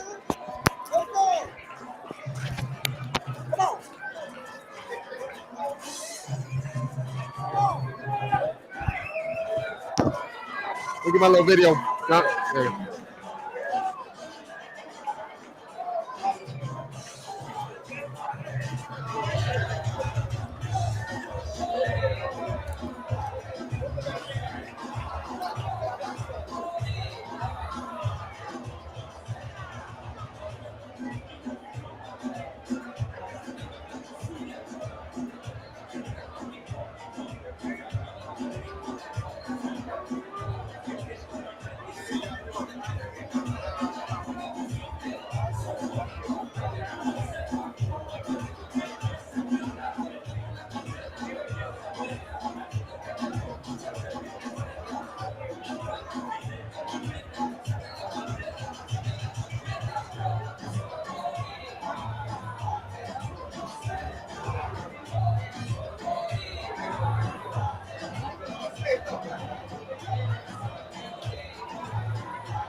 Flames in front, here for the Fire City Event Center. Put your hands together for these Warriors here in Raleigh. Our referee, Sean Shorley, puts a halt to this contest as the fighter is unable to continue. The official time comes to you 1:53. Round number 6 to the winner by TKO and crowned the new and historic WBC Welterweight Champion of Greenline and Huntsville, Texas, USA.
Yeah, he's like, oh, it's right there. I know, and you're like, I was like, I'm gonna do it this time, I'm gonna do it this time. I didn't want to like rush into it. Yeah, and understandable too. Because a lot of times people try to avoid it and it's not gonna happen. You know, it's just like, it's all getting real like, you know, trying to look at those shots and then you're right, it doesn't come like that. Man, I'm excited for your fight. I'm excited. It's so like, I'm so happy for you.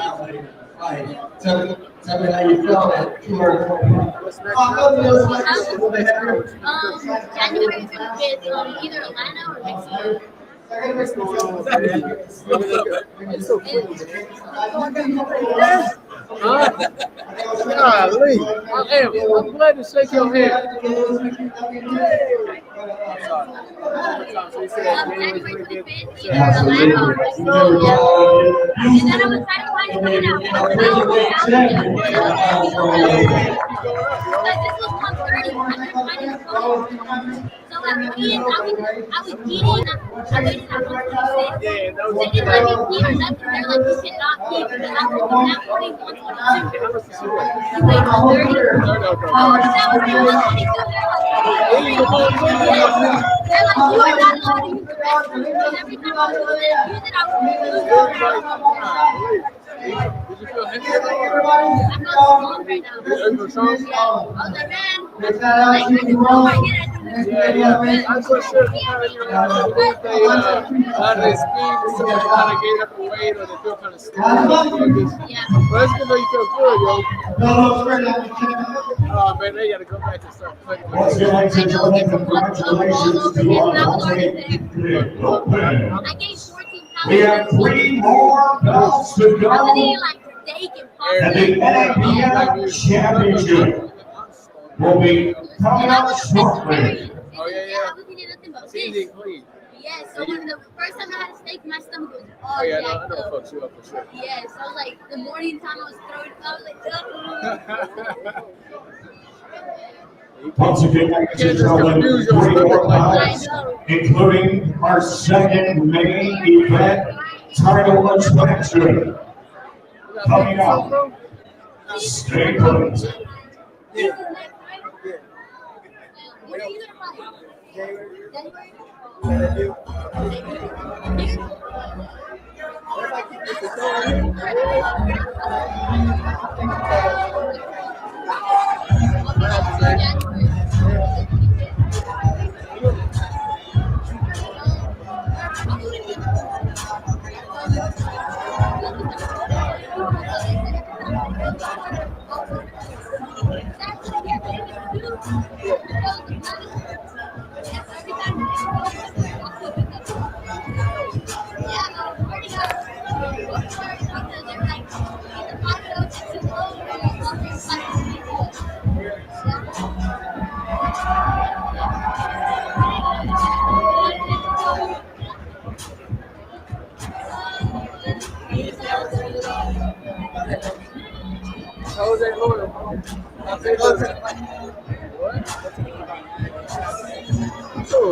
And now, I'd like to tell you how we are set for our next attraction of the evening.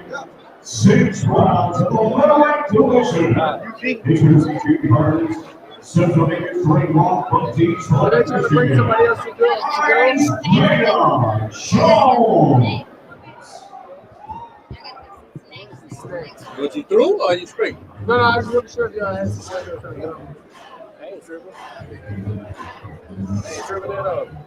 Hey, what I was telling you, Alfonso up there, after we can live at this bridge where we gotta get 210, 212, so you can't carry the extra shit. What is the way in it?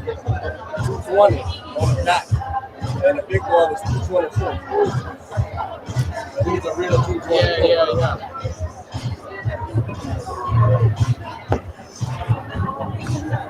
So that's why I brought out the hat.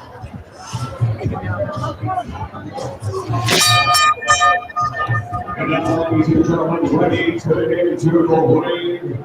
Undefeated heroes. Eugene, the Emperor.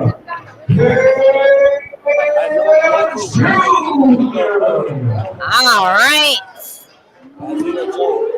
We are on our 9th fight of the night, which is the 6 rounds. Isaiah Jones from Detroit, Michigan. He's from Detroit, Michigan. He's 9-4. He last fought December of 2020. He lost to Austin Williams, first round knockout last year. This is a middleweight. Eugene Jr. Hill. Numbers like that, they know how to survive, they know how to fight. Maybe he ain't been handling right. Yeah. Might be not been handling right. This is a tester for Eugene Hill Jr. This is his 4th pro fight.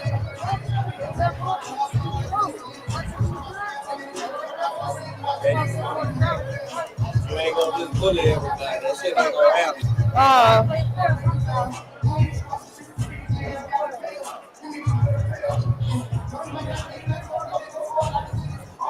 Sorry. Get your hand out of my pocket.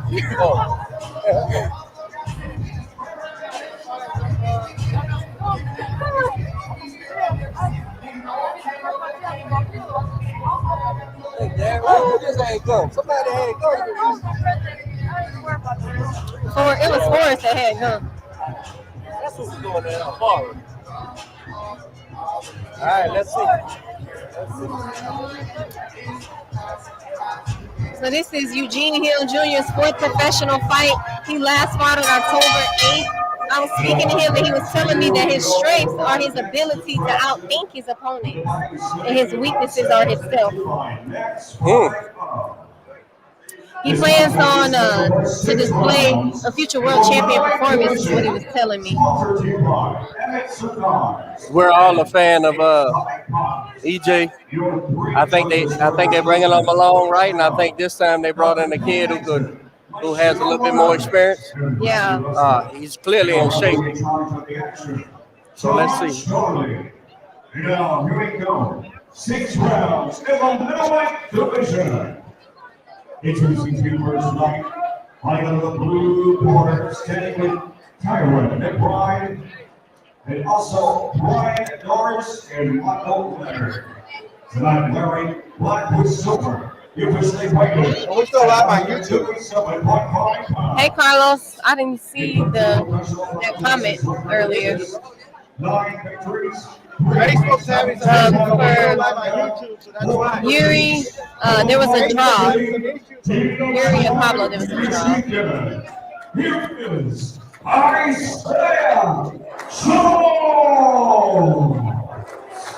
That's the important one. And across the ring, his opponent, running out of the right corner. Standing with trainer and father, Eugene Hill Sr., Roy Cortez, and Joel Reagan. Tonight, wearing white, you officially rated 159.5 pounds. He steps into the ring for the fourth time tournament. 3 pounds, 3 victories, all by way of knockout. For the city of Hustle, Dickinson, Texas, USA. Here is the undefeated Eugene, the Emperor, Hill Jr. I need some checks.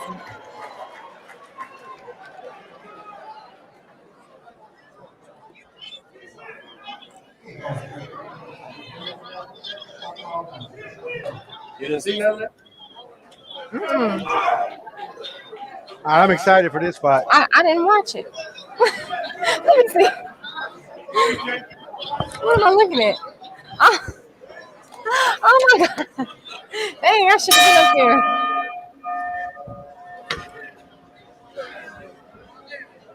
All right, Isaiah Jones, battle tested for sure. He just fought Austin Williams last year. Unfortunately, he got KO'd in the first round, but he looks to be in shape for this fight. He's establishing his jab. EJ's also establishing his jab. I would like to see both guys a little more sweaty coming into the ring. I think EJ has been having such an easy time with his opponents that they went and got a guy with a little bit more experience. Clearly he's in shape. I can say that he's been sparring Reynard Talib, and which is a guy with a heavier frame, some power. So and he's been doing well. His intentions tonight are to show a future world champion performance, and this is just the first round, so looks like both fighters are high volume. Still looks like a fill-out round. He told me that his dad has been his driving force in this camp, and I love the relationship that him and his dad have. Yes.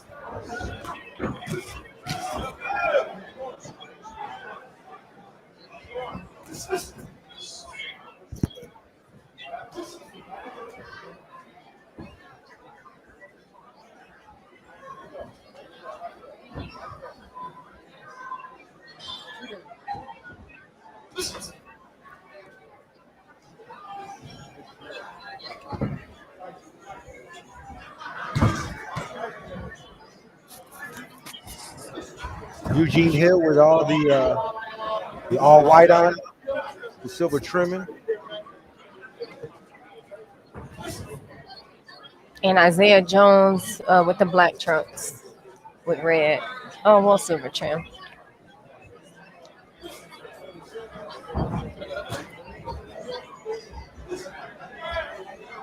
So Eugene Hill, this is his 4th professional fight, and Isaiah, this is his 14th professional fight.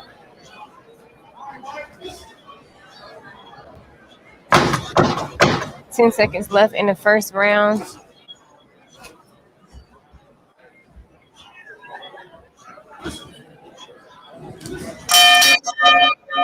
I remember when Eugene and his son, Eugene Jr., came into the podcast when we first started. Yes. And let me tell you something. I see a transformation from a young teenager to a grown-ass man right now. Absolutely. Absolutely. While that first round was a contested round, I mean, Jones did some things. I'm gonna lean towards EJ, but neither man really took over. So let's see what the adjustments is from the corner. Yeah, I was thinking it was an even round. They both had pretty strong jabs, some flurries every now and then, but it looks pretty even to me.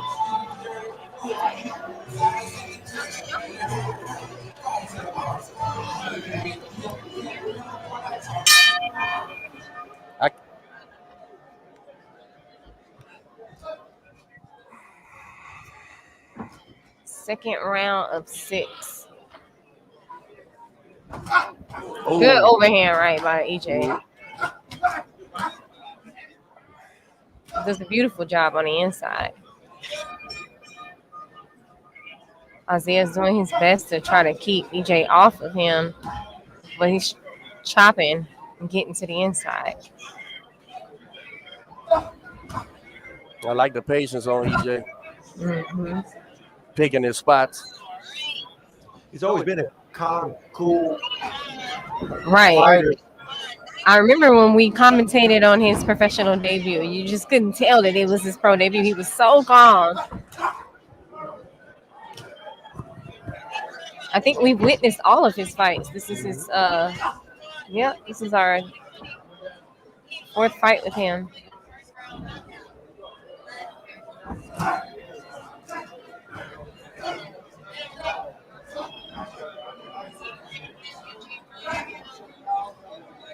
Almost a mirror images of each other in the inside, while EJ is just that much more quicker. Edges him out to get off. Yeah.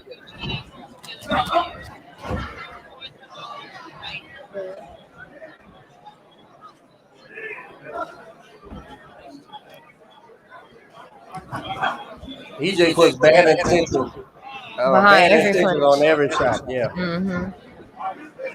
And it's like he enjoys it. Mm-hmm. He was telling me that his strength is his ability to outthink his opponents. He's definitely thinking. I can see it in there. He's doing things on purpose in there. Mm-hmm. Yeah, he's setting up shots. He's switching his angles, the direction of his feet. That was a nice off-time right hand. He just reached out and touched him to change the rhythm of the Jones kid. It was real nice.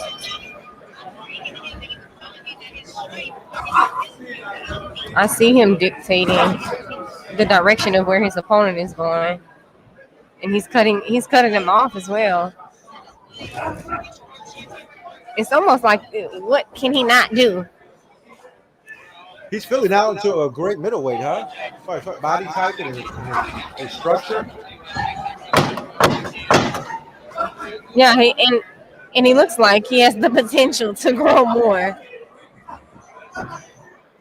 Luis Caba. It was a majority draw. Pablo Cruz and Yuri was a majority draw.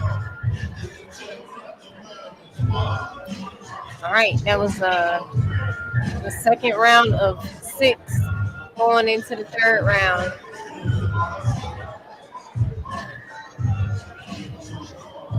I've been out here all night. We got a bunch of who's who of Houston boxing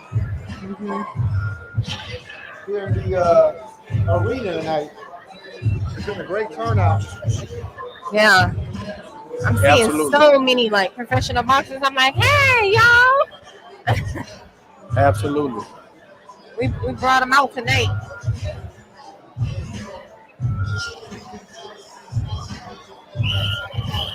And thank you for everybody who's watching. We had a lot of people tune in. Yeah, absolutely. Thank y'all for sharing the link and making tonight a success. Yeah.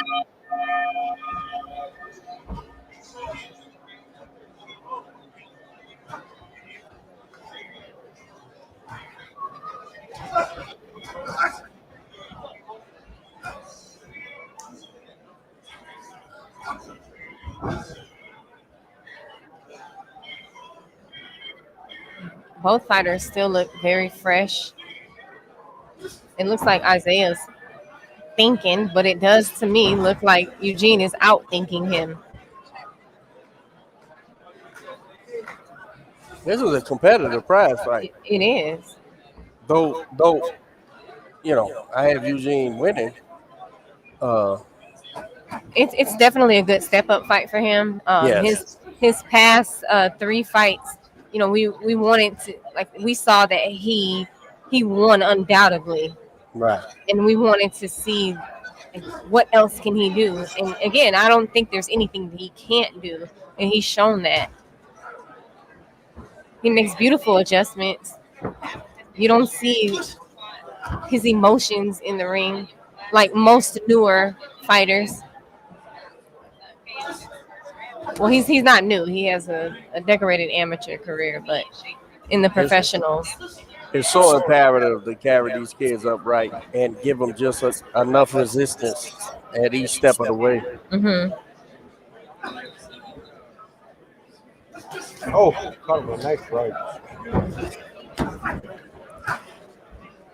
I would like to see EJ stutter step and maybe double jab his way in there in order to land that big, strong right hand he has.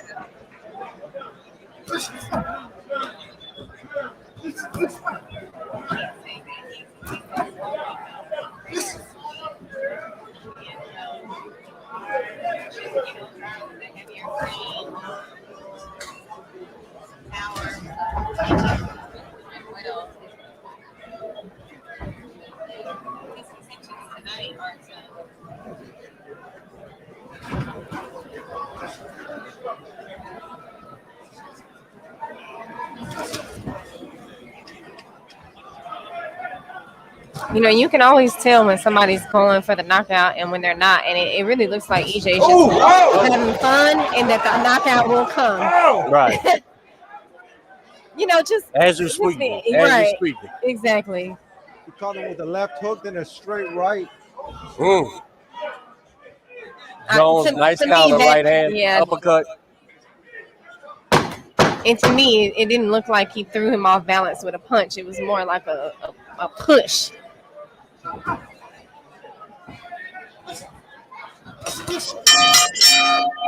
Beautiful third round.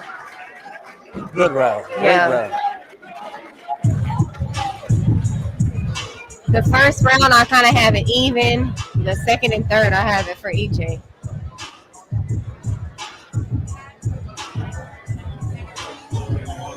Round 4, the schedule 6.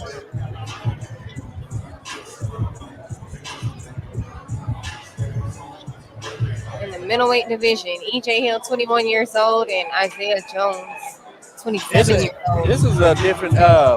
He hasn't been fighting at middleweight either, though, right? EJ has been at a junior middleweight this whole time. Oh, I don't know. I don't remember him being a full-fledged middleweight. Who? Eugene. Oh, okay. Let's see.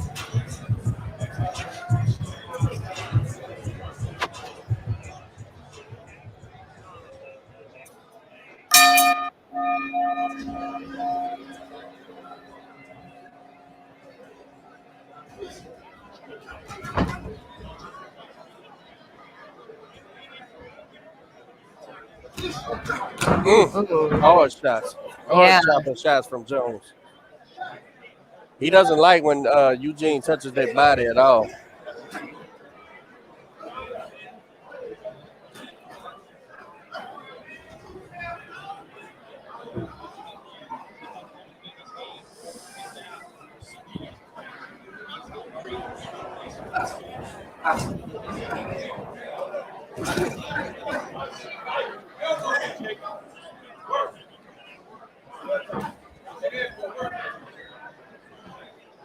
These are some strong boys in that ring. Mm-hmm. You can tell that the body is being touched by Isaiah when his trunks are falling down from over his cup.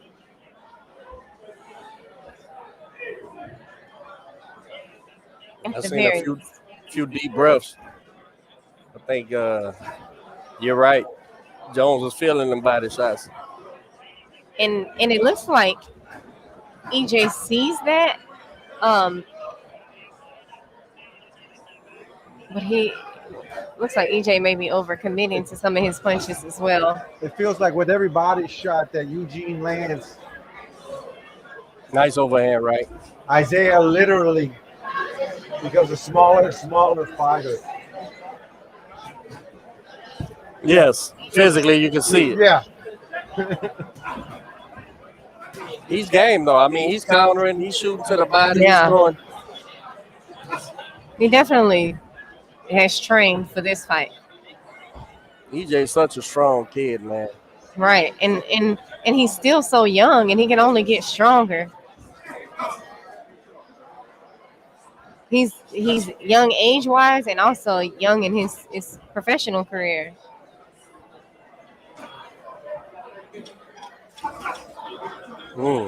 Good overhand right.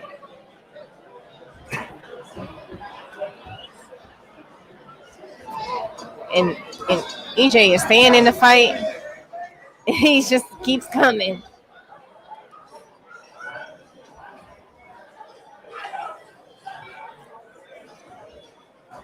You see your stutter steps, but it's coming from Isaiah. Yeah. He's doing exactly what you said. Stutter step, double jab. And what happens is when EJ takes some big leaping steps, sometimes he smothers his own work at the inside. Mm-hmm. And you see Isaiah telling them to come on. Usually when boxers do that, come on, or shake their head no, that's usually an indicator of something's going wrong. They're trying to fake it to make it. So EJ may be wearing him down. This is a 5th round of 6. 2 more rounds.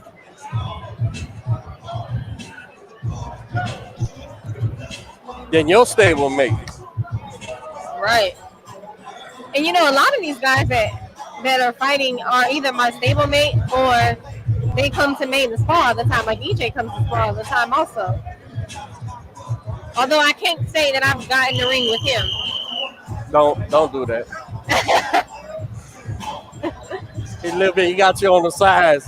Well, everybody that I spar does.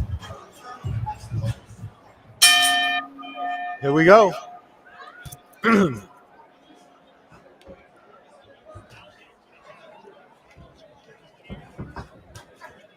Okay, Jones wants to try to start some trouble.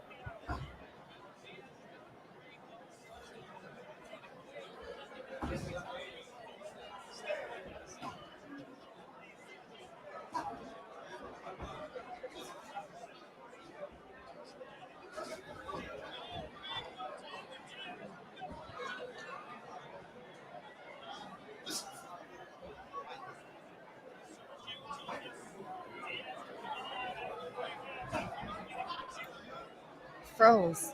Looks like the camera froze. It came back.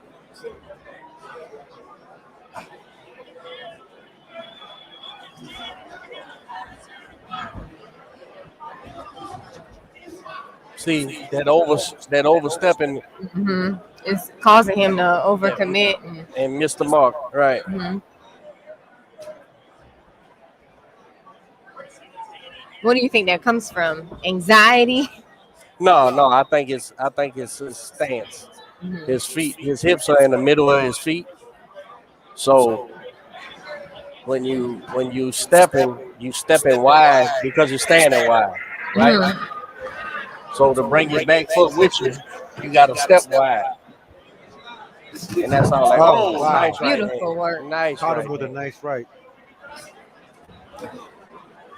I love how you can see the display of the shorter guy walking down the taller guy, which most smaller fighters have trouble with taller people.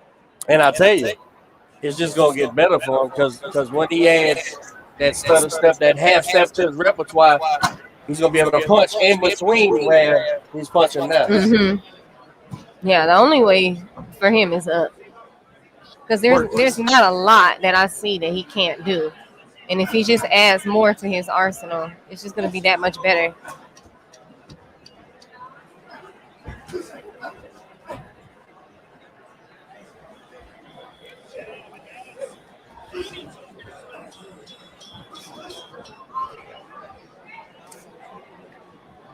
Eugene just seems to be having his way in that ring, commanding the. I love that being rough, shoving, pushing. Yeah. It's the things outside of the boxing that makes the difference in this game.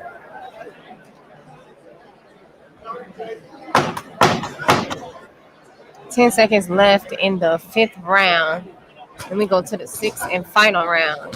Oh. Looking for to close the show out on the 6th round.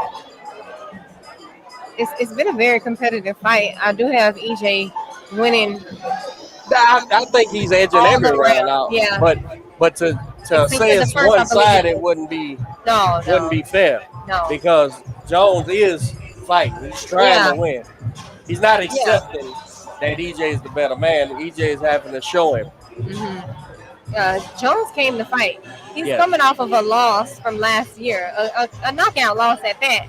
So anybody who's coming back, of course, they're gonna want to. The intent is to win. And shout out to our Houston boy who recently moved to Florida. Austin Williams earlier tonight won by knockout on the zone. Oh, did he really? Yeah, I didn't get to see the fight, but I read the report. I think the ref stopped it in the 2nd round. Okay. So his comeback fight.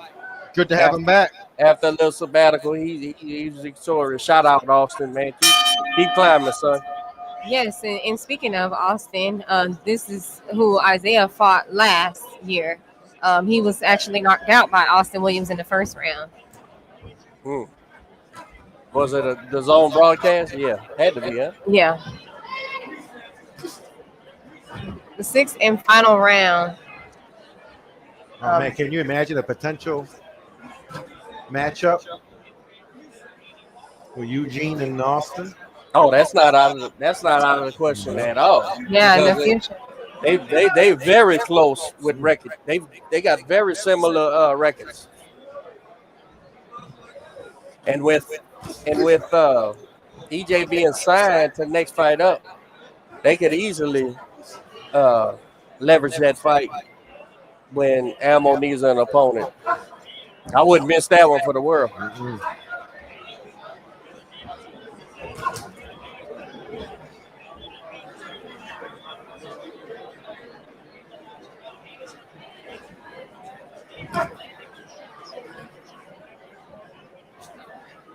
What would you say you would want to see in this 6th and final round from EJ? Well, he's winning.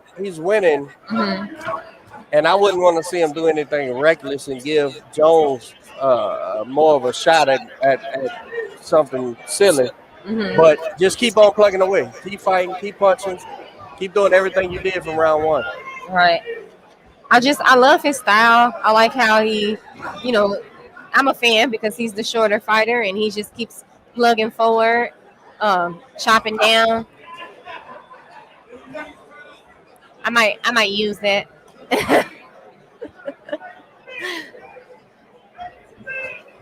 Anyone who thinks EJ though is just a athletic fighter is missing the mark. If you watch him close enough, you'll see that right hand catches those jabs. He deflects a lot of things, blocks, parries. He's an educated fighter, man. No, definitely. He's just an action style fighter, but he's an educated boxer.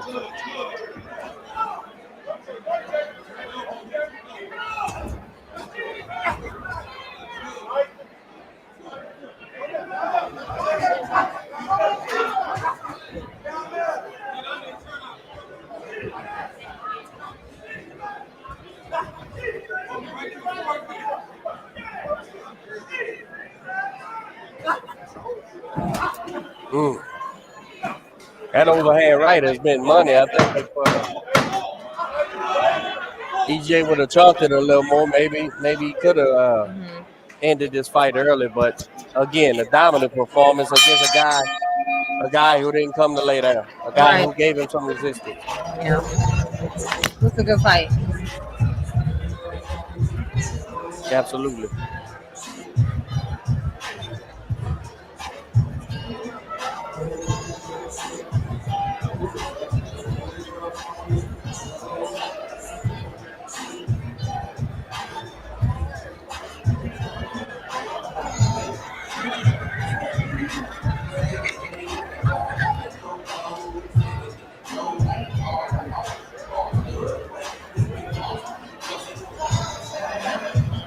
Ladies and gentlemen, my fans, there are 2 more exciting bouts coming up. I was like, did I say something wrong?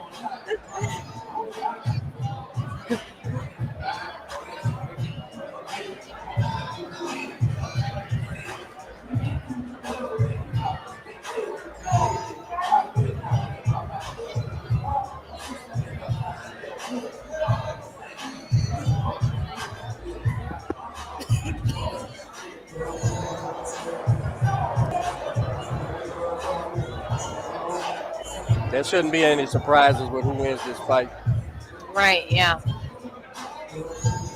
Up next, for the NNBF Super Featherweight title, it's going to be Edison Garcia versus D'Angelo Keys, a 10-rounder. Everyone is waiting for this fight.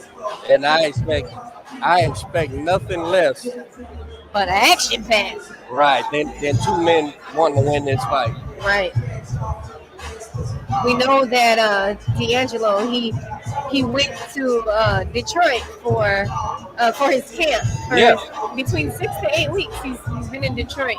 He was in the gym with Tony Harrison. Exactly, and working,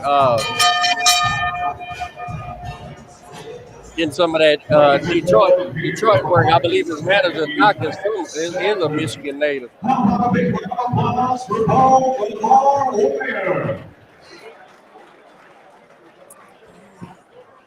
And now we go to the judges' scorecard. Here are the totals.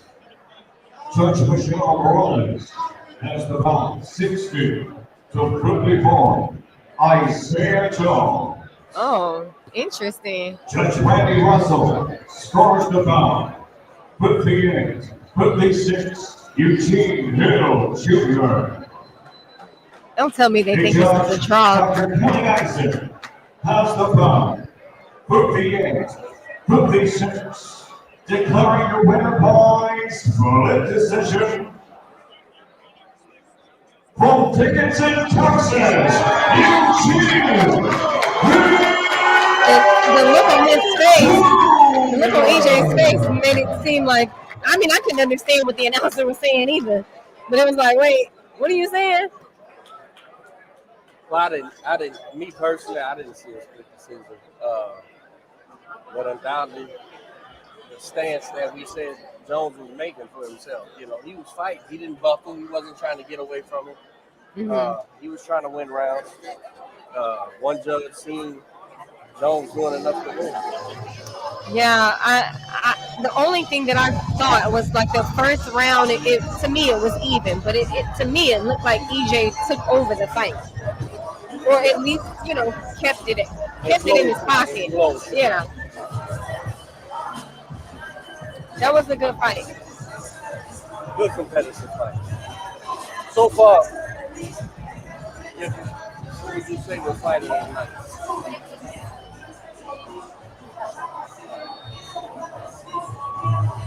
So far tonight, who would you say is fight of the night? That first fight we had. Oh. No, my favorite fight of the night, I believe it was Pablo versus Yuri. And as a reminder, we do have a special attraction right after this. It's really hard, honestly. I liked all of the fights. I was very excited for Elias to fight. I think Elias' performance was flawless on her debut. But I know we had a draw, but Pablo Cruz, that fight. Oh yeah, that was one of my favorites. And followed by Alfonso's fight had a lot of drama. I know. I was like, I saw two drops in one round, and then I saw them come out for another round. I said, wait, they're still fighting. I took a break that fight, but I was watching from the back.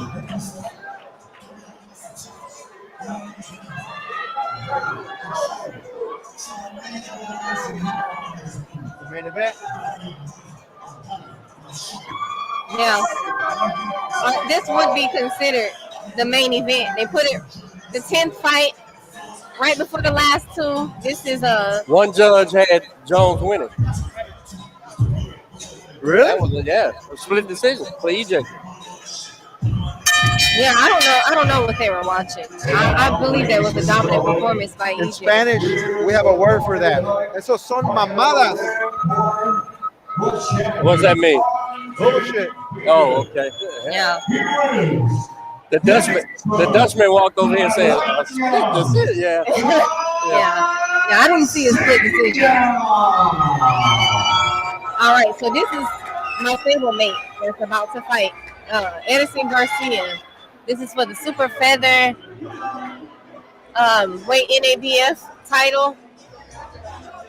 Edison Garcia versus D'Angelo Keys, the much anticipated fight of the night. Excited to see this. 27-year-old Southpaw Edison Garcia against 24-year-old D'Angelo Keys. Shout out to my man, Skinny, Noe Lopez. There he is. Let's see him. Skinny Noe Lopez in the corner live with Renee Vasquez and Doc. That's I right. see you, Skinny. He's getting ready for a fight. I don't know the date that he's fighting, but I know he announced that he was fighting soon. Yeah, he got a fight in New York. Okay. D'Angelo is chiseled. Oh, yeah. So their records are almost identical. Edison Garcia 14-0 and D'Angelo Keys 14-1. Hey, I am hyped for this fight, bro. I am hyped for this fight. This is Harrison's first defense. No, this is not his first defense Of the title. Oh, it is. Sorry. First defense of the NABF world-rated super featherweight title. No, I thought his first defense was against Fausto. Or was that for Oh, the that's belt? for the shot. Okay, that was The belt was vacant. Got it. Fausto fought for So it. this is his first defense. So my notes are D'Angelo wrong. Keys is 15-1. 14-1. 14-1. How many knockouts? I think he's got about 10 knockouts. Let me check BoxRec real quick.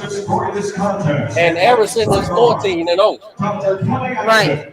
Yeah, their records are almost identical. And our championship referee in charge of the action at the sound of the bell, James Green. And now, ladies and gentlemen, This is gonna be a fight. green tie who will shine the brightest. Ladies and gentlemen, this is the next. D'Angelo. Okay, you're right. He's 15-1. He has 10 knockouts. You're right, 15-1. And then The challenger, right out of the blue corner, standing with trainer Renee Vasquez, victorious round. Edison Garcia, 14-0, 9 knockouts. This is as even as a fight can be. Two local boys, great professionals. We got the Dominican and your stablemate, Harrison Garcia. We got the Houstonian by way of Colorado, D'Angelo Keys coming at 14-1. From H-Town, Houston, Texas, here is D'Angelo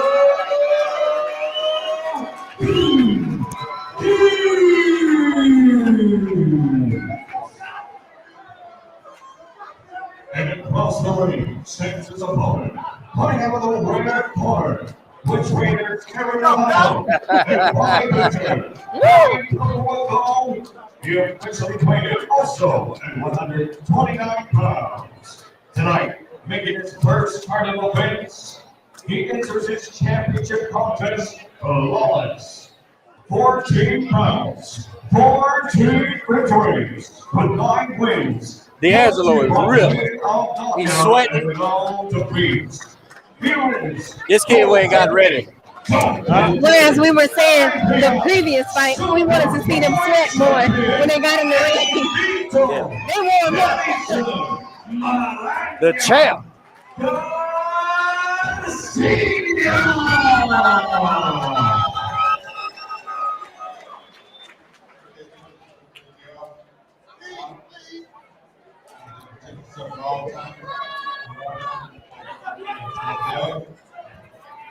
It's about to go down.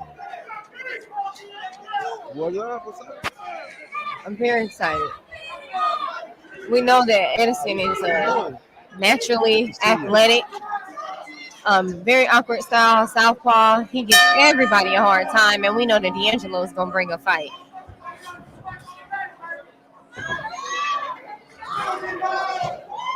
D'Angelo comes swinging across the ring. So that awkward overhand right. I love to see like the comedy in Edison. He's always smiling, playing in the ring. You can just tell he's having fun. That boy's smooth. Mm-hmm.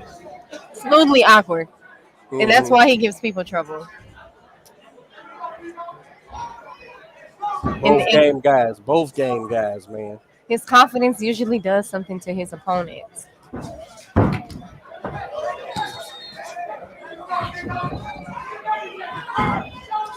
I tell you, I don't think D'Angelo is buying into it though. He's coming to fight. Yeah, of course. Oh, you're not going to deter that kid. Yeah, you got to stop him.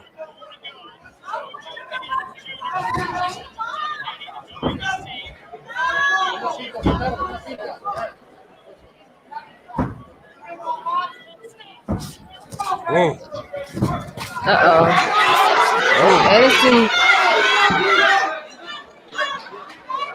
D'Angelo came to fight tonight, guys. Mm-hmm. And Edison with the running technique. Very slick southpaw. Mm-hmm.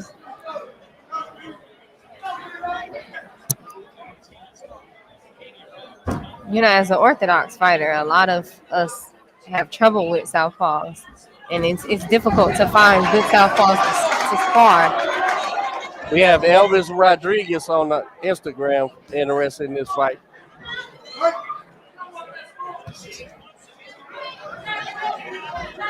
This is an action-packed first round. Both men are trying to establish dominance.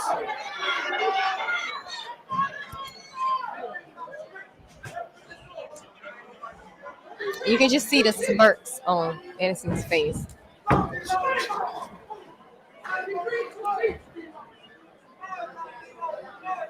What a hard round to score.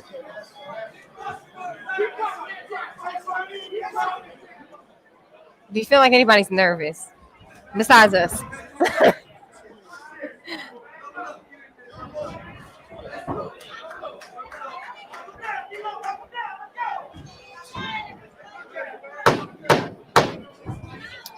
So I want to believe that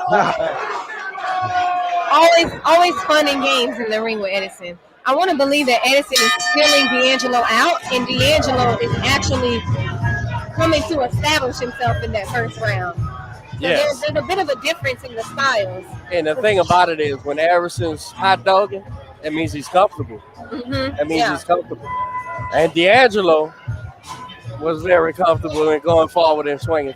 I tell you, that was as close as a round as you can get. But hell, I would think maybe D'Angelo threw the more punches, so he was more busy. Yeah.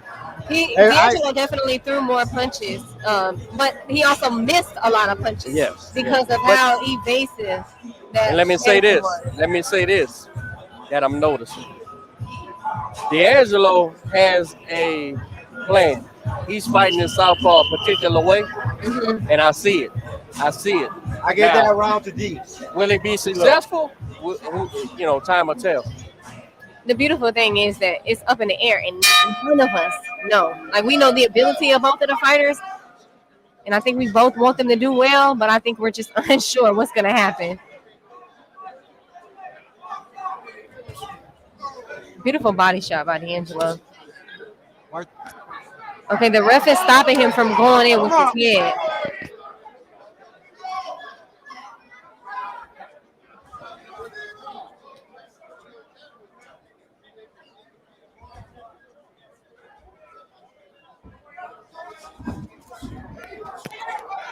Even that crowd, that's on purpose from D'Angelo. Mm-hmm. He's trying to not give Harrison his space so he can shoot that straight left hand. But it's on purpose is what I'm saying.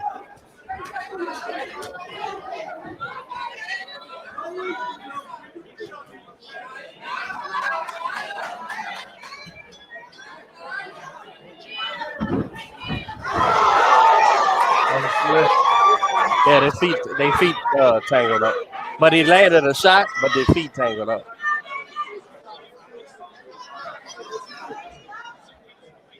I see a little seriousness coming over Garcia's face. Mm-hmm.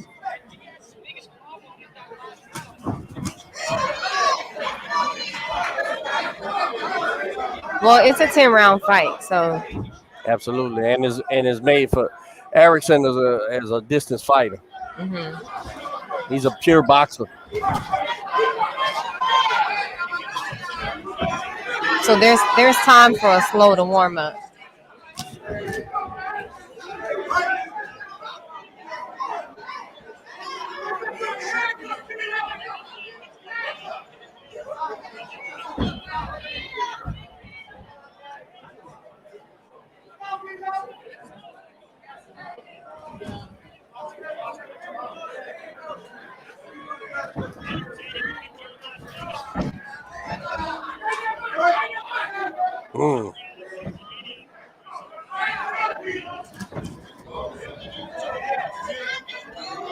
That was a hard clash of heads just then. Man, what a dog fight. We've seen a lot of orthodox and southpaw fights tonight. We've seen a lot of clash too. And see, this is a perfect picture of, you know, how most of the orthodox were trying to put their foot on the outside of the southpaw. You don't see D'Angelo doing that purposely. Yeah. He's right. just it is on purpose, right? Because he's trying to drag that right hand, and then he'll shorten it up if he gets some success with it. Very difficult. Man, these rounds are close. Yeah. Man, they are close. Man. What a great matchup! This is the matchup I thought we'd see.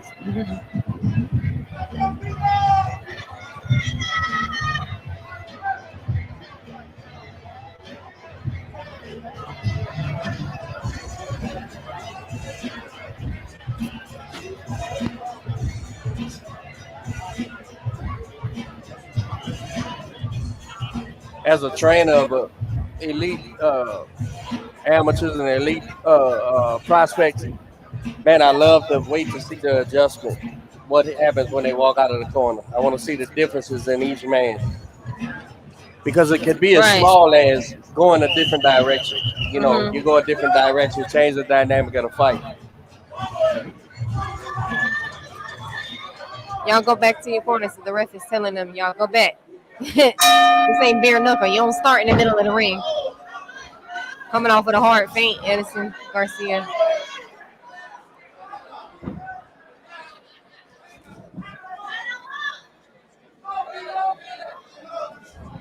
Who's going to make the first mistake? That's pretty much where we at, bro.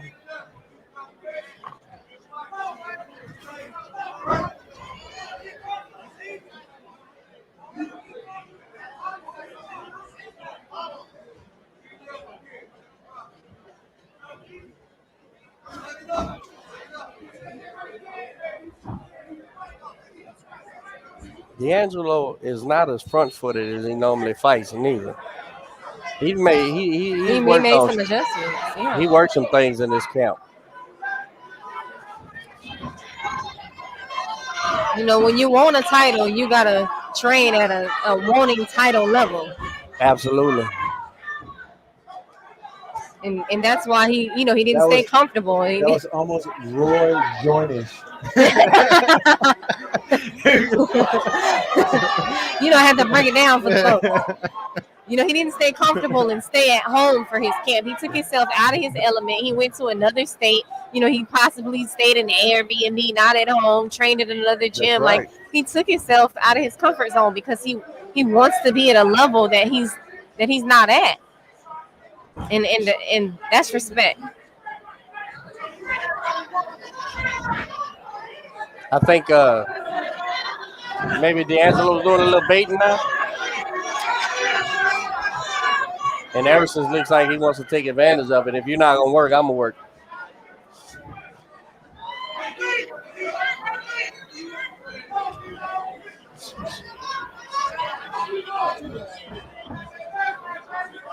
In the wise words of Roy Jones Jr., if you want to win a boxing match, you got to throw punches. And, you know, you were saying earlier that we see a lot of boxers tonight with their mouth open. And I see both of their mouthpieces. They're smiling at each other. They're taunting each other. Yep. Neither man has been deterred. Their eyes have been on each other the entire time, like looking at each other eye to eye.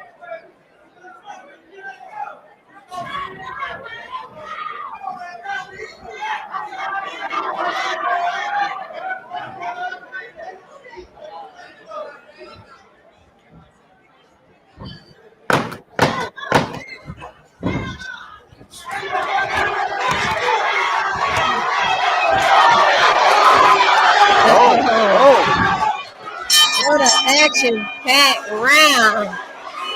Wow. I think D'Angelo caught one high on the eye, or high on the head, or maybe in the eye. What an action-packed round. You see both of the corners. They're like waving it off like, y'all ain't doing nothing. Both fighters were looking at each other as well when they sat down. That is funny. This is going into the fourth round of 10 scheduled rounds. What a fight. It's like as soon as they hit that 10-second taps, they turn it on. They understand that they can steal that round. So Derek is over here trying to do the unofficial scorecards, and he don't know who won what round. At this point, I'm about to ask the timekeeper who's winning. the ref has to keep telling both fighters to go back to their corners at the beginning of the rounds because they're running to the middle of the round to fight each other before the bell rings. You know, I don't think that they dislike each other, but I think that they know that this is a life-changing fight. Right. And each of them are going to, you know, they're seizing the moment.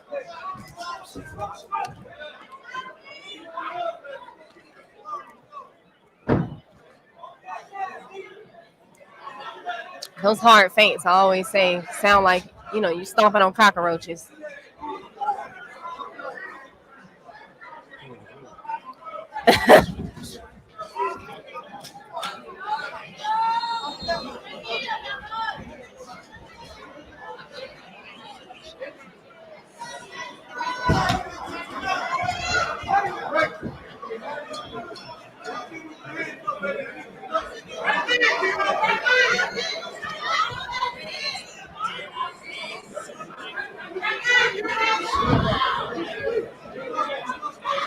I've actually done some work with Edison as well, and he's very frustrating. Yeah.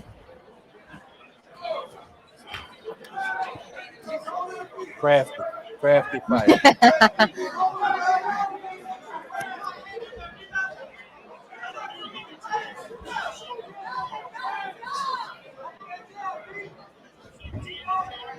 You know, it's really hard to commentate on a fight. It is so like action packed because it kind of leaves you speechless. I'm sitting here just watching this fight. Exactly.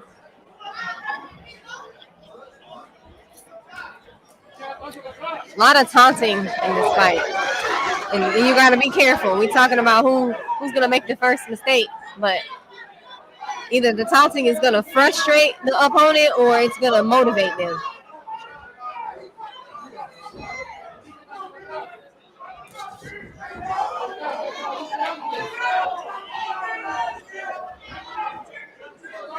Will the judges have a tough job tonight? Mm-hmm.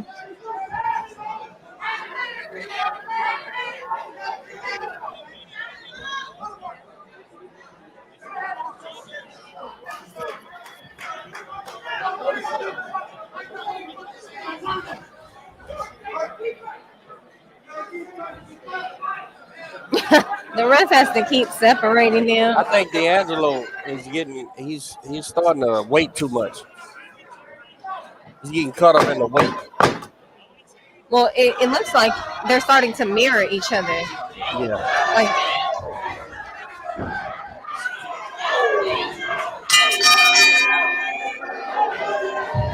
the ref even has to pull them off of each other after the round. And the corners, it's so funny. D'Angelo's corner is like, that's, do your thing. But, my stable might is corner. They look a little calm. I would give Erickson that round. I agree. D'Angelo is. I hope he doesn't get caught in that weight game because it looks like he's waiting now. When he came out that corner like a bat out of hell, forcing Erickson to react to him. And now, if you're gonna let Erickson lead the dance, that's not good. That kid's too slick.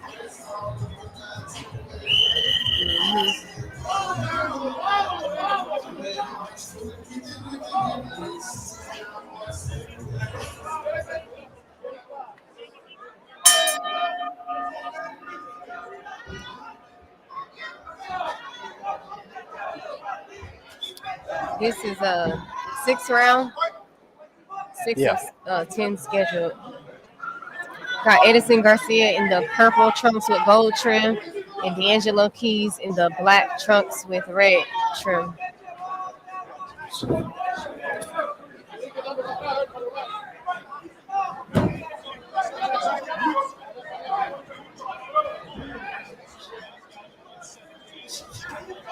I don't know if y'all noticed, but I have on an anxiety ring, and I just keep spinning it when I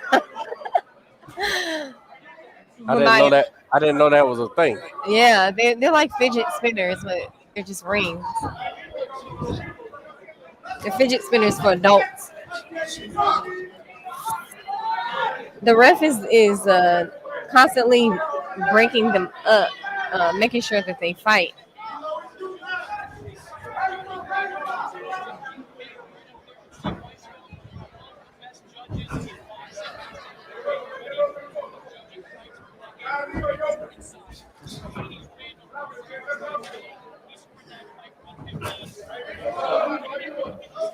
Nice body shot by Garcia. I think if he did that more, that would be effective. Ivan's next. Last fight of the night.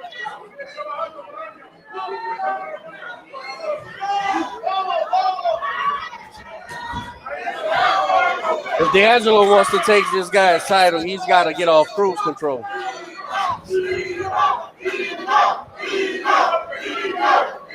The crowd starting to chant D'Angelo's name.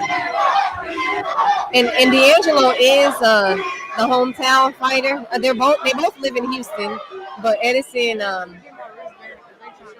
came from DR.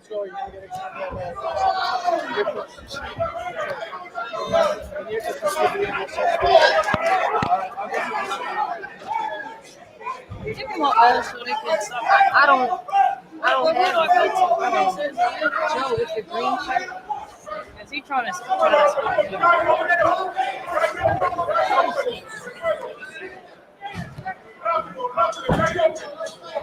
I'm telling y'all, if D'Angelo wants to win this title, he's got to get off of cruise control, man.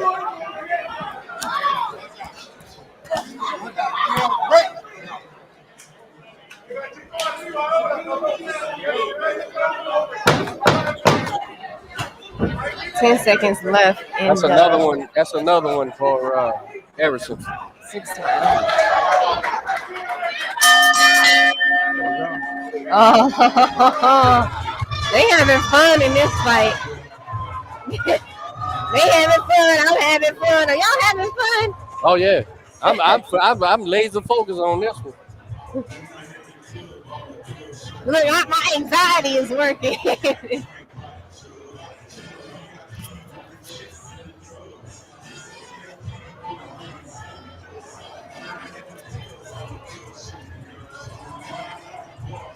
Devin Haney by unanimous decision over JoJo Diaz.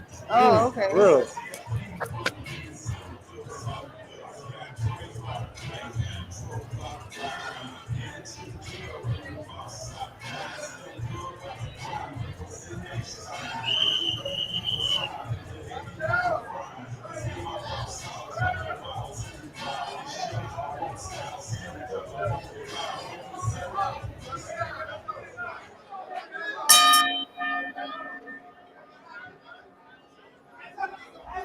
Oh. Came out with a hard right hand, D'Angelo.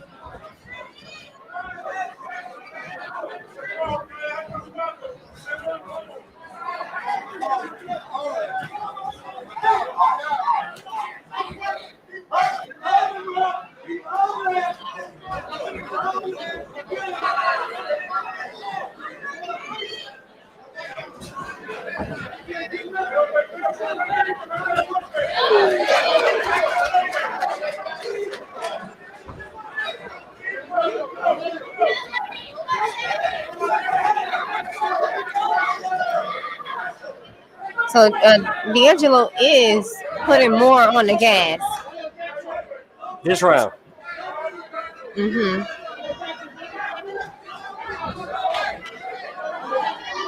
He's definitely showing that he. Okay, he just put his head down. Edison capitalized off of that.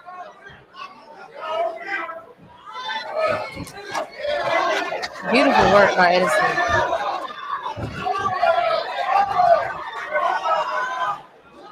Yeah, I'm starting to see that Edison is outboxing D'Angelo.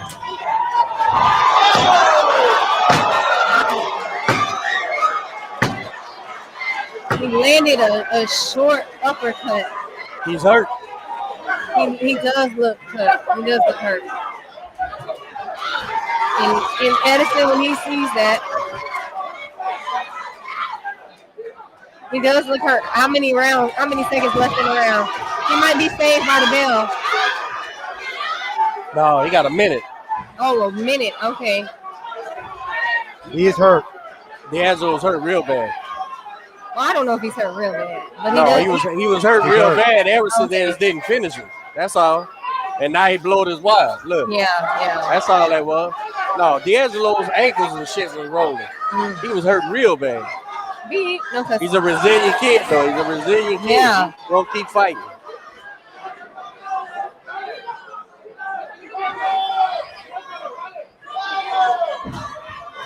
Everson tried to stop that fight right here by the ropes. He just didn't. Ooh, beautiful overhand. I believe he felt that one. His glove just touched the mat, too. That's a knockdown. He's got to get out of this round. Ooh, he got 10 seconds left. This is a dominant round by Edison.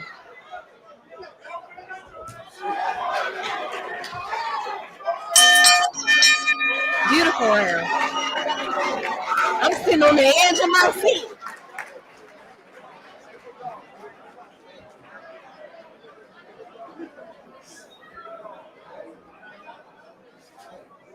Going to round 7 of 10.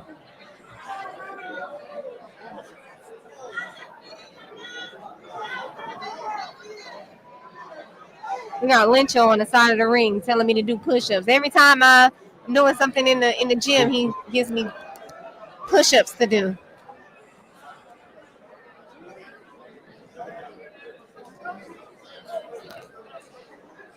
With that 10-out round, I have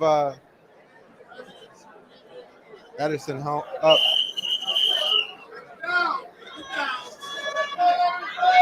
I see people in the crowd biting their nails.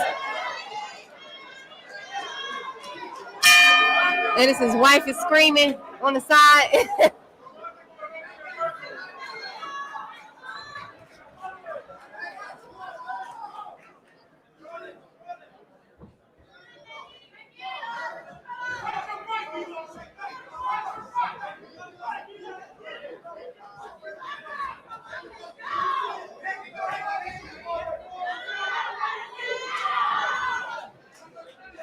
starting to see more confidence in Edison, and you start to see his evasive style.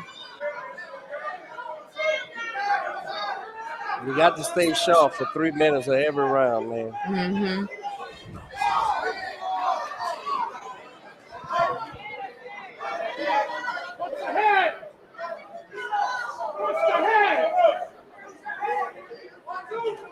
People are screaming all kinds of instructions in the crowd.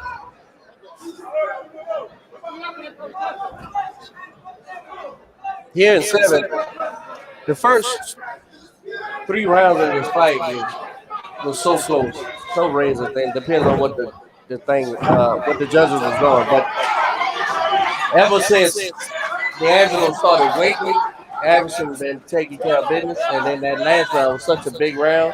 Mm-hmm. I got him clearly ahead. Edison.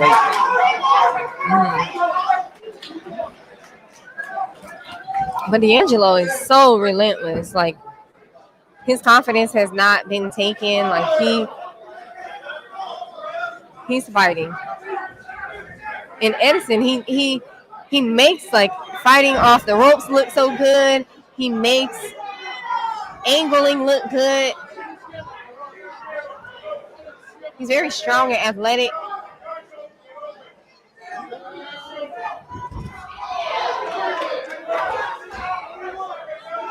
I don't see D'Angelo throwing more than jabs this round. And he was fighting purposefully with a plan at the beginning. Mm-hmm. And once he got into the stalling and waiting, I think it kind of went out the window.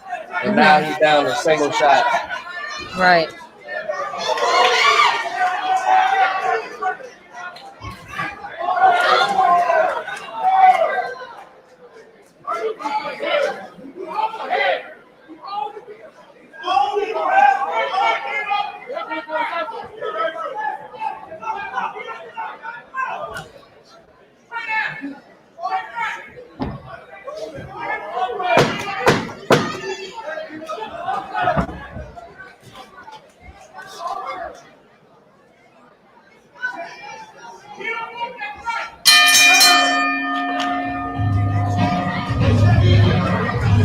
See smiles from Edison at the end of that round. I don't see D'Angelo smiling anymore. I think he may feel something. He may understand that he has to do more or change, make some adjustments to win. The 10-round fight. This is the championship round. 8, 9, and 10. Right.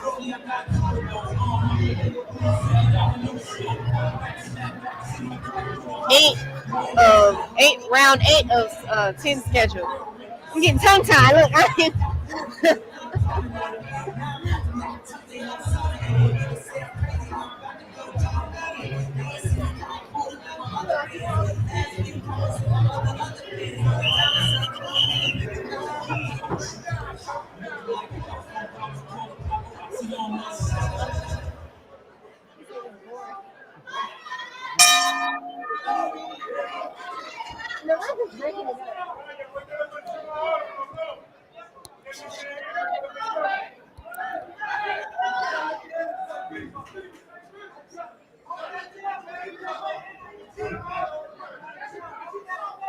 D'Angelo he has to make an adjustment. He has to do something.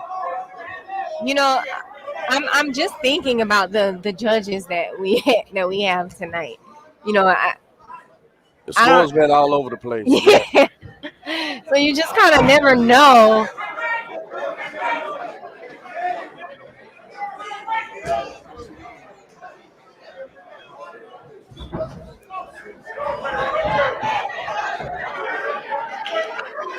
Okay, so is that frustration that's on D'Angelo's face? He looked at him like, what are you doing? He's not going to sit still for you, D-Lo. You got to go, son. This is an awkward, athletic southpaw.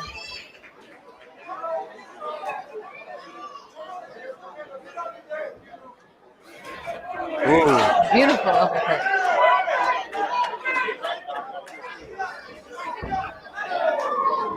Once Garcia's in the zone, man, he's hard to deal with.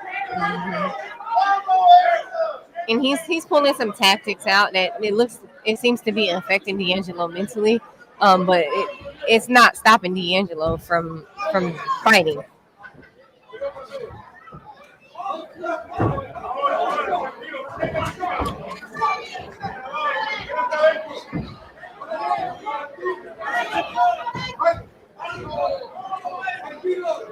D'Angelo put him in the headlock. Yeah, sometimes you gotta do that to Southpaw. Do something. Right.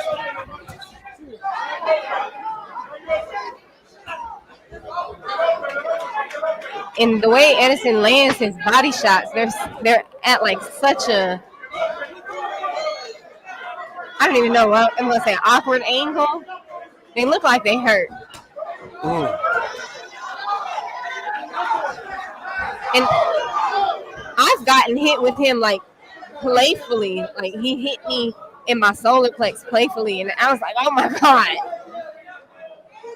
So I can imagine if he's like intently punching somebody, how hard it feels.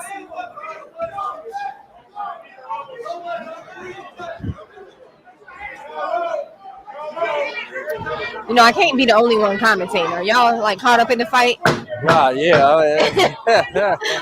That was tactics, man. This is the Jiffy Show now. Yeah. Wow, action pack in this last. I tell you, D'Angelo's corner has to make specific tactic changes, and at this point, it's basically just go. If you get clipped, you get clipped, but you gotta go. But you know, it's hard for you to tell him to go when Edison is so evasive. Well, and your fighter has shown you he don't want to go no more. But he's got to understand, as a professional, this is step one at becoming a world champion. You have to win this fight.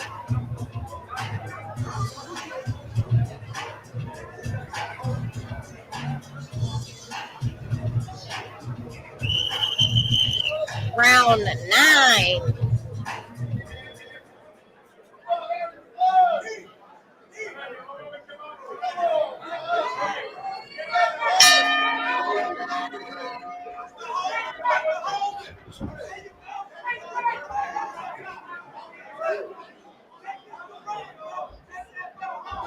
And then Harrison comes out the corner looking like he's ready to fight.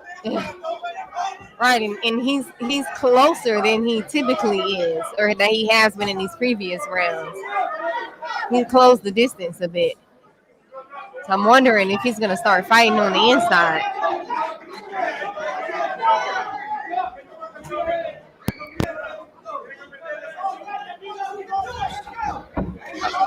Oh, that kind of looked like a buckle. Could have been a duck.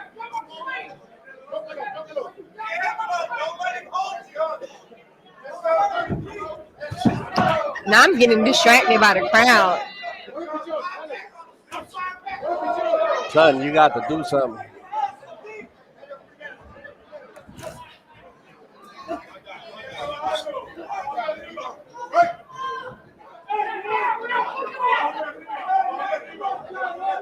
D'Angelo's corner is getting upset. The ref is stepping in a bit much.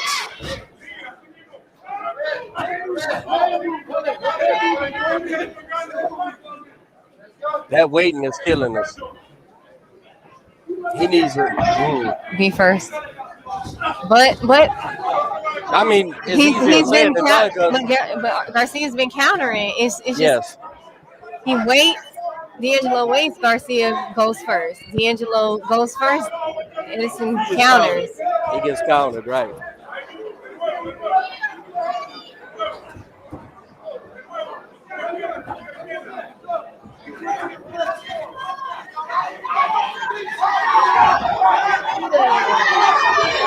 Right, beautiful overhead.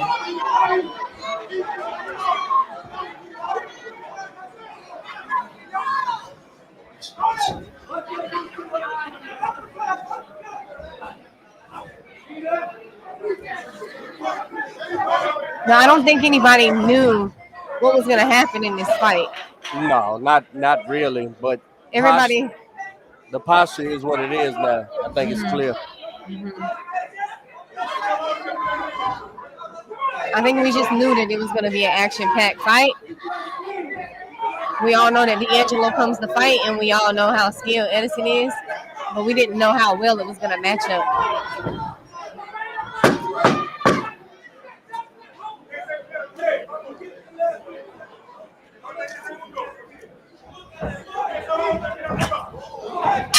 Beautiful uppercut.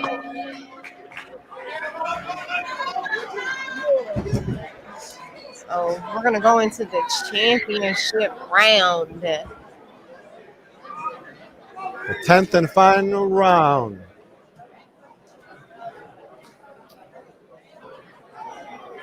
I want to see it get closed out.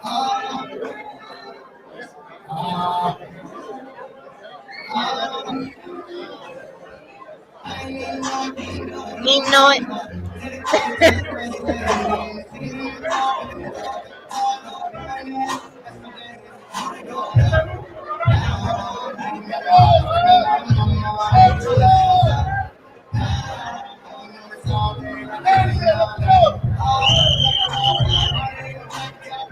Ladies and gentlemen, this is the 10th and final championship round. Now the ref wants him to come and touch gloves and then go fight.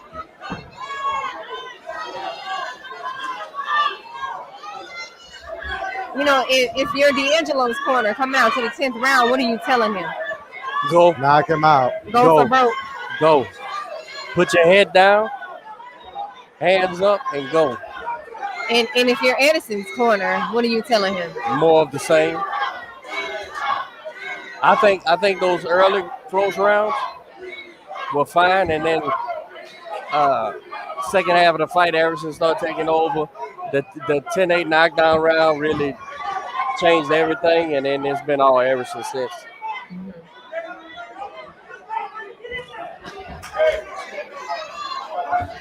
Listen, people don't want to hear this, but when this is your career, this is what you've been doing your whole life. This is your career. This matters. You got to get in there and get ugly. Right. You got to get in there and get rough, get ugly, hit him with everything you can hit him with, and let the ref do his job. Looked like that punch landed right on D'Angelo's chin.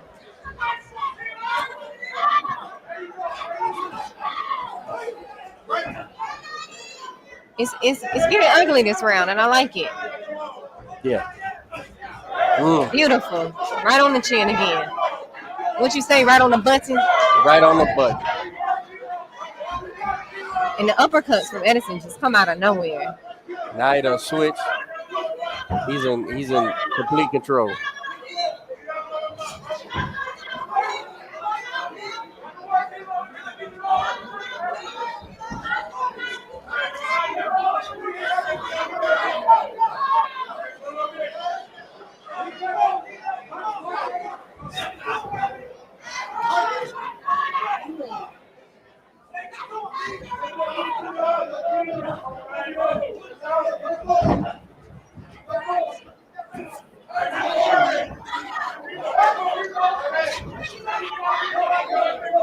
Now I'm starting to get quiet. There was just too big a discrepancy between class. That's all. Oh, we all thought it was a beautiful matchup, though. Oh, absolutely. And it was. But D'Angelo faltered.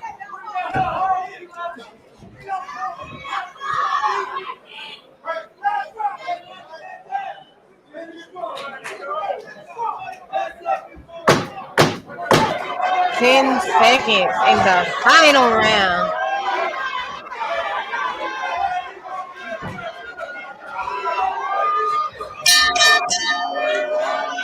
Beautiful.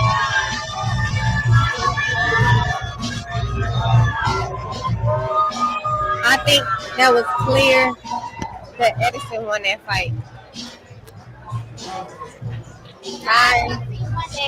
All right. Good seeing you.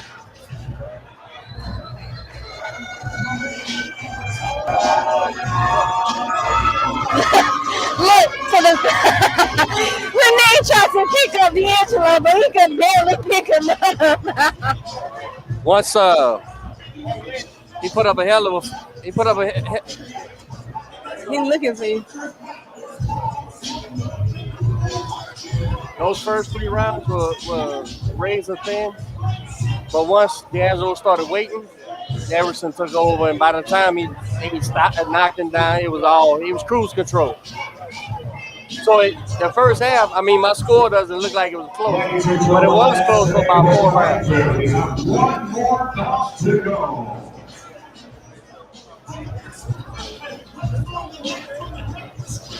All right, unofficial scorecard. I got a 99-90 Harrison Garcia.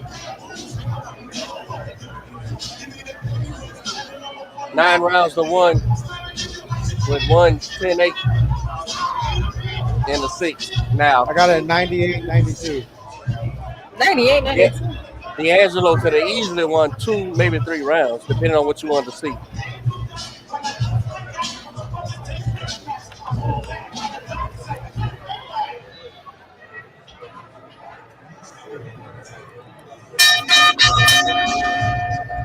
We had some oddball scores though. Let's see what they see. I know. A big round of applause for all of our warriors. Very exciting fight. Look at NABF Super Featherweight. Now we go to the judges' scorecard. Here are the totals. Judge Aaron Holderville has the bout 99-90. Judge Dr. Kelly Isaac and Judge Jesse Williams score the bout 98-91. Declaring the winner by unanimous decision. And still, yeah. And, you know, D'Angelo has nothing to be ashamed of. That was a hell of a fight.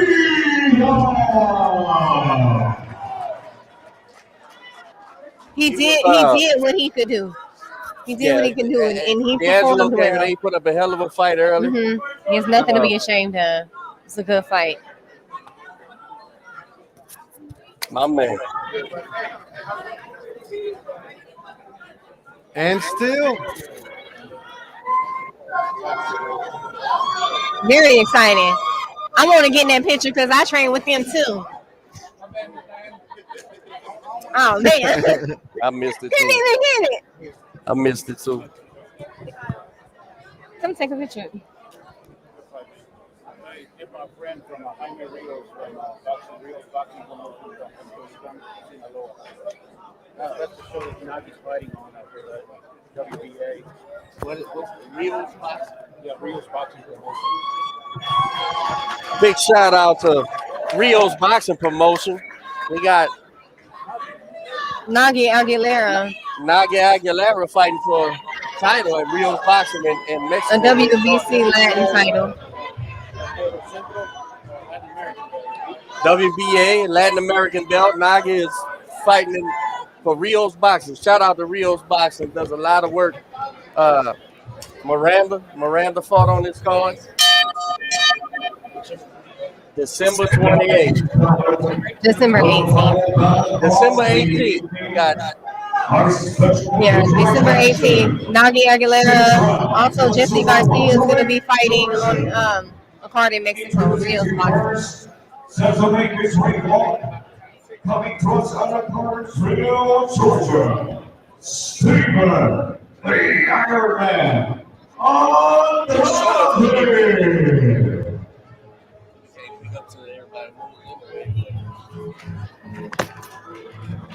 We have Ivan Garcia.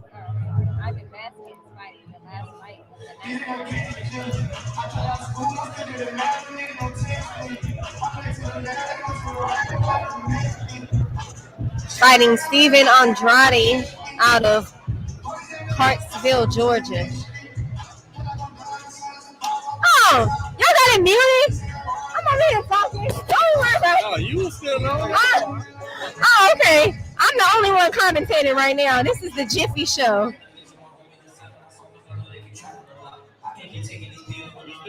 Yeah, Garcia won fair and square for sure.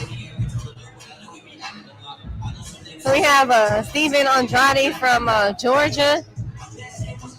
Iron Man, 35 years old. He actually fought in August against Eduardo Garcia, who he lost to. He's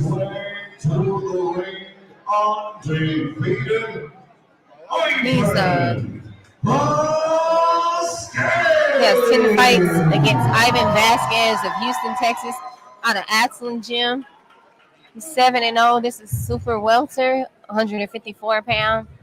I was speaking with Ivan, and he was telling me that he wants to put on a clinic and show the art of boxing goes hit and not get hit.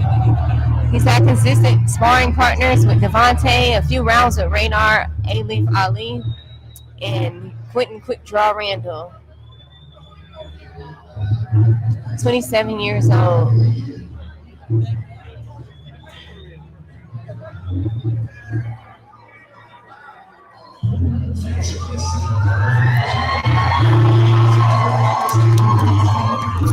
Tell Ray to come back. Tell Ray to come back.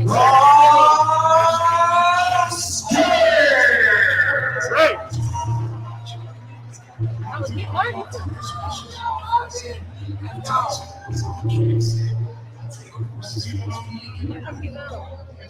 They taking a break. Let's go. Money.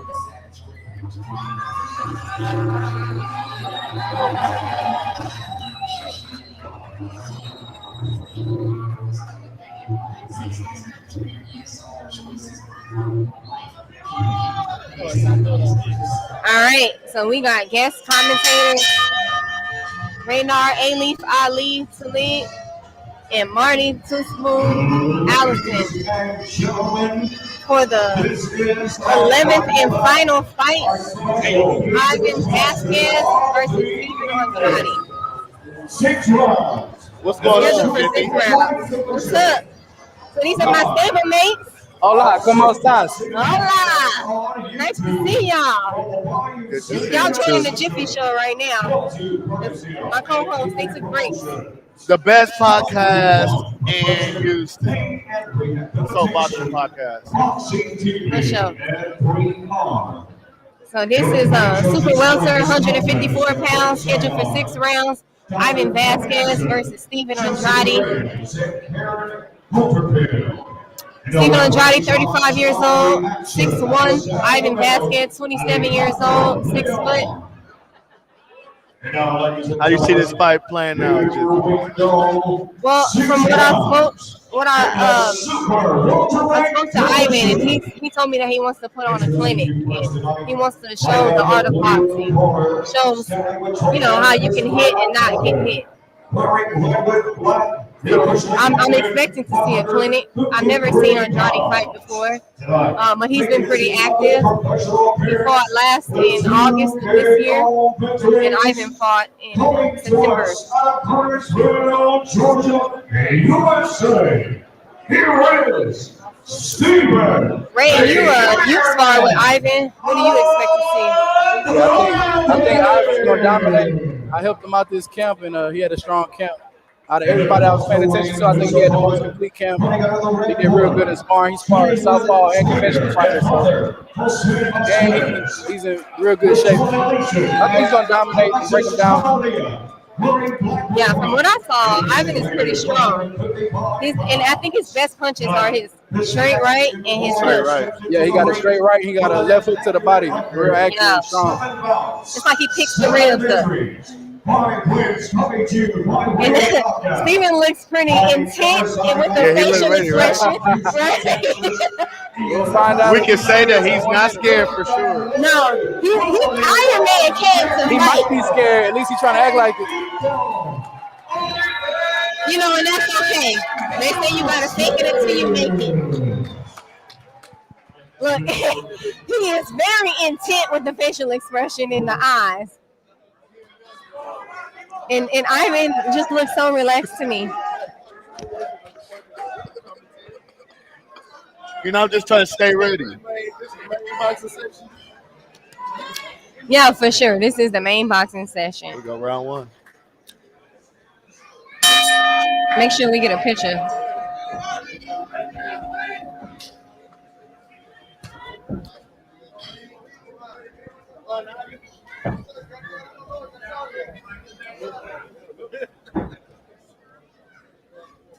Ivan already took control of the center of the ring.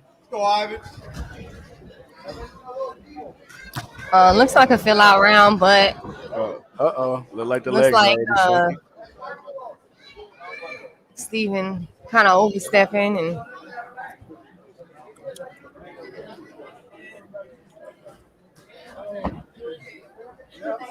yeah, I think he should really just stick to trying to fill out because I don't think he knows what Ivan is capable of. Good job. Strong jab by Ivan.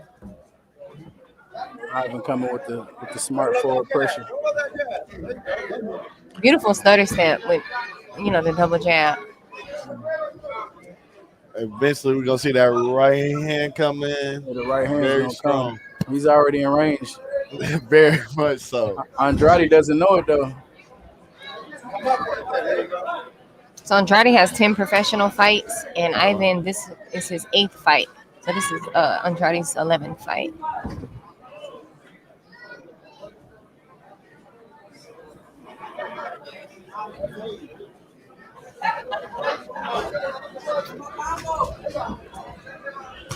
I've actually gotten in the ring with Ivan as well. all night. I've been in the ring with him. I've been in the ring with him. And I'm sparring everybody. Good job. It is just a fill out round. Yeah. But Ivan did take control of the center of the ring. He's definitely winning. With a nickname like Iron Man, you want to see more solid punches instead of the pity pat, the pause. But again, it's the fill out round, so we'll see what adjustments are made in a second. It look like Andrade just looking for a counter right now. Mm-hmm. He's on the lookout for that. He's trying to throw the right over the jab. Definitely thinking defense first. I don't think he's thinking offense at all. As far as the jab, that's it.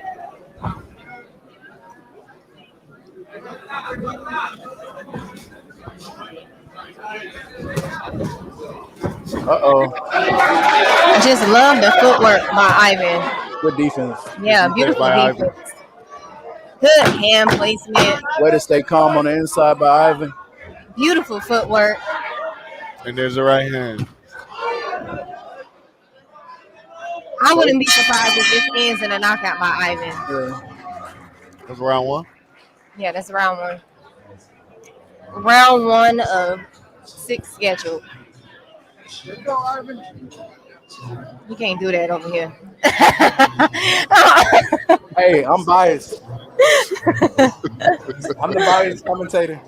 No, you can't be.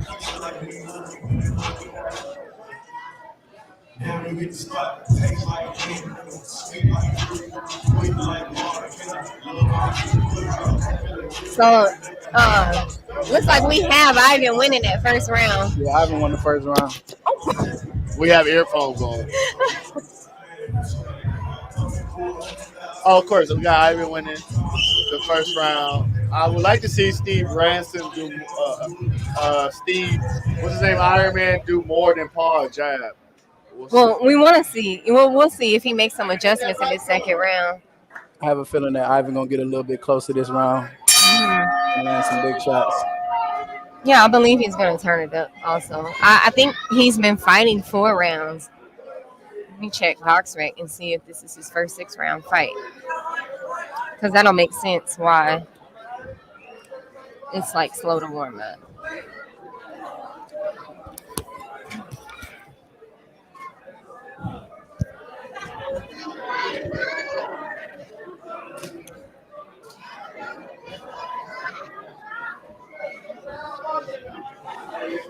Okay, this is his second 6-round fight. Okay. He looking for the ref. You saw him? Yep, I saw. Well, the ref was doing a good job. Well, this isn't the same ref, but in D'Angelo and Garcia's fight, he was interfering almost every chance he could get. You know, Sometimes you gotta let him work. Yeah, this ref he lets him work out. Shout out to referee Alex Leon. Glad you knew his name because I couldn't get it out. The Gulf Boxing Association. So to me, it kind of looks like Ivan is hesitant now. He's trying to tell me looking for the right shots. Beautiful. No, that was an uppercut, sir. Andrade didn't like the fact that Ivan placed his hand on the back of his head to set him up for that uppercut. The body shot by Vasquez. I feel like them body shots are affecting him. I felt his power, even when he was playing. You've been in the ring with him. What's his power feel like? He's strong. He can punch. That's why it won't be longer. Right hand goes. Beautiful. I wouldn't be surprised if it is by knockout. Left foot to the body. I called it earlier. I called it earlier. He got that strong left foot to the body. I said one of his best punches is left foot to the body. There it goes. Andrade's complaining that Ivan hit him in the back of the head. He did hit him in the back of the head while he was on the ground. We'll see if Ivan can close the show.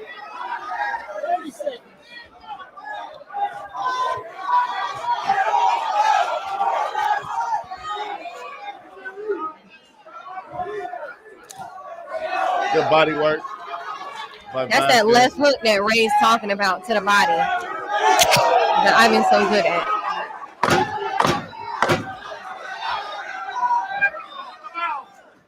Play Ivan. We'll let him go to a store. Ivan has good emotional. Good. I feel like Andrade was saved by the bell that round. Ivan has good emotional intelligence. You don't see him get frustrated or flustered. It looks like Andrade's wearing down, and I wouldn't be surprised if he doesn't come back for the round 3. Yeah, he may quit on the stool. Yeah. If not, the third round definitely will be the last round. It looks like he's throwing up in the corner. I don't know. That motherfucker. I don't know if he's throwing up the water. Oh, he is throwing up. Oh yeah, it's over. So those might be body shots. His right? fight might.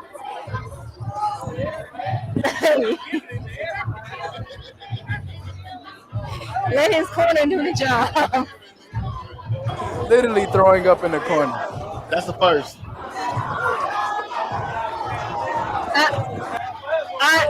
Like I said, I wouldn't be surprised if he quit. He's throwing up in the corner. Throwing up in the corner. He's throwing up in the corner. Ivan wins by TKO in the second round, and he remains undefeated, 8-0. So would that be a corner stoppage? Is that a referee stoppage? It was a second round TKO. Well, folks, it's been one great night of boxing. I have a bedtime. Shout out to Soul Boxing Podcast. Shout out to Soul Boxing Podcast. Coach D. Great Coach group of guys. Coach D. Always have great coverage. No boxing. And to who y'all over? Oh, the special guest. co-host today, Princess of Boxing. And the special guest, Jiffy. I might be a permanent guest. I'm trying to get y'all some airtime. I'm like, get ready, get money. Yeah, give the people y'all Instagram names. Alif Ali is my Instagram. Alif_Ali91. Type it out in the chat. We're right here. Make sure you put @ so they know that it's your Instagram.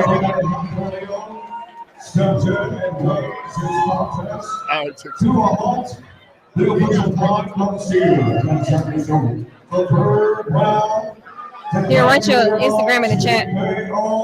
It's still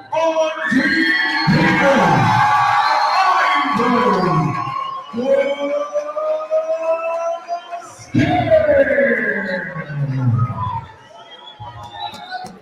you guys for having me. Shout out to Soapbox.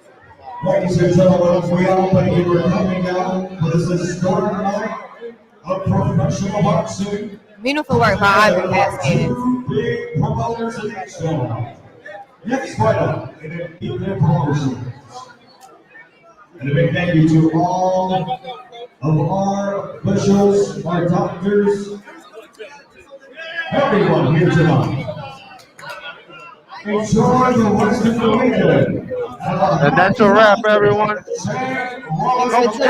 Until next time, we'll see you in Hey, your boy Fresh. 2022. The end of the night. We'll see y'all next time. All right.